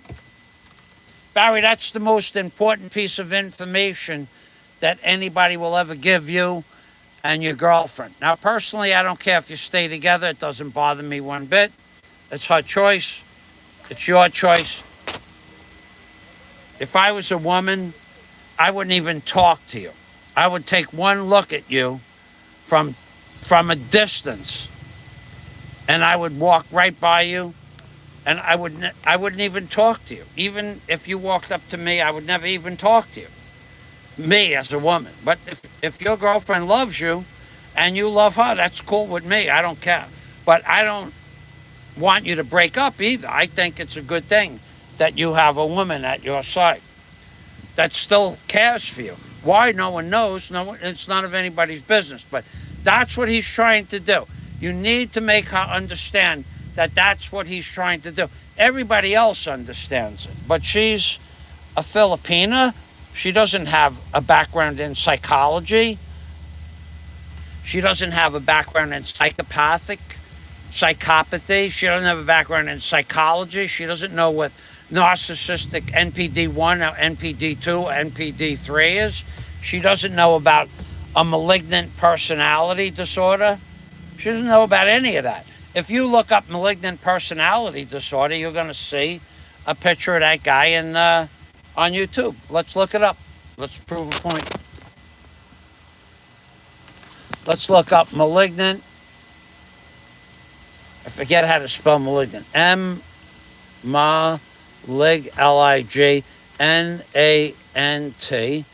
Malignant narcissist. Look at that, how it showed right up. A malignant narcissist. It's going to say the word disorder at some point. There it is. In popular conception, malignant narcissism is a form of narcissistic personality disorder that is highly abusive. People with this personality supposedly get a sense of satisfaction from hurting others and may manipulate people or lie to gain money, acclaim, or other things they desire. So malignant narcissist. Let's cut that. Let's go over here. Let's go here. Let's go here. Let's go back and cut out the definition of malignant narcissist. Let's copy that. Let's go back to my page. Let's paste it. Now it's going to be too many characters. It's 328 characters. So let's copy the whole thing. Let's copy that. Let's go back to my page, video details page. Let's go down here. I'm going to post all of this for you later, Barry. You could read it later in your free time. So let's read it together one more time. Malignant narcissist. In the popular conception, a malignant narcissism is a form of narcissistic personality disorder that is highly abusive. Well, there you go. Highly abusive. People with this personality supposedly get a sense of satisfaction from hurting others and may manipulate people or lie to gain money, acclaim, or other things they desire.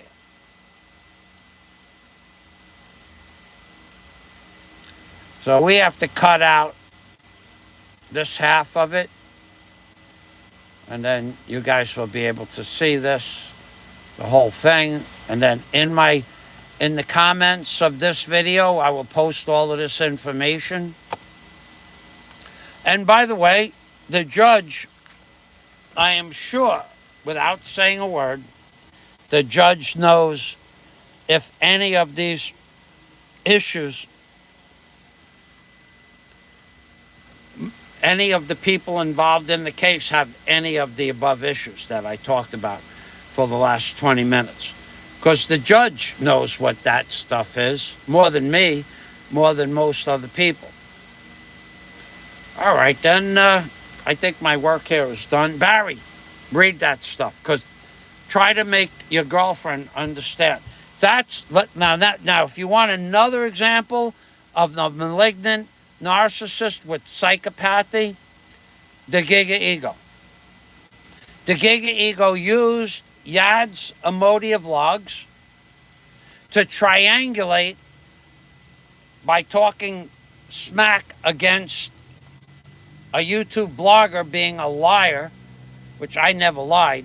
He can't prove I lied, but I offered Yads 10 videos for proof that the Giga Ego is a liar. I offered her those videos.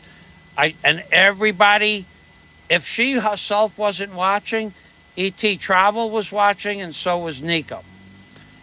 And E.T. Travel came on and said, "Oh no, Fazio, I was a moderator on that show, and I didn't see you post, but I did. So you missed it. But maybe I was blocked. Maybe I was just blocked, and you never saw the comment, because I posted a comment. I was going to open up a can of worms on that show, even though it was late and I was tired. I was going in for the gusto. I was going to say, well, if you never had a harem, and you never wanted a harem, and you never said you wanted a harem, why did you ask Barry Jordan's fiance to be part of your harem? That was my question. Never showed up. So I was either blocked from the get-go, or he saw the comment and removed it. Somebody else saw the comment and removed it, or I was just blocked from the get-go, hidden on that channel. So I made a video the next day saying to Yads, if you think that guy never said he wanted a harem, if you think that, I'll send you 10 videos, Napolo, of him saying that he had a harem, he wants a harem, or asking Barry Jordan's girlfriend to be part of his harem. And I'll show you a video of him explaining how his new concubine is now in a serious relationship with his wife. And that's harem-ish, if not harem per se. Or I'll show you a video of in a discotheque where he says, this is just part of my harem. Yeah, Yads, I'll show you those videos if you want. How many do you want? Just tell me how many you want. I'll post them to a third-party channel. I'll copy them. I'll go buy a new SIM card. I'll post them on a third-party channel. I got them stored in my drives, in my towers, and I'll send you those videos. Just tell me what you want. Because E.T. Travel, I was there, and you didn't see me post. Okay, I got that. E.T. Travel, I got that. I have nothing against you. I just don't want to ever meet anybody that's friends with the Giga Ego. I don't care. Now, if you want information about Bahal, I'll be more than happy to give you all the information about Bahal that you want. And that includes everybody. Except Gogo Bobo's sister, or that snipe, Jerry the Fairy. I want nothing to do with those two. Because they egg that person on day after day and allow him to say whatever he wants to say, good, bad, or indifferent, which is like Big Kevin. And Big Kevin, there's a little notice for you. Let me explain something to you, Big Kev. Scott Del Fuego explained to me that he could be in your backyard in just a few short hours and letting people talk smack about Scott, or you talking smack. Now, he don't want to go to your house. But you talk smack to Scott because he's my friend. You are being controlled by the Giga Ego, who is a control freak, which is why I don't want to meet the people that said, My main conversation with people in America is the gig of ego. I don't want to meet you. Even no matter what I ever said before that I wanted, I don't want to meet you. If that's your best friend, let it be continue to be your best friend. I don't want nothing to do with you. How you could be friends with that kind of a person is beyond my comprehension. I mean, everybody knows he's lying. Everybody and now Yads knows he's lying too. And if she doesn't, just send me a request for the videos about passing women around like candy at a church festival, or asking Barry if his girlfriend could be part of his harem. Well, how many do you need? Now, do I want to meet Yads? No. Do I like Yads? I think what Yads does is a definite necessary thing for the community. So will I try to say anything negative about Yads? No. I think that anybody with extra cash should donate money to Yads' channel, because she gives money and feeds the Filipino children that don't have food. I think that's wonderful. And had she not posted that worthless 2-hour video with the gig of ego, I might have shared some of my super chat with her. But I would never do that now. But if you want to give her money, that's up to you. But until she retracts that video and says that she found out that everything the man said is fraudulent, and she's not going to do that, I would not donate to her channel. But there's a reason she did that. The reason is because Yad put his money that he buys people with over her ego. She ate a little bit of ego, hoping that down the line there's going to be money for food for the children. That part I understand, because that's what he does. He buys people's friendships. That's what he did. That's what he does. Without him, Big Kevin could never come to the Philippines. So, of course, Big Kevin is going to do whatever he says. Now, I don't know if he said abuse Scott Del Fuego. I don't know that he would do that. But knowing that Scott is my friend, Kevin wants to please his monetary master. Kevin abused Scott. Scott will never have anything to do with your channel again, Kevin. Nor will I. But, and you, I'm going to say one more thing about Big Kevin. I want you all to think about what I'm going to say after I read these comments.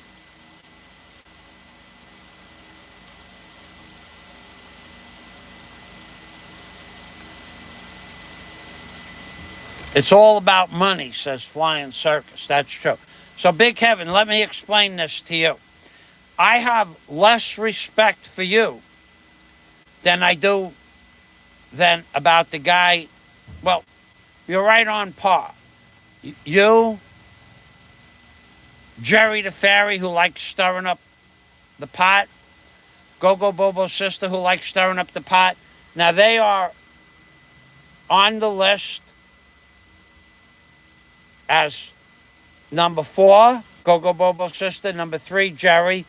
Number 2, number 4, Go-Go Bobo's sister. Number 3, the Fairy. Number 2, Kevin. And number 1, you know who number 1 is. So, and at the top of the goal is the Giga Ego. He's the ruler of the fiefdom, of the liars and thieves on YouTube. Because he rules with the iron. We used to call cash iron. He rules with the coin.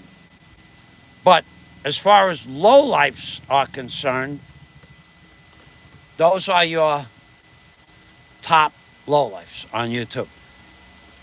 Go-Go, the Fairy,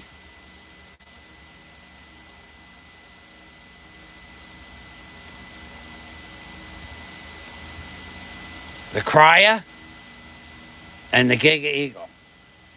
So, now, what I wanted to say about Big Kevin. You're an idiot. I think you're an idiot. I think you're an idiot. You had You had an internet cafe with 20 stalls. That had to be $10,000. You had pool tables bringing in money. You sold beer, I think you sold, and you had rooms for rent. And for 10 years, you didn't have $30 a month to pay your immigration fees. That doesn't make any sense.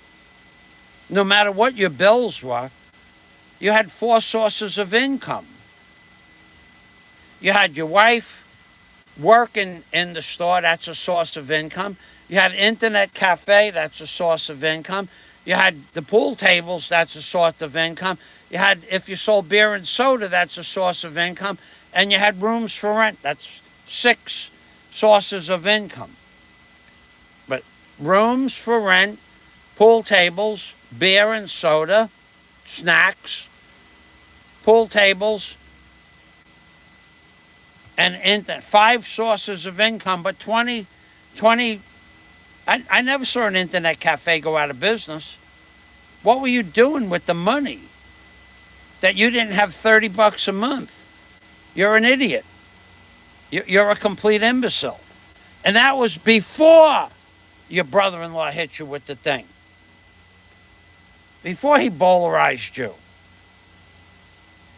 You are one of the dumbest people I've ever met in my entire life. The immigration fees are the most important thing to take care of here. You can't... I was late 5 years ago, one day, with my immigration fees. One day. Because it was a Christmas holiday. And they closed the immigration office before noon. And I didn't know they were closing on Christmas Eve before... or the day before Christmas Eve. They were supposed to stay open till 4 or 5, whatever it is, and they closed at noon. So I was late. The day I had to pay was a Sunday. I was there Thursday. Christmas was that weekend. And I had to go in Tuesday because the day after Christmas was a holiday. I was one day late, one time. In 8 years, 9 years, 9 years, one day, one time. And you couldn't pay with all those incomes, and you talk about other people, you just wait. You just wait a while. We're going to have a little show about you. So you are friends with the Giga Ego, and he's a liar. And what does that make you? That makes you his little girl. And I don't care how much weight you lose. You're never going to be anything than his beach party. You're going to be his beach party. And I'm going to tell you something else, Kevin.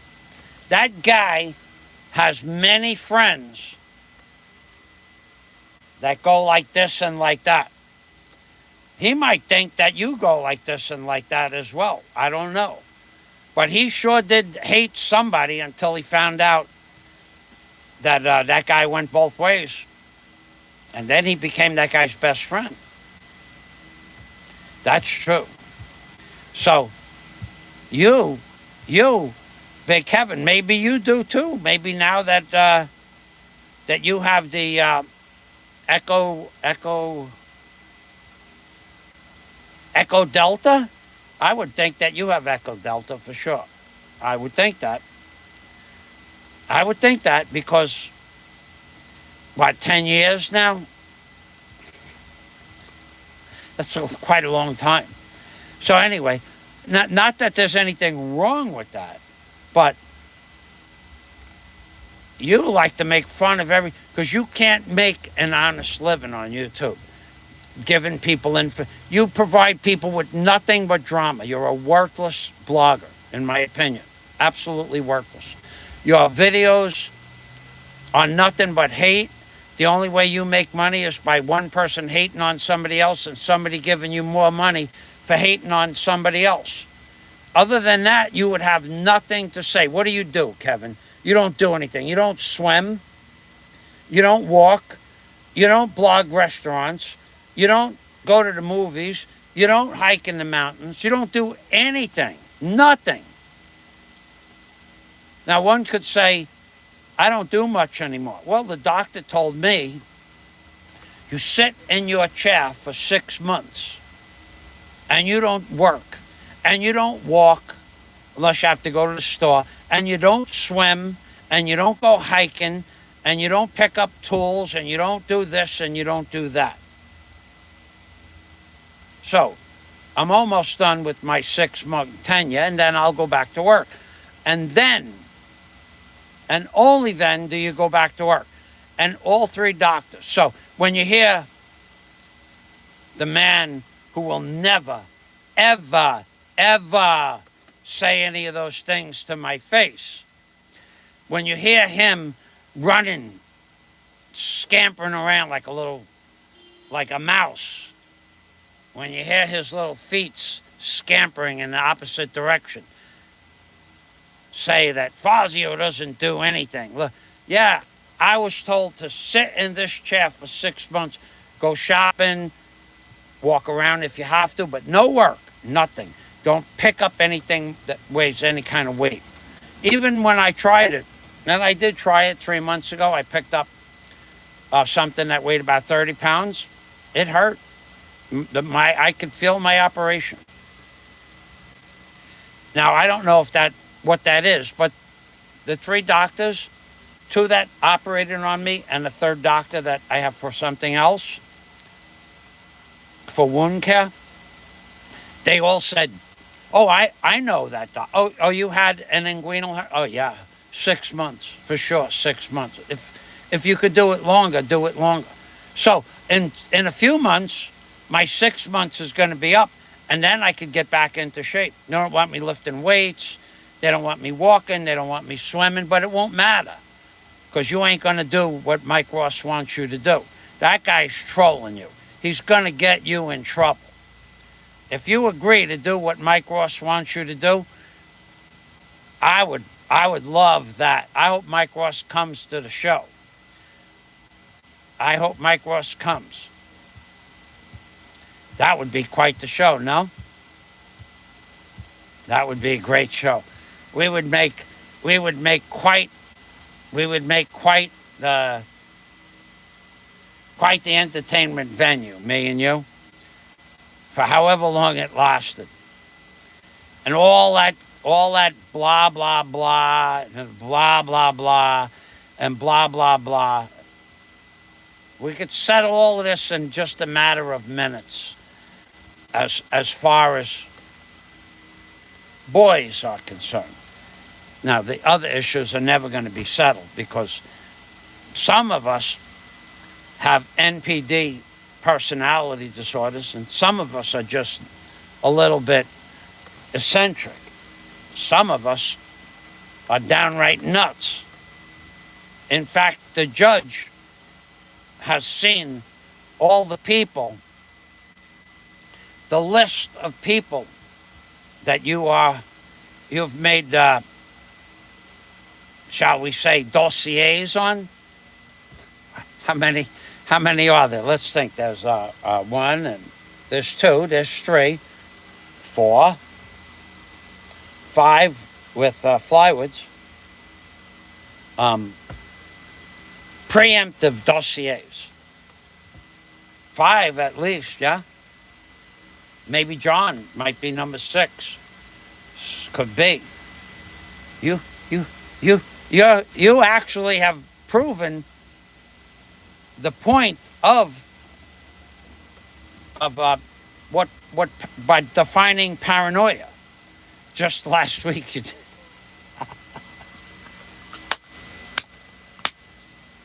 Just last week you did that again. You did it again last week. You are one paranoid dude, boy. Let me explain this to you. No, I won't even do that.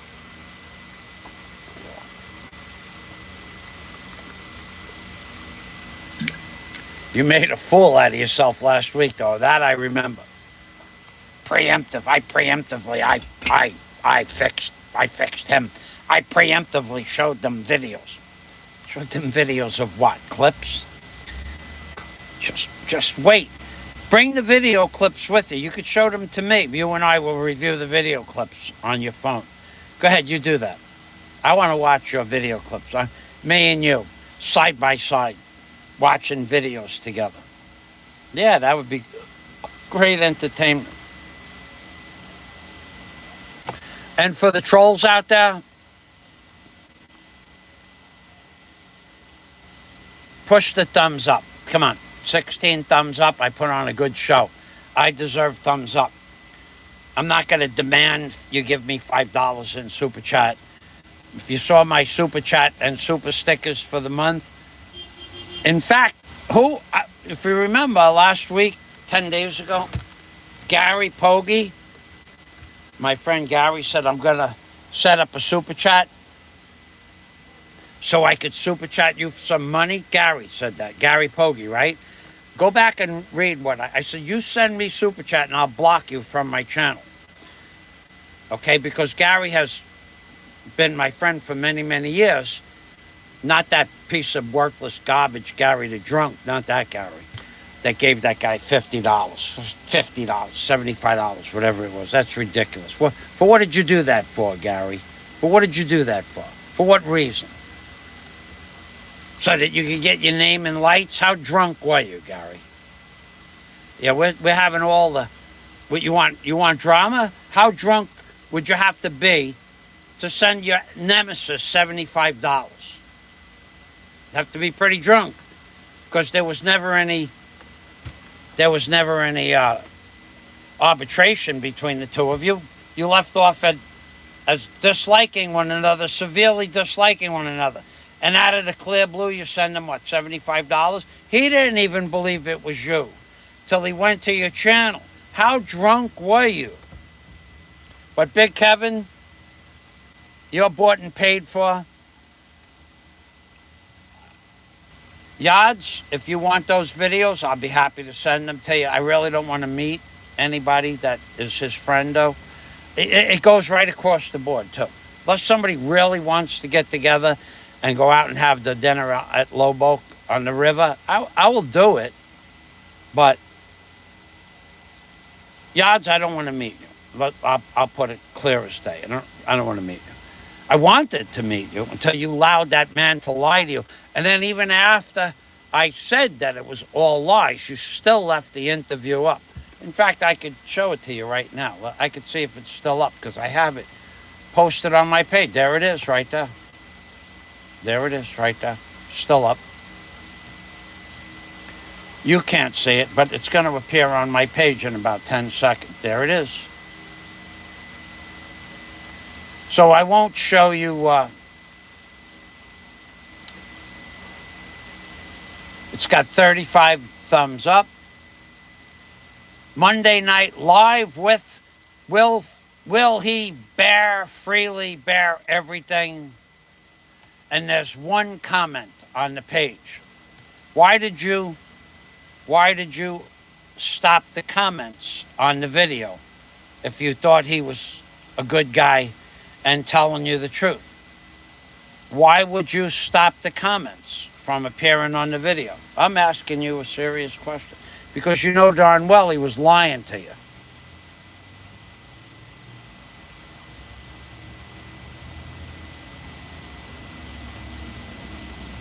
Okay, here is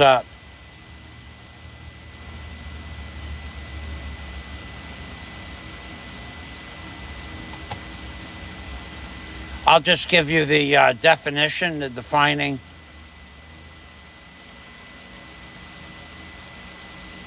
Right. And all of those, well, a lot of that stuff can't be brought up in court. But this is the one with the Giga Ego. I could show it to you, but I don't want to get a strike for showing her channel. But it's still up. She knows he's lying, because she has to know that when I offered her to send her the video, she has to know I'm serious. Otherwise, he would have said, go ahead, make Fazio show you the videos. But he can't do that, because he lied. She allowed it to happen. Therefore, she allowed somebody to commit fraud for a good purpose. She sacrificed part of her soul, hopefully to get some money to feed the children. And in that case, I can understand. There's no reason for me to... I hope that people go to her channel and give her money. She feeds the children. Mick Fisher and her fed 500 people a few weeks ago.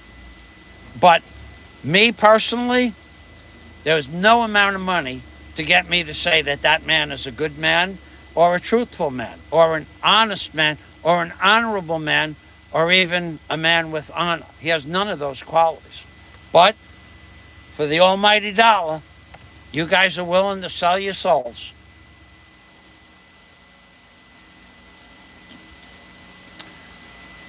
Yeah, the judge won't do that, though, Flying Circus. The judge could. Well, actually, the judge is aware of all of that. Now, the judge is completely 100% aware of everything that you just said. So, if the judge, all that information was gathered and given, and also the things that were supposedly said, apparently there were misstatements in the depositions.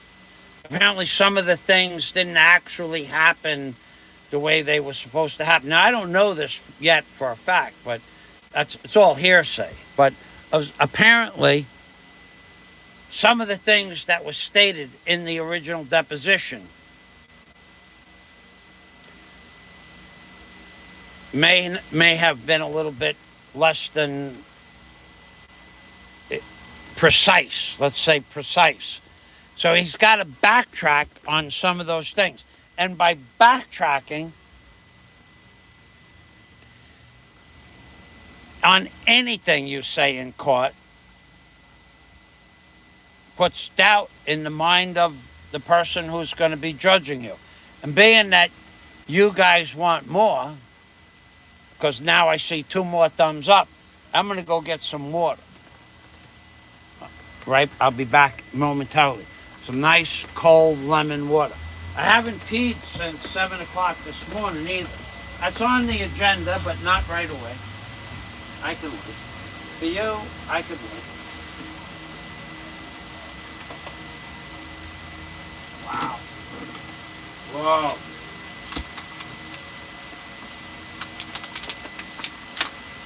I got half ice, half water, baby.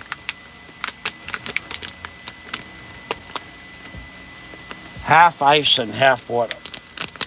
Yeah, I haven't peed since 7 o'clock. It's going to come out like slush. The judge has all that information. All of it. Believe me, I know I'm smarter than I look.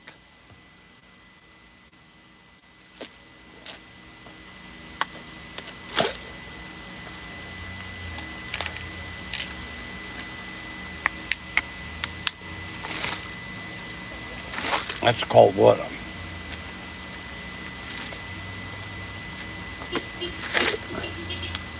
I'm smarter than I look. And now he's got help. Now he's got help that's helping him with these things that he does on YouTube. These bizarre notions that... What was the thing that he got help with the other day? I like when he says... I don't want to talk too much about his personal life, because he likes talking about my personal life. But we'll talk about our personal lives when we meet in person. Yeah? We could do that, right? Me and you and me. Yeah, I just stick around long enough to answer 2 or 3 questions while I got the camera out. And then you could go inside and take care of business. And then maybe if I get lucky, I could go in and listen.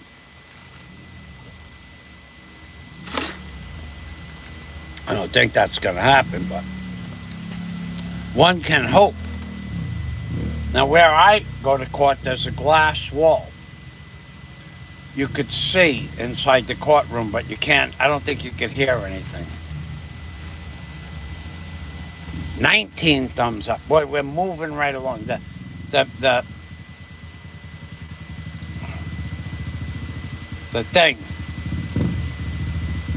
is going up and up, up and up and up. Tick tock, tick tock, tick tock. The thing, the metronome is ticking them up one at a time. So, yeah, the judge, flying circus, the judge, without saying so much, the lawyer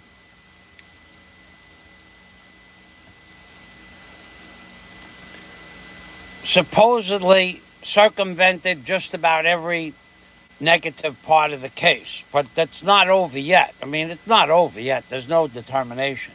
But when the guy, the head guy, that guy, he's coming in. He's a witness, flying circus. The head guy. That guy's going to be a witness. So, when the head guy comes in as a witness, he's the head guy, right? He's in charge of everything as the head guy. That guy is supposed to be coming in as a witness. That's what I heard. Could be true, it could be not true, but if it's true, oh boy, if it's true, I want to meet that guy. I want to ask him if he wants to try that again. Did you have fun the first time? You want to try that again? The head guy, that guy. You know which guy I'm talking about? The head guy? That had to be one of the lamest.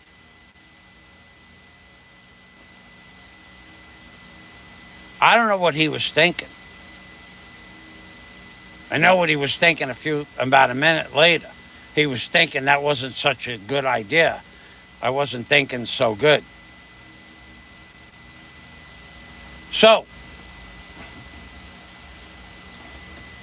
you guys out there that like to talk about Daisy May, that guy running his mouth about the infection in my leg and festering this and pustule that. Oh, God, bro, I got questions for you.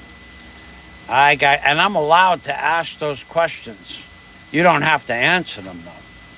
But I'll be seeing you soon, very soon, when John gets me that information. When John is going to try to work something out with that guy. I don't know what they're working out between them. Probably has to do with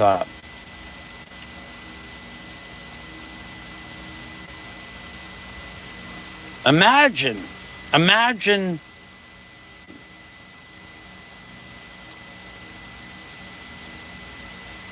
Oh yeah, he had to get the barangay police involved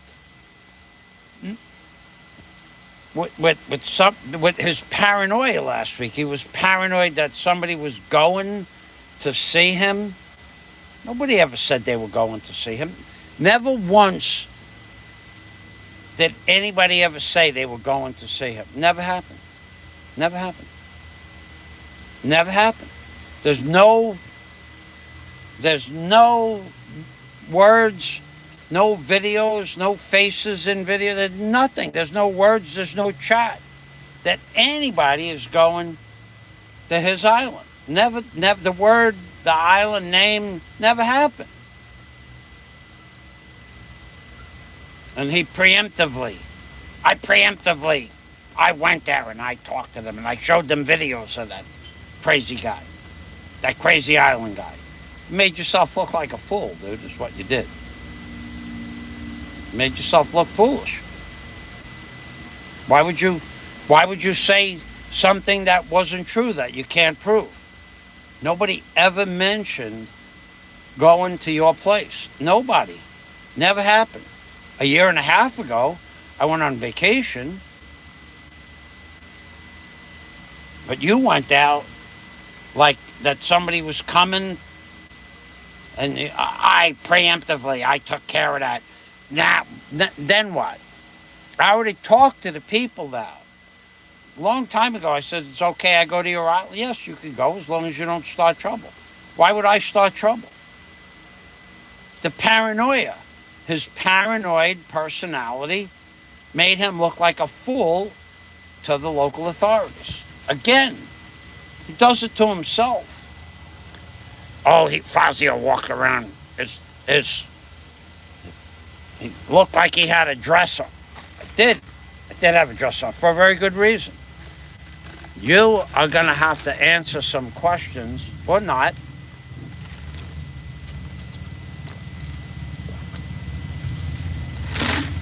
My primary question, if I just get one in before you run away, is tell us about Fazio and Warren's phone conversations. That was a good one. That will be what you're going to hear if you stick around long enough to hear it. Hopefully it's not raining or there's no typhoon that day.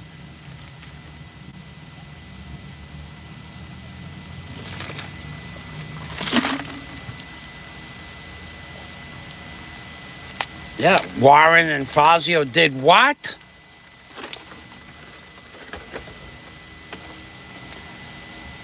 Steve 25901, he had the right idea about you. He did have the right idea about you. He don't like you at all. Nobody likes you, dude. Nobody likes you. But Barry, look up what I told you to look up on the page. Look it up. Triangulation. And then explain to Shah everything he does and says is to get the two of you to break up. That's the only purpose. He doesn't care about Shah. He doesn't care about her feelings. He doesn't care about her future. He doesn't care about her family. He only cares about hurting Barry's feelings. And personally, you deserve every bit of it. But that's besides the point. She has to know why he's doing it. And then she could make a choice. But me personally, if I was a woman, I got to tell you, man, I wouldn't even talk. There's no way you could even get me to talk to you. Not one bit.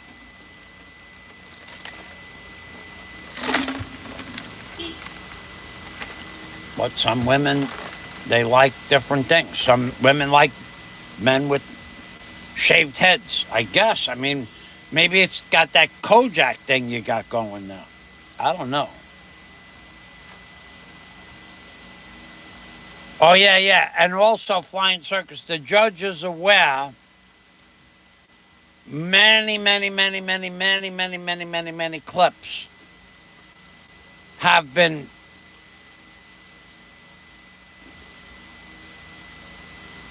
accumulated of talking about the private parts of men. Many clips. Now, I don't know that that was ever given to the judge or not, because I don't have all the information, but nobody would think that was normal. Nobody. To talk about that subject 3,000, 4,000, 5,000 times over 7 years, that's just not normal conversation. It doesn't come up in conversation. It came up now because that's what he does.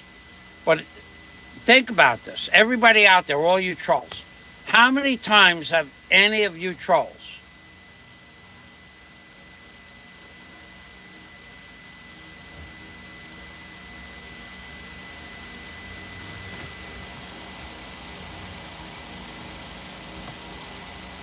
done what he did in regards to that topic matter? How many times?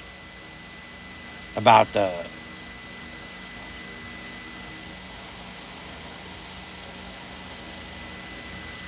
length and the width and the girth and what somebody's father did to them. How many times did he mention that? 500 times? 1,000 times? Think about that. I've never mentioned it in a negative way. I did now, but do I feel sorry for the guy because of that? Sure, that's a crazy thing to have happen to you. But I've never used it as a negative thing. Like he uses the infection on my leg to put me down. I could ask him about that.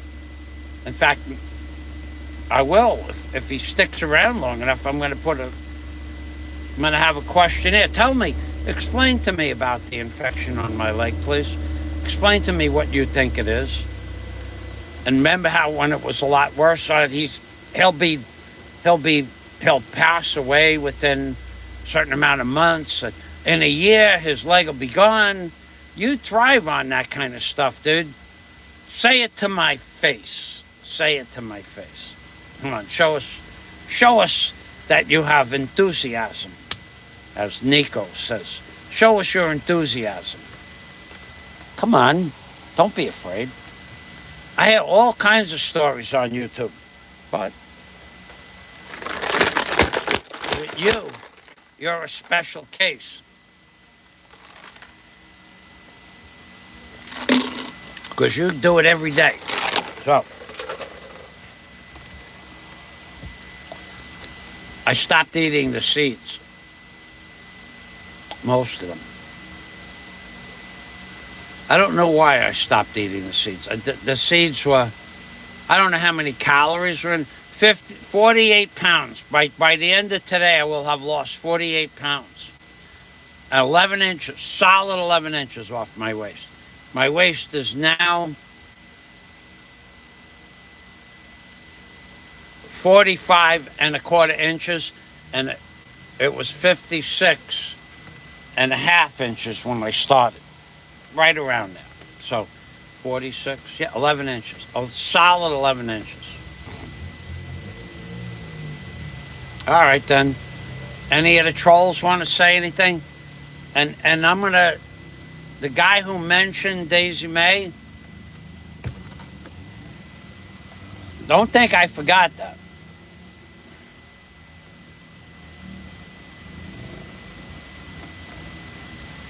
I think you're watching. Go ahead, keep it up. One thing at a time. Oh, and by the way, that guy will sell me where you live. That where you live was offered for a price. I don't know if he was serious or not. But you like talking, you're going to do this to John, you're going to do that to Nico, you're going to do this to that other guy. What is wrong with you that you want to start problems with all of these people? But that guy will sell your address. I was told that guy will sell your address for a price. He demands $5 for super chat. He might as well sell your address, being that you live where he knows. Could make money doing that too. Maybe he could just make up cards and sell your address for $10 a pop. Thanks for watching. I'm Pink Permy from the Philippines, baby. And of course, I'm Pink Permy means take care always. Remember, I might do a super chat show when I get the dates for the address for the courthouse, when everybody's going to be there, because not everybody's going to be there every day. So I don't want to go there when just some of the people are there. I want to go there when everybody's going to be there, especially the head guy. I want to see that guy. I want to just, I want to ask him, you feel like doing that again? How did that work out for you? All right, then. Flying Circus DNC, Scott.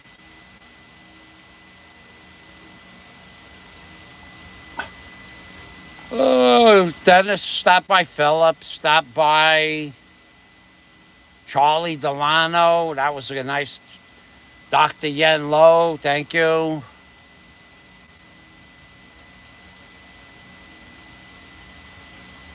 Simlacron. I got your, thank you very much, Sim. I think that's it, baby. We got it covered.